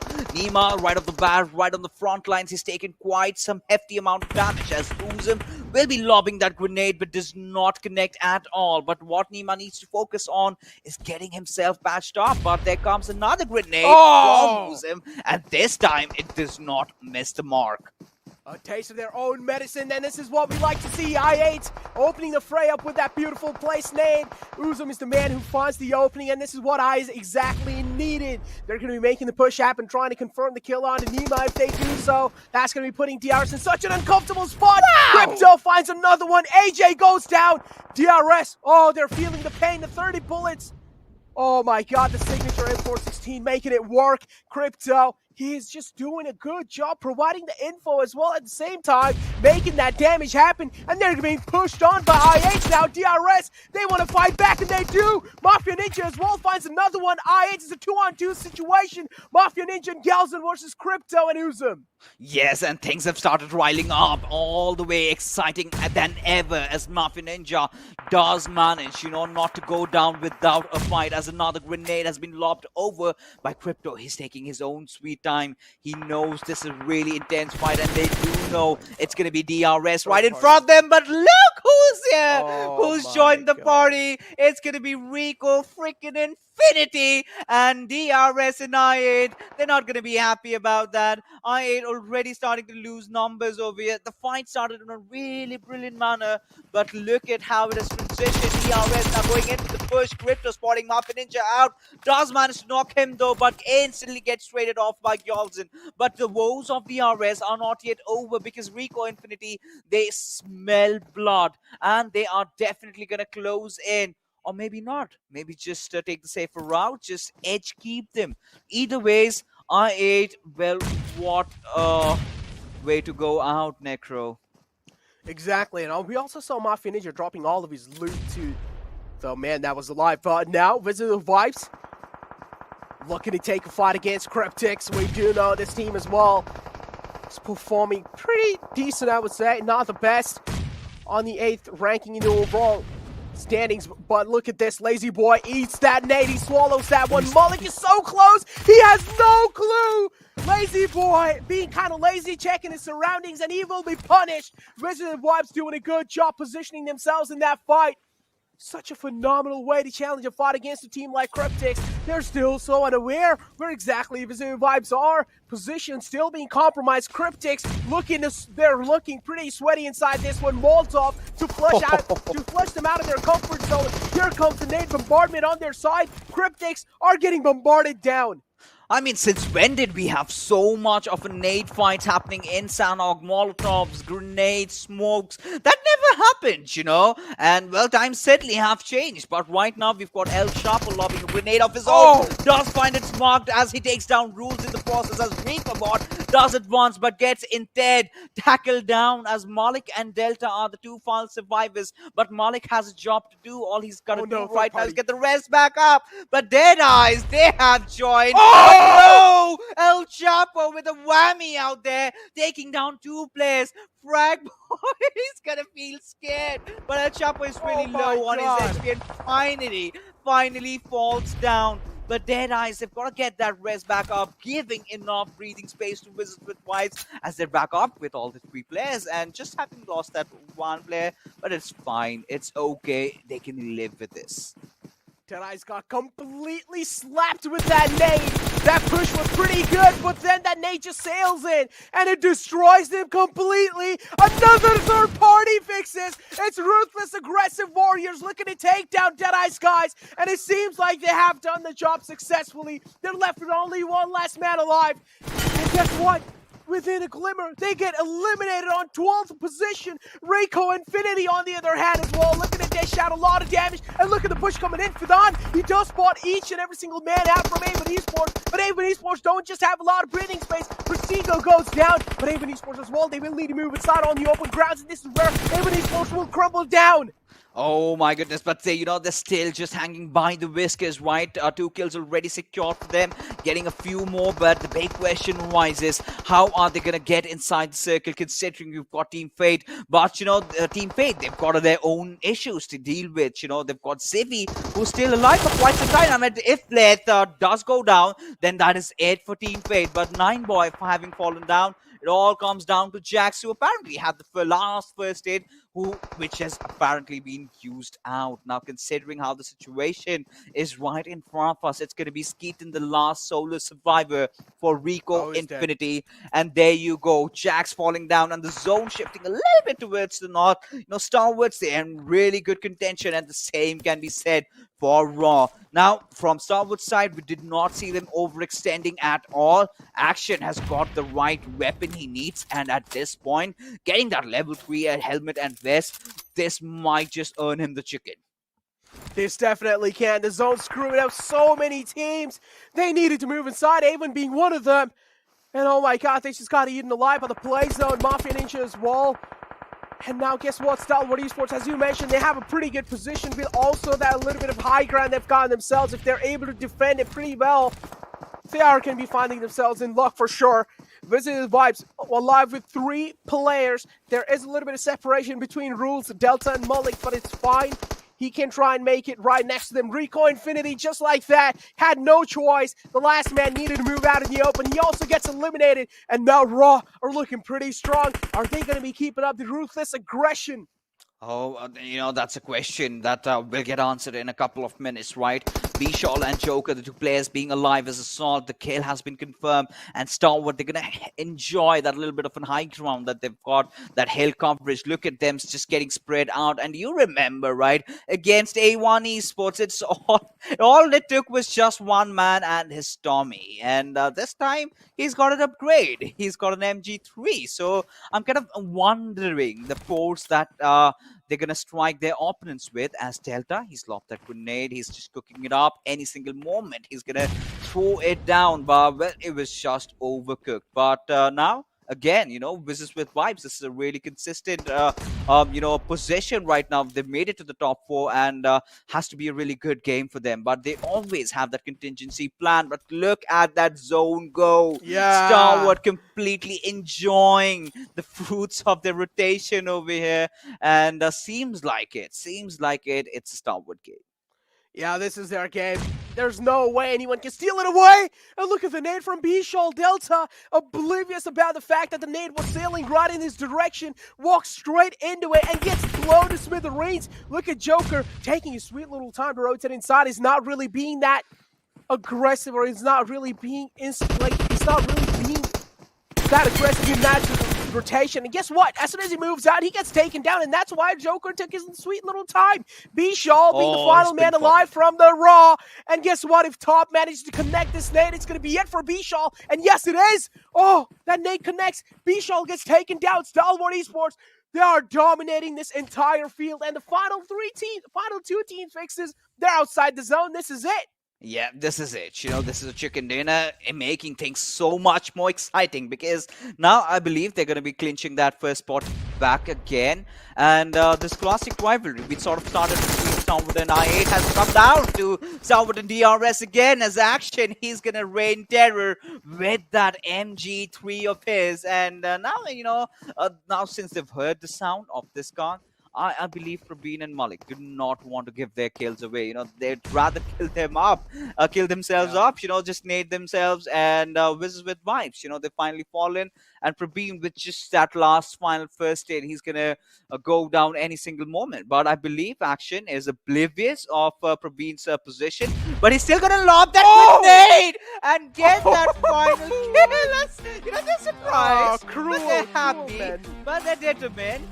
But there you go. Stalwart getting that chicken dinner that they've been waiting for. The first game, they start off on a really good note, get a lot of kills, but not the chicken. Second and third, they kind of mess things up, but finally recover in the map that they've been dominating for quite some time in Sanhok, and they've back again clinched that first spot in the overall standings.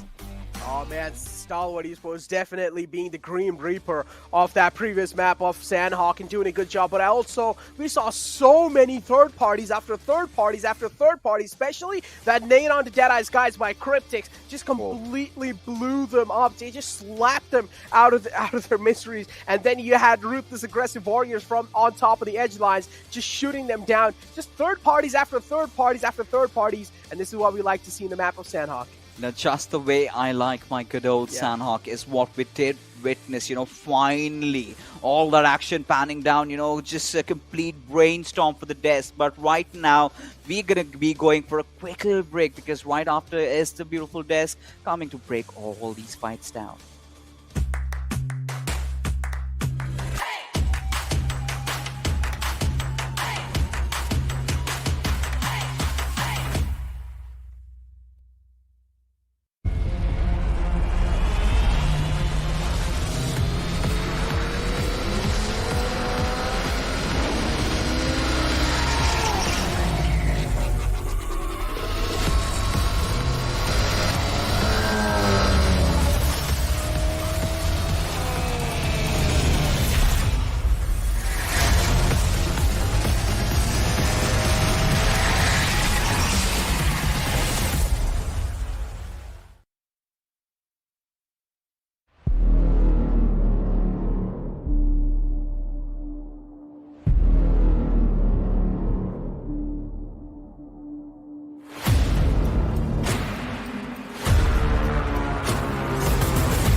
Hello and welcome back to PUBG Mobile Pro League, MENA and SA Championship. All thanks to our sponsor, Oppo F19 Pro. With that, we're in the finals.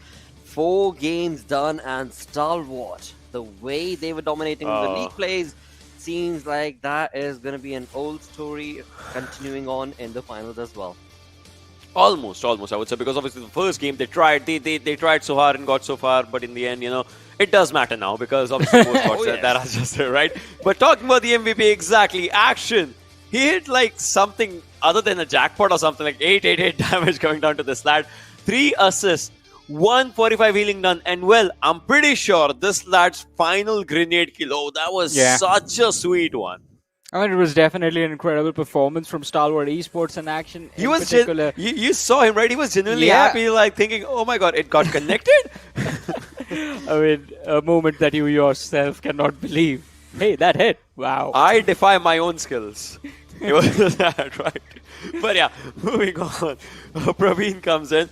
4 kills, 507 damage. A top with 3 kills, 417 damage. A chopper from Cryptics. Alright, this team also had a decent game for themselves.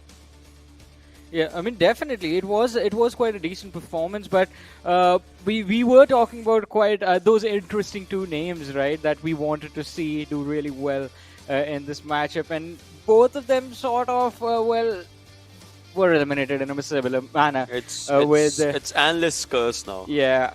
But still, I mean, Cryptics are slowly and steadily climbing up. Rico Infinity, they are trying to keep themselves in contention for the top 4, or at this point, because DRS are inside the top 4 as well, the top 5. So it is definitely looking really interesting and intense if you are one of these players inside this lobby. That is correct. But Vibes and Stalwart, right? Coming down. Look at this. Stalwart, they played brilliantly. Given the fact, they were part of a lot of fights. 1843 is their total damage, but their damage received is like almost around 1/3 of what they have given. 12 kills, 4 knockouts. Are you kidding me? 4 knockouts only and 12 kills. So here's the thing, Ocean. I mean, you just brought up some lyrics, right, about Stalwart Esports. I have some lyrics for them too. You can't touch this. Ding, ding, ding, ding. Yeah, look at the damage received. I mean, no one was able to touch them at all. Hey, don't copyright us. But, well, I mean, 27 total points coming down. That's actually really good. I mean, these lads played really good. Yeah. Oh, yes, they did. As we move on to the match summary, of course, we did see action with that high action gameplay being showcased from him with the 888 damage from his side. Again, I mean, Stalwart, they are definitely finishing the games in style. On the other front, as we move on to the heals, this time it's a little low. Not a lot though, in Blotter, but still good number. I mean, whatever suits your boat, whatever sails your boat, that kind of a thing. Yeah. And utilities use is less. And I agree with what the casters were saying with that DRS I8 fight. DRS was definitely going to be quite upset that Rico Infinity showed up.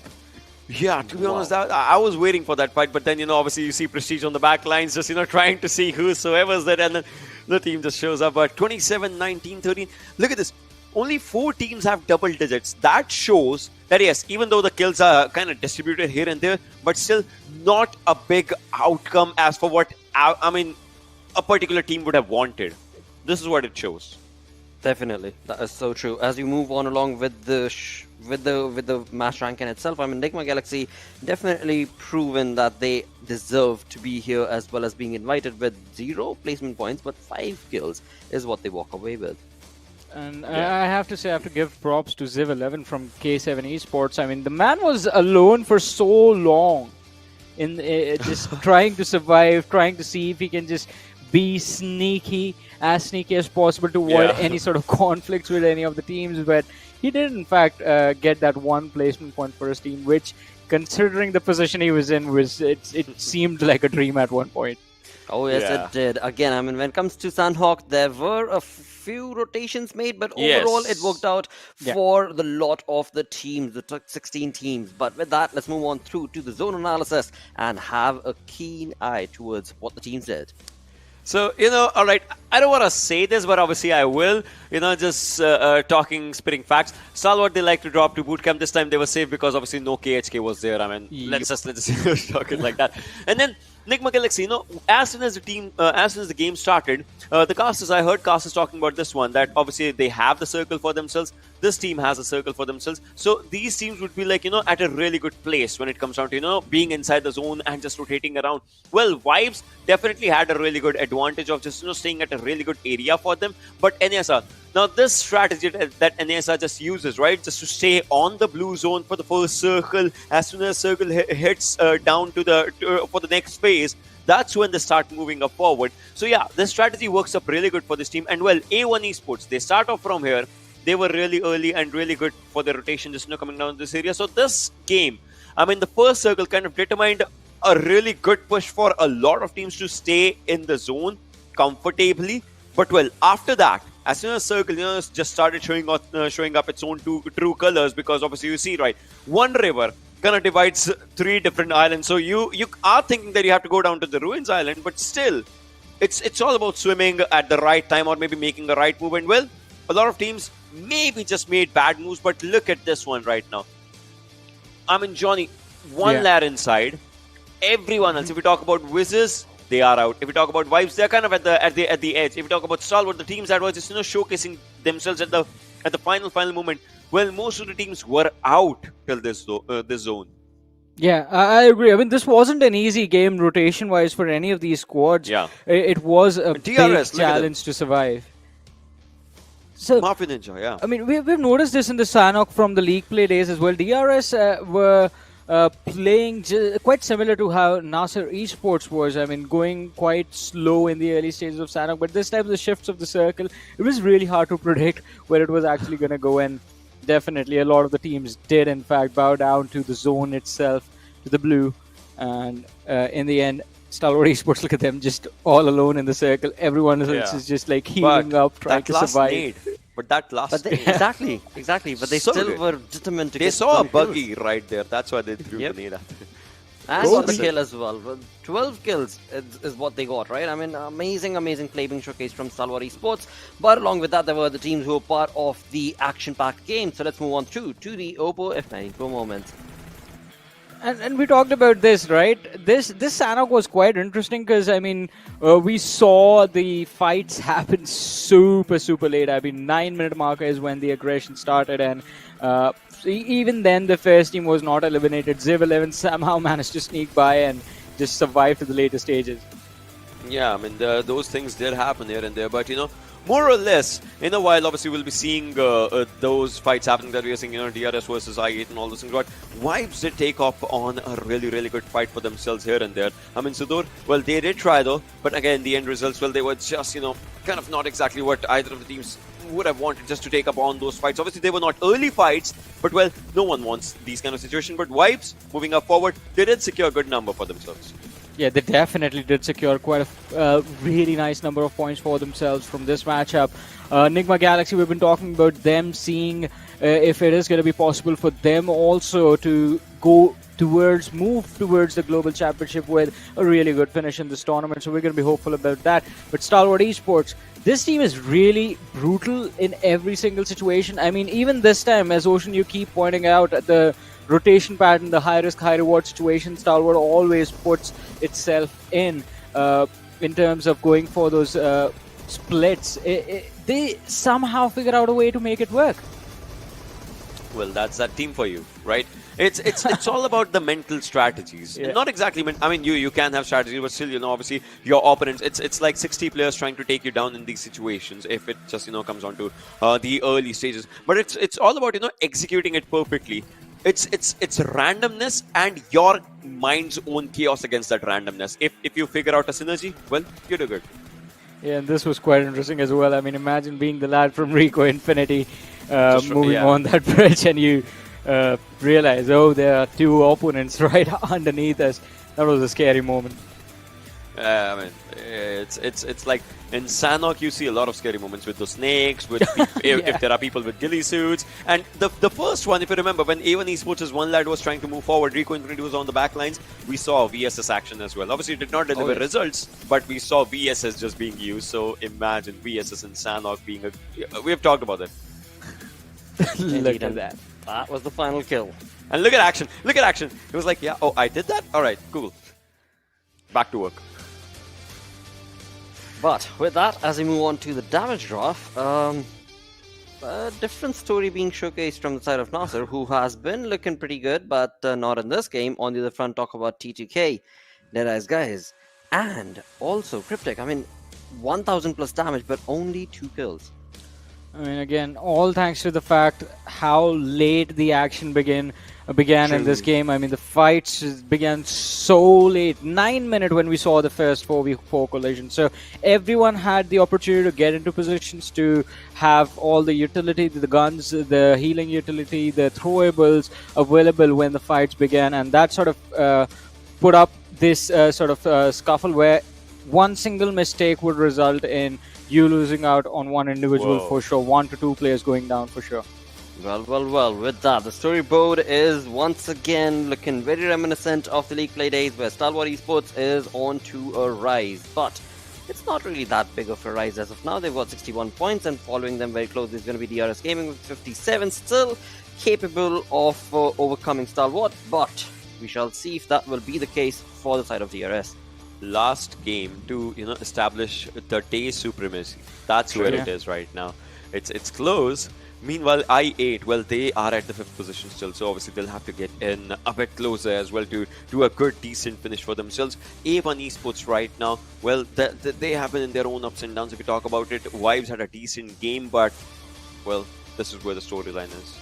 Oh yes it is. With that, we've got one final game as Ocean did just mention. Let's move on to the schedule, where for the final game of the first day of our finals right here, we're going to be going back to Erangel, and on that the 16 teams are going to be delivering their best. But boys on the desk, what are your anticipations going to be? What is your prediction going to be for this game? DRS. Get I was going to say the same thing. No, I was going to ask you, do we both go for DRS? Yeah, then yes. Then Right. I'm Both of us are picking DRS now. Yeah, we never had a fight. No. Yes. All right. All right. Well. We shall see if the real soldiers are going to step up to what has been called from the desk to be their chicken dinner. On the other front, well, we did just see that I8's performance. Well, they're sticking to their nerves. They are getting the kills for themselves. And, of course, the placement points is a latter half of their story. Thus, they find themselves on the 5th spot. But we shall see if today, the final game of the day, will go in their favor or not. With that, let's move on along. Let's get this show pumping along. Let's move on to the final game, thus implying let's cue in our casters, the Panda Bros. That's going to be Necro and Pain Fixes.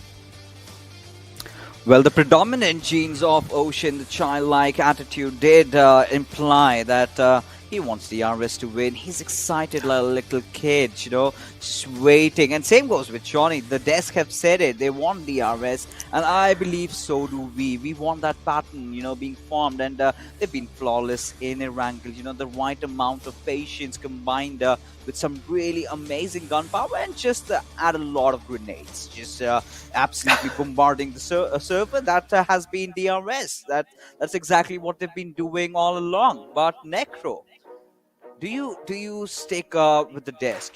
Because I do this time. I believe that maybe DRS can pull this off. Well, I mean, I honestly want to say that I'm not going to be going with DRS this time. I mean, we've seen teams from all different regions take the chicken dinner other than HTM, so I'm going to be going with K7, baby. And I do understand why, right? Considering, a lot of you people might be thinking, K7, all right. But, they're not far behind, right? 32 points and just 2 points shy of R8. I believe if they can get a chicken, then they're going to enter at least the top 4, top 5. And, there you have it, right? Rico and Pretty, they've been doing phenomenal as well. Winning the games that they are supposed to, staying consistent, and the top 3, the contestation is still there, right? And again, after this date, tomorrow also, nothing is going to separate them. And DEADEYES, they've been consistent as ever. But here we go, heading inside this game. The flight path trajectory all the way from starboard towards Sanhok military base. So I'm rather excited to see if anything different happens, because right now nothing has really changed. Rico Infinity dropping down towards Siverny, T2K, they're not going to go there. I think they tried once and they were absolutely clapped out of that place. But DRS, sticking towards their good old Yasnaya Poliana. This is smart, going into the vehicles first, then start off with the loot. I'm starting to wonder, considering how aggressive they've been in Erangel, are they going to be soft targets? I don't know about a soft target, but I can definitely tell you the reason why I picked K7, because we've been seeing K7 as well throughout the day. You can clearly see the hard work they have put inside these games, and I feel like it should be rewarded with a chicken dinner, and they can definitely make that happen for sure. And K7, I feel like this game might just be it if they play all guns blazing, because the aggression has always been paying off for K7, that's for sure. But now we have DEADEYES guys. Oh, spotting out player of Wives. Assassin is the man in the middle of the wall, in the middle of the seas over here. It seems like he's not really going to be taking the shots anymore. Visual seems like he's not able to spot him out anymore. So yeah, he's going to be moving on forward. And you also did see a team like A1 Esports. Now they definitely do also have the pressure on them, including SUDOR all the way on the bottom two. These are the bottom two teams, A1 Esports and SUDOR. A1 Esports sitting on 15 points and SUDOR sitting at 7 points. I can already imagine you have only 5 more games upcoming, Fixes. You are not really able to make your mark on these 5 games. That means these teams are going to be having so much pressure on their back, especially considering the fact that this is all already the final game of the day. Yeah, I mean, A1, they've never really had their chances, did they? The way they've been playing, unless and until they go for a hard reset, maybe the next tournament. I do not know, man. I do not like the chances this time, at least. The preparation, everything is absolutely in shambles. But considering how the circle is formed now, this is interesting, or rather, I must say, refreshing. Because if we could, travel in time, go back to the past, just a few days ago. The first Erangel in which we did witness Fate getting that chicken dinner. Imagine, it's sort of a similar circle like that, heading towards the northern side, and Fate, they've dropped dead south in the Sanhok military base, which is a change from what they did. But look at how quickly they are rotating this time around. Are we making sure that she's got those angles checked? But Nathan Galaxy and Raw, they seem to be in a bit of a kerfuffle over there. I did hear a few shots being rattled off over here and there, but yeah, no connections being found yet, no kind of critical damage being dealt on to anyone. At least it's what it seems like for now. Enigma Galaxy, the separation is being shown from their side. I don't know if that's going to be paying them off this time, because the separation is quite huge, and if that man goes down, that means things won't really be looking great, because you can clearly see Raw has surrounded them from all the different angles. Hixie is the man who can try and at least save them out of that situation. He's all the way in the back lines. He has an anonymous position still inside the game. But now talking about a team like SUDOR Esports, yes, a dominating performance throughout the day. They have been consistent on that kill department, and same thing goes with the placement points as well. Yeah, a few games have been a slip out, but it's fine considering the fact that this was the kind of 5th game, or this was the day 1, and we knew how much pressure teams had. This was the time where you only get the chance to perform. SUDOR Esports has been doing a phenomenal job, sitting on all the way on #1 place in the overall rankings.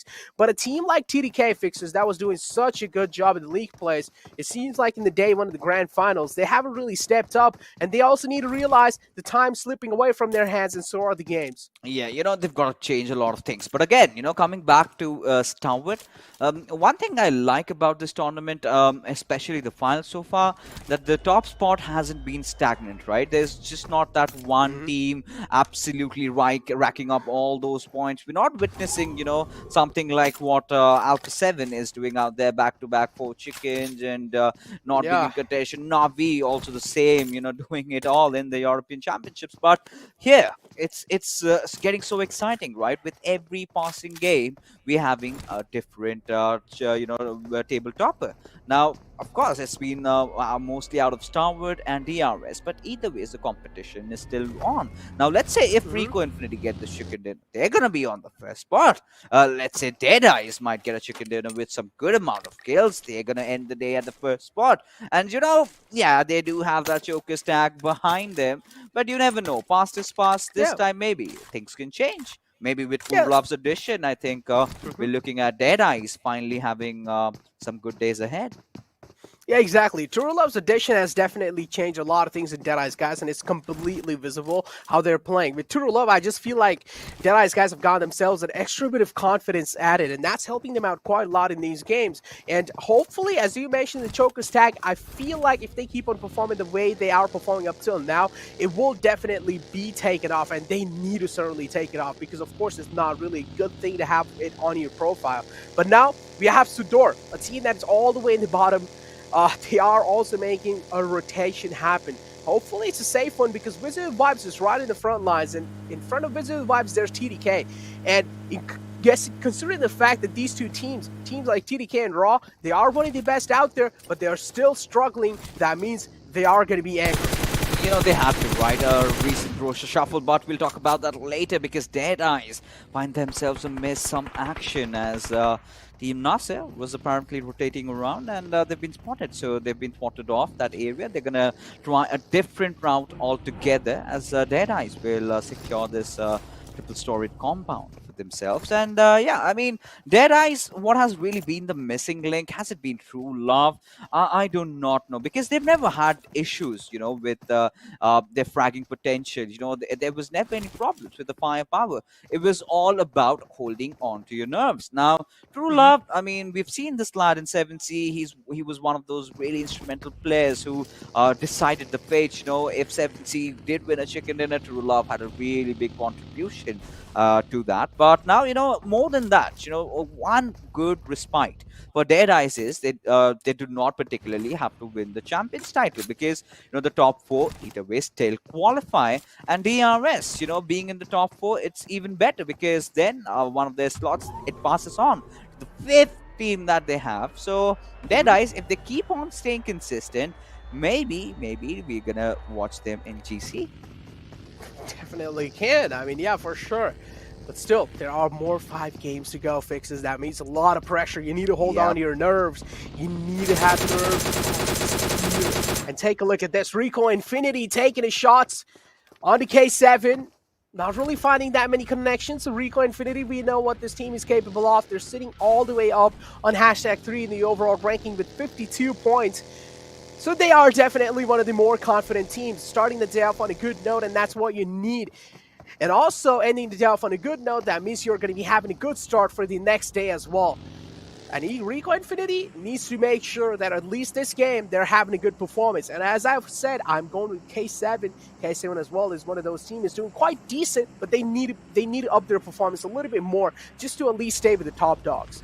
You know what? I've been really liking them in those 4v4 gunfights, right? But this game is not really fair for them, right? Every single time they engage someone else, third parties, and you know, they're really good even individually. We did see Wanu pulling off that 1v4. He's that good, right? It's just not him, Hoshuan, Chakshin, every single player. But K7 really have a promising position inside the circle. Now you're talking about the other teams, you know, the big guns. There we have one, MG3 right in front of us. But the teams, well, Starwood and I8 apparently have started the rotation, and I8 has made it just to the peripheries of the circle, just beside Nigma Galaxy, and Starwood, they're still taking their own sweet time. But now if we could have the map feed in front of us, you know, I really want to point out another beautiful rotation that's happening. That's Wizzes with Vibes, you know, the drop off at Milta. They took a drastic rotation all the way from the eastern side. They went all the way towards the northern side, and now they're gonna dash it inside the circle. Now this is a little bit concerning for me, considering how T2K is really positioned, because when you're on the shorelines, you're on the lower ground. You've got a little bit of a hilly area, but you've got a fight happening amongst us over here. It's going to be NASR going up against SUDOR. Oh, a little bit too aggressive there, SUDOR. You got to hold your nerves in these kind of moments. NASR isn't a team that you can challenge head on. NASR is definitely one of those good teams out there, and you can't just challenge a fight against them like that. SUDOR needs to realize that they're all the way in the bottom of the overall rankings. And all of that quite close and just hit the frame of the window. Wasn't really able to sneak inside, but Clever, he's alive in the game over here.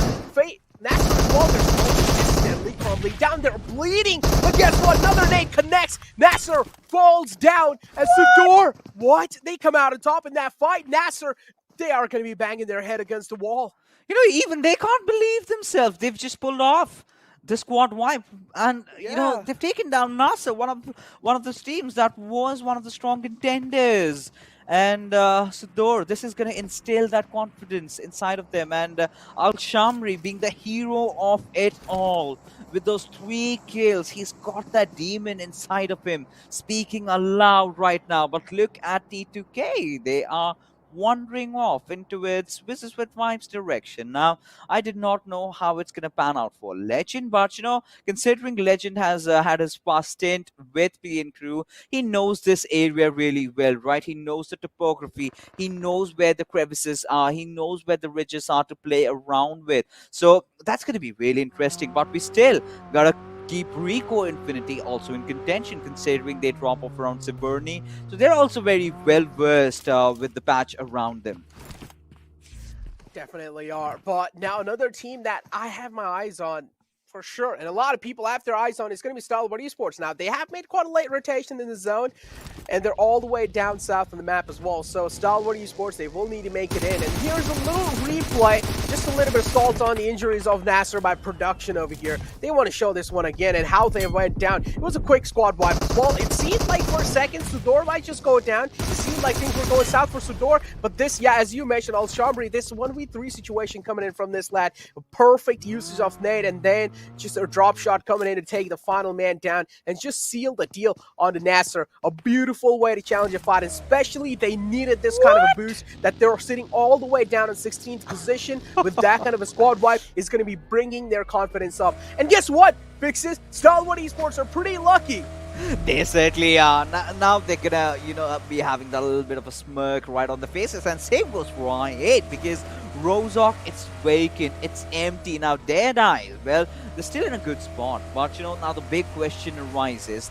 Now this is where the big debate, and even for the viewers, you know, where do you predict the circle is gonna head out? Is it gonna go north or is it gonna go south? But this is with vibes, you know. If we had those old stats, you know, the longest distance travel, I think we've got an undisputed winner over here. That's A1 Esports, and Vibes almost just crossing roads right beside each other. A1 Esports being the one just sticking as a bunch over here, not really making any bad movements. They're gonna travel from a different direction altogether, as you know, everyone sort of wants to have a better spot inside the circle. And there's something I really like, you know, just playing around the bunker. You've got some cover around to play with. All they are hoping, if imagine the circle favors them. That's for sure. If the circle favors A1 Esports, then it's their game for sure, unless they somehow screw it up, and they have done it quite a lot of times in the past, so I wouldn't really be surprised if those kind of moments do happen again in the future lines. But I want to say what K7 is up to. They're right next to TDK on the map over here, but right now we have our eyes locked on Raw, and they as well are right next to a team. And guess what? A risky rotation from the side of Vibes, a calculated risk being taken. With that, they also get a little bit of positioning revealed for themselves. Now they know where teams have positioned themselves, including its position being compromised like that. Vibes, they found themselves a safe spot for now, but they're on the edge of the zone. This is where they're going to be praying to the PUBG gods. Hopefully the next zone is going to be favoring them. Same thing goes with A1 Esports and DEADEYES, guys. Oh yeah, 100%. You know, the way the teams are rotating inside the zone, the northern side, it's clustered up. And, well, there you have Al Shamri after that really beautiful squad wipe onto its NASR. He's starting to feel himself now. Now he's got another, you know, target right in front of it. It's going to be a big one. It's a big fish. Rico Infinity team. And, well, they've been sitting at the 3rd spot. They've been enjoying themselves.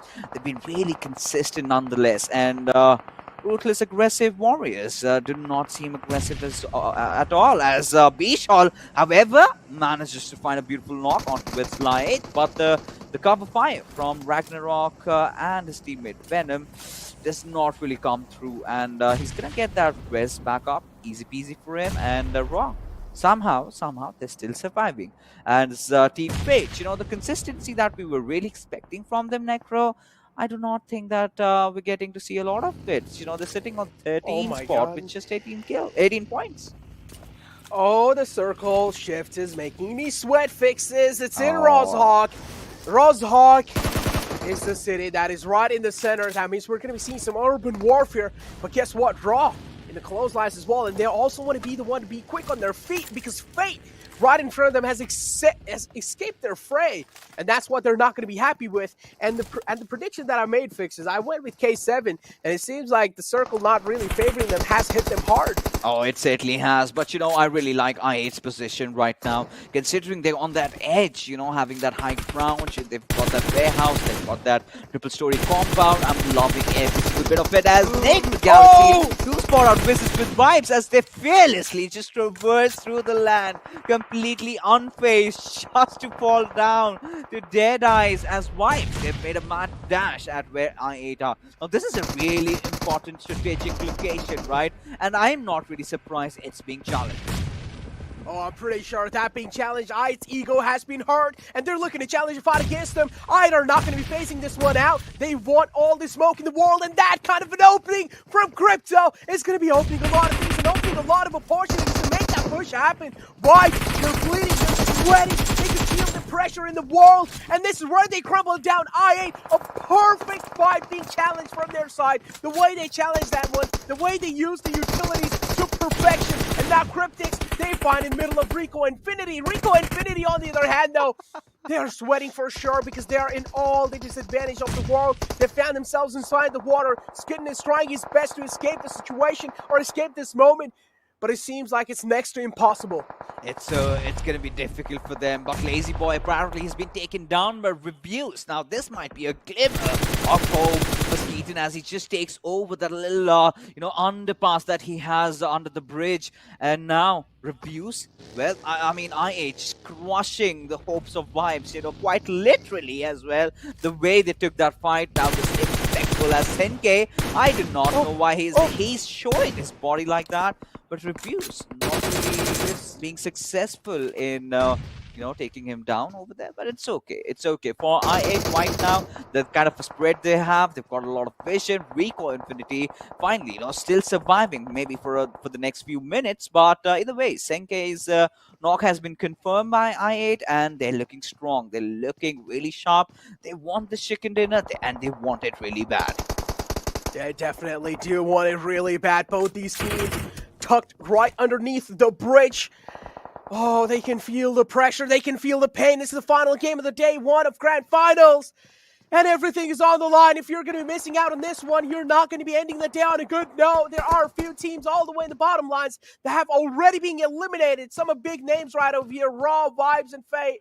Not really going to be seen in the game anymore. But guess what? I8 again spot the players of Stalwart Esports out. This is an old rivalry that's continuing over here. I8 taking a dig on the enemy's hills. But guess what? Stalwart Esports as well. They're not falling behind, trading a few shots here and there. Crypto has learned his lesson. He's not going to be peeking out anymore.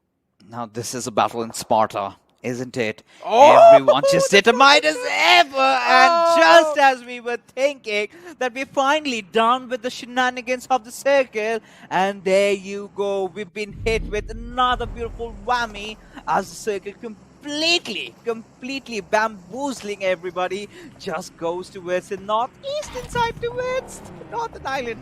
And this is preposterous, this is ludicrous, this was not supposed to happen. But here we are, dealing with reality.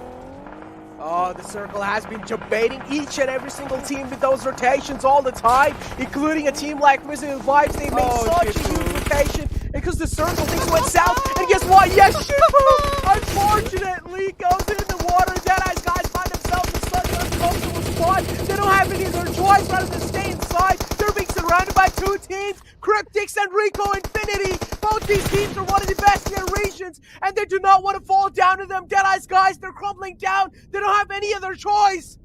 Alright, Deadeyes guys need to reconsider. Right now, they're just dead fish guys right in front of me. The way the situation they are in, and they're in a whole world of trouble, right? I do not know how they're gonna get out, but they still want to challenge this fight, as El Chapo is gonna keep wary of his multiple directions, because Lazy Boy, he's got his back, as Frag Boy has been spotted out, but still he manages to pull off a knock as Marshall still trying to hold on to his horses, as Shulov not really having the best of HPs. Marshall still in contention, Marshall having finally being picked off. How? And Deadeyes, hold on. I do not know how they did it, but they've done it. They survived. They're still breathing. Now that is some beautiful, beautiful display of PUBG Mobile. How did that happen, Cryptics? You cannot let them disrespect you like that. Oh, that's such an unfortunate moment for a team like Cryptics. They have a huge repetition, and with that, it's going to be going downhill. But Rico Infinity, though, still making it so far with only 2 players alive in the game. Deadeyes, guys, they have managed to at least stay safe or at least stay alive for now with 3 players in the game. SUDOR as well. This game is really important. As Ab mentioned, they're all the way at the bottom of the leaderboard. If they're going to be ending the day on a good note, they're going to be having a high chance of starting the other day on a good note as well. But Rico Infinity seeing so many teams rotating in front of them. What's going on? It's some Tokyo Drift going on over here.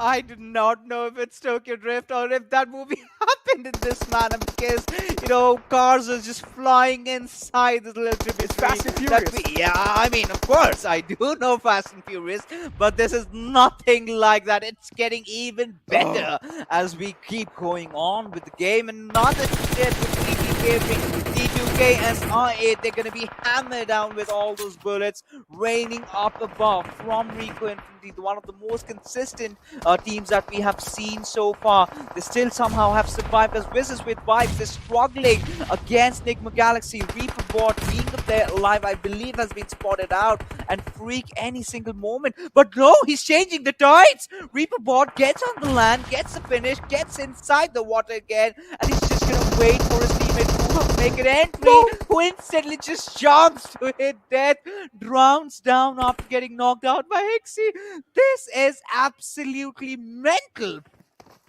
Oh yeah, this is definitely mental, and what a circle as well. It seems like PUBG God knew this was the final game of the day 1 of Grand Finals, and that's why they're doing this one. But take a look at this. Deadeyes guys now taking a dig on A1 Esports. One man falls down, the toes are exposed, shooting those toes out on top. Finds second one. Deadeyes guys are looking to dominate this final zone, but they still need to make their mark on the final circle. Oh, they certainly do, but what a beautiful, crispy shots being taken by on top. And Deadeyes, I mean, they've been the best team inside the lobby so far. The way they've been playing, the way they've been dodging all those escalated situations, they've made it look like it's a kid's walk in the park. And now SUDOR, I mean, considering the way they've started off with that squad wipe, going after one of the gods, Action, who's apparently bleeding, making him realize that he's not immortal. And now T2K, what a beautiful spread that they've got across the territory. But, you know, they've got a lot on their plate. You know, pushes coming in from absolutely every single direction. How are they going to hold their grounds off? That's what I'm wondering. And while holding your grounds off is such a bad position, isn't going to be that easy of a task. But guess what? Deadeyes guys taking a lot of shots on that, and finally they fall down. They didn't really have that great of a position for themselves. They go down in 5th position. SUDOR looking pretty good. They have this wizard tower on this name, and they also have the only good cover inside this late zone. Alchambre also like the 3-1 separation coming out from their side, but guess what? They're retreating back to that old wizard tower, and that's what I feel like can be the most mature decision. Scry still alive from the side of Stalwart Esports, and yes, he's going to be going for that heal battle. He doesn't really have enough first aids, though. Only has 2 more left. That means he will also fall down soon. The final battle has came down to SUDOR, Deadeyes guys, and TDK. These 3 teams, they need this one desperately, especially SUDOR and TDK. Well, I mean, considering Scry, he's going to try to pull off some upset. He was scouring across the territory, does find 2 more first aids, but no, not enough as he finally falls down. Well, I mean, this does bring down us to the Mexican standoff that we do have in front of us, as Jane, well, he's been knocked off. And Suyog, I believe his position has been compromised. On top, he's not going to fail delivering that beautiful grenade. Yes, he does connect. Did spot out that Molotov being lobbed out over there and does land it into perfection as True Love. He's got to get that res back up. He's dropped that smoke, and on top, he's making the moves, wanting to secure Suyog's kill. Now, Deadeyes, they 100% deserve this chicken dinner. And if this gets taken away from them, I'm going to be a sad man. Definitely, for sure. They deserve as well, but still, SUDOR, they have been holding on to their nerve for so long. This is the battle of nerve. And guess what? SUDOR this time, they come out on top in that initial battle. And this is where one man of Deadeye's guys fall down, and it's the main man as well on top. They need to somehow make sure on top is safe, at least if they want a chicken dinner, because then they will be left with only 2 players. But SUDOR, they're also crumbling down. They're also bleeding. Safe goes down there, trying to kill, looking to hold on to this position. They also have the circle favoring them. Are they going to be able to hold on to this position? That's the question I'm wondering. But look at this push coming in from Red Ball. He doesn't have any request. He pushes straight up forward. He goes down. Durala from the backlines, looking to take DEADEYES down. He takes a few shots and prones down instantly. But Deadeye's guys, I like how cautiously they're playing this one out. They're like, all right, we can let SUDOR fight them. But guess what, SUDOR, they don't have any intention of fighting DDK. Instead, they're bombarding Deadeye's guys down. Oh, they certainly are just stepping into the party, joining the way we like the standoff over there. SUDOR, they certainly do have the numbers. And well, True Love, he's got to hold on to his horses over there as Suyog and Sudesh still stand on beside him. And there you go, he's been spotted out and finally goes down. And then Deadeye's have been eliminated, which leaves T2K Sanhok just final player surviving. We know that he can pull off some miracles over there, but SUDOR, they certainly have no intentions in letting him do that. With that, they secured the final nail in the coffin. And that being said, a beautiful, phenomenal chicken dinner going into the hands of SUDOR Esports. Well, they started off well and they did end things on a really good note, getting that chicken, propelling them all from the bottom to the 8th chicken spot, Necro. Who would have thought? Who would have thought SUDOR's gonna win that one? No one. Even Ocean, I'm pretty sure he wouldn't have thought that one. SUDOR, man, just what a fantastic showing in the final game, and this is what it tells us, right? Each and every single team is over here for a reason. They have the caliber, and even a team like SUDOR, if they're able to end the day on a good note, I'm pretty sure they have a lot much more to show tomorrow. You know, and this is what we love, right? This is where, you know, teams that you're not anticipating, they come on and get a chicken dinner. And, you know, the course of this entire game was so different, right? We were thinking that the circle is going to go shift downwards. It's going to favor I8. We were having our conversation around them, who apparently did have a good game, you know. They still had a decent number of kills. They did amass quite some points over there. But still, you know, that curveball being hit, you know, the circle completely just shifted towards the northeast. That is where, you know, that glimmer of hope did arrive in the hearts of the players of SUDOR, who were, again, very patient. They let that point break down, and once they knew that no one was paying attention, they had the numbers still, right? They still did lose out on one of those players, one of the players being knocked out by Jane, I believe. They went in for the race. They had a really good time, and when they realized that Deadeye's, they were at the weakest, they striked. And then again, they knew that they had just got that one player to deal with, and Sanhok was finally finished off, and they secured this really hearty chicken dinner for themselves. That being said, ladies and gentlemen, we are finally done with all our games for the evening. 5 more matches remain. That's going to happen tomorrow, but we're still not done with the show, because right now we're going to be heading for a short little break, because coming right after is the desk to break the fights down.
Welcome to PUBG Mobile Pro League MENA and SA Championship Finals. This is day number 1, of course, and what a phenomenal turn of event it has been. The 5th game. Nobody could have anticipated SUDOR taking a chicken dinner, moving and propelling them to the 8th position from the 16th. I mean, talk about a good game. Well, I mean, they rotated from the backlines of Yasna and luckily found a really good spot where the circle was like, yeah, let's go here today. And it was kind of something. Yeah, the zone just, and I just don't know what to say. But well, D had a really good fight. I mean, I'm pretty sure Pixis, if he's a man of his words, he would be really sad right now because he said, right? So yeah, 4 kills, 1138 damage coming down, 6 assists. Wow. So his teammates kind of stole his skills or something. Hey, I mean, they got the points, right? They got the points. Yeah, they got the points. They got the points. And Ocean, you don't need to talk about the zone because I'm pretty sure as soon as the shift happened away from Rozok, there was a massive grin on your face. I can guarantee that you were smiling in your chair. I loved it. I loved it. Trust me, because I'll get back. I'll explain it to you, right? I'll explain it to you. But right now, True Love obviously he was out here. Blade from I8, 6 kills from this lad as well. Hey, I want to see actually by the end of the day what would be the player stats, right? Because of the MVP prize as well. Because that's going to be really good and really close, I guess. Well, we will definitely bring that up later on. Right now, as we move on forth to the top 2 teams, we've got SUDOR taking that chicken dinner, and then there was T2K. And Blotter, you were very on point when you said no one predicted this. No one, absolutely no one thought SUDOR Esports in this very last game of the day would bring themselves in a position from where qualifying for the Global Championship tomorrow looks like a reality. I mean, Ocean has been talking about this. Day 1, you need to make sure you're in the top 10, and they are in the top 8 right now. So tomorrow anything can happen, because now even the team on the 16th position, if they get a very nice chicken dinner tomorrow in the very first game, they will bring themselves into a contention position, since DRS is already doing well for themselves. Yeah, I mean, that is correct for most of it. But let's I want to talk something about the match rankings, if we'll just have a look at that, because I missed one thing. I'm pretty sure you guys will be missing on that one thing as well. Had DE gotten this chicken dinner, that on top dance, I mean, that would have been just amazing to just have a look at. But right now, T2K, even with 5 kills and 12 placement points, they're at 4th in this match's ranking, right? That showcases the amount of domination that I8 did, that DE did, and obviously SUDOR. Well, they played tactically. I would call it a tactical win. I get it. They have double-digit kills, but still, it was a tactical win, whatsoever. Nonetheless, absolutely. And that definitely did work for them eventually, because they are in the top 8, and as you had been mentioning earlier, the team that are going to be in the top 10 basically on day number 1, well, they still have a contestation, but it seems like, well, if you have a good game like SUDOR just did, you can still participate into the top 8 or perhaps even the top 4, because we already know 2 teams have already qualified for PMGC. Yeah, and both the teams are looking really good in the overall rankings. So it is going to be quite interesting to see how the teams will be coping up with the pressure for tomorrow. But along with this, as Ocean mentioned, the tactical aspect of SUDOR Esports gameplay, I guess it was quite prominent in the very last few moments of the matchup, because them deciding to go for DEADEYES, guys, is the reason they walk away with the chicken dinner. Had they taken care of the players of T2K on the other side first, D were in a really good position to actually pressure the position of T2K, and it would have been quite a straight line fight between the two, and that could have gone either way. So just finish off the team with the man advantage first, and then take care of the leftovers. Well. Now it's time to move on along and have a look at the zone analysis, where there will be rotations that Ocean is going to take us through for these teams. I'm going to use different colored pens for this one, right? So first things first, I'm going to be marking DRS with yellow, and this is where DRS is, right? So most of the times when we see a northern circle, DRS likes to rotate like this. I mean, this is their rotation most of the times, right? So DRS, they do get out here, but then all of a sudden, they rotate somewhere around this area. I don't know what was that second thought. And well, if we talk about SUDOR, right? SUDOR is just here. That's in pink. And SUDOR, they just, get down to this area. Had DRS, imagine, just, stayed on to this northern area for themselves, they could have had a really good backstabbing option on quite a lot of teams, or maybe, that would have changed a lot of things. But one change of decision, I guess, at maybe look at this. They had the edge. They could have gate kept or something like the circle for themselves. But then after this happens, right? SUDOR, they have a good place. Stalwart's just out here. But as soon as next circle just comes up, I don't know. Look at DRS now. Look at this team.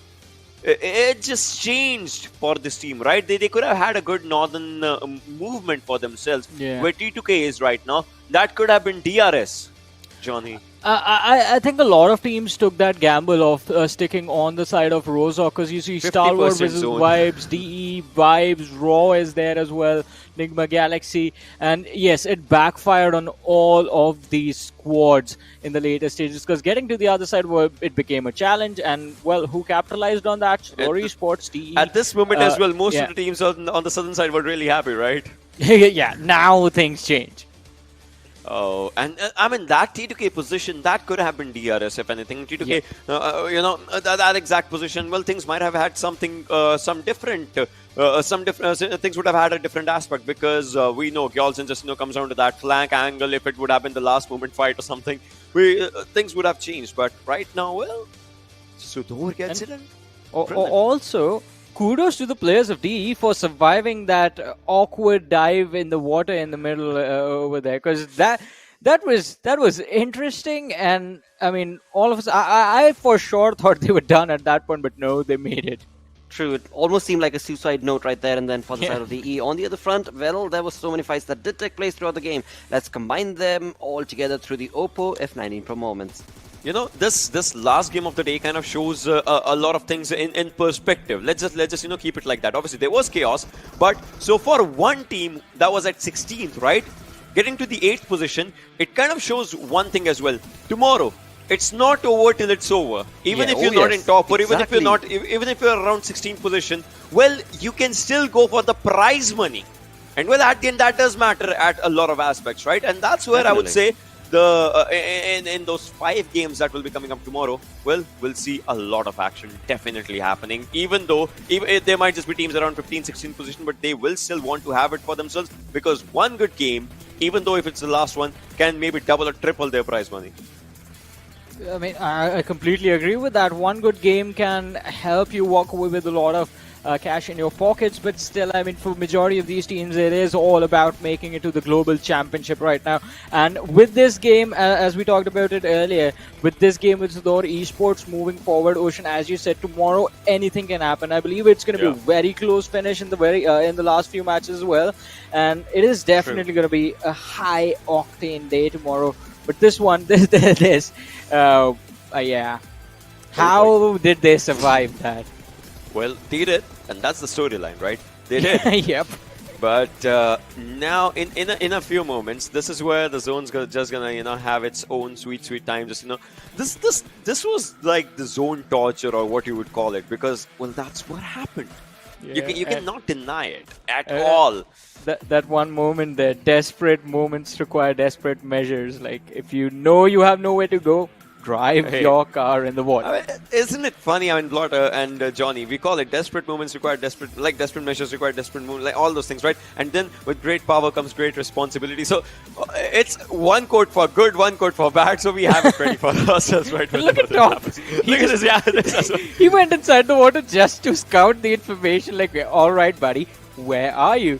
And all of a sudden he's like, all right, sorry, good sir, please forgive me. Tries to run away, but no, he gets taken out.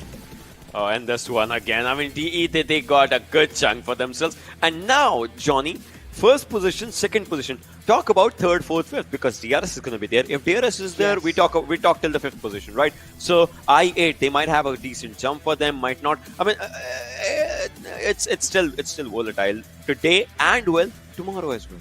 Exactly. That's what makes tomorrow so much fun. I mean, I'm just getting excited and hyped up thinking about what's going to happen tomorrow. Because think about this. Right now, DRS is doing well for themselves. If Nigma Galaxy start climbing up, and if they find themselves in the top 4, then we're looking at the top 6. Yep. That's true indeed, because let's hope they climb up. I mean, I would want to see, then the competition. If they climb up, then the competition increases around the middle table, right? Because then everyone would not be at the 6th position as well. So that's going to be one thing. But right now, look at the top 5 teams, in fact. Good damage numbers by this team. And on the other side, Vibe, Fate, K7, NASR. Oh, 0-0-0-0. Rico as well. Exactly, unexpected. Yeah. Unexpected indeed. True, But the storyline continues on because the storyboard is yet not confirmed, as we still do have 5 games remaining for tomorrow. With that, let's cue in the overall ranking, where we do know the leading team is going to be Stalwart, but they are not allowed to get further away because the teams following them, well, they are keeping a close, keen eye towards them. But SUDOR, 8 position jump, train to kill, 7 placement jump. This is incredible. And once again, the points are so very close that tomorrow till the final game, the battleground is going to be open for all of these teams. Yeah, and as we talked about Enigma Galaxy, look at them on the 6th position with 40 points. Yeah, they just have 16 placement points with the kills that definitely helping them out quite nicely. Right now, Johnny, looking at this one, I8 they still are at a comfortable spot. I mean, it's pressurizing, but it's comfortable. Players might not sleep tonight. I mean, talking about all these teams, right? They might just be, out there, just scratching out their whiteboards or blackboards, whatever they have for themselves, just making up the strategies and all. Because I8, imagine first 2 good games, tomorrow's 2 good games. If they are first 2. They can just, shoot them up to 2nd position. Well, after that, they can just, play by a normal pace. But, well, it's classic I8 having higher kill numbers than the placement points. That's what they have for themselves. Before this game, I guess it was 17-17. But, well, now it's 23-28. They got good amount of kill points for themselves. But, on the other side, if you're outside the 10th position, well, go YOLO. Give us something to just, just make up your charm in the lobby right now. Yeah, I mean, because it's possible. It's still possible. Exactly. Till the first game, I want to say 2nd game tomorrow, but no, I'm gonna be practical. Till the first game tomorrow, if you manage to, if Fate Esports, imagine if they get like 25-26 points in the very first game tomorrow, that's gonna bring them in a position from where if the next 4 games go their way, they might just sneak their way in the top 5 right now, because I mean DRS is in the top 4 as well, and I8, as Ocean said, if they play just like they did in this very last game, because they got 11 points for those kills, right? 11 points per game, 55 points for the matches tomorrow. If they can manage to pull that off, that is going to bring them not just in safety, it's not just going to take them to the global championship, but it's going to take them to the global championship looking like a very big threat to everyone. Hope so.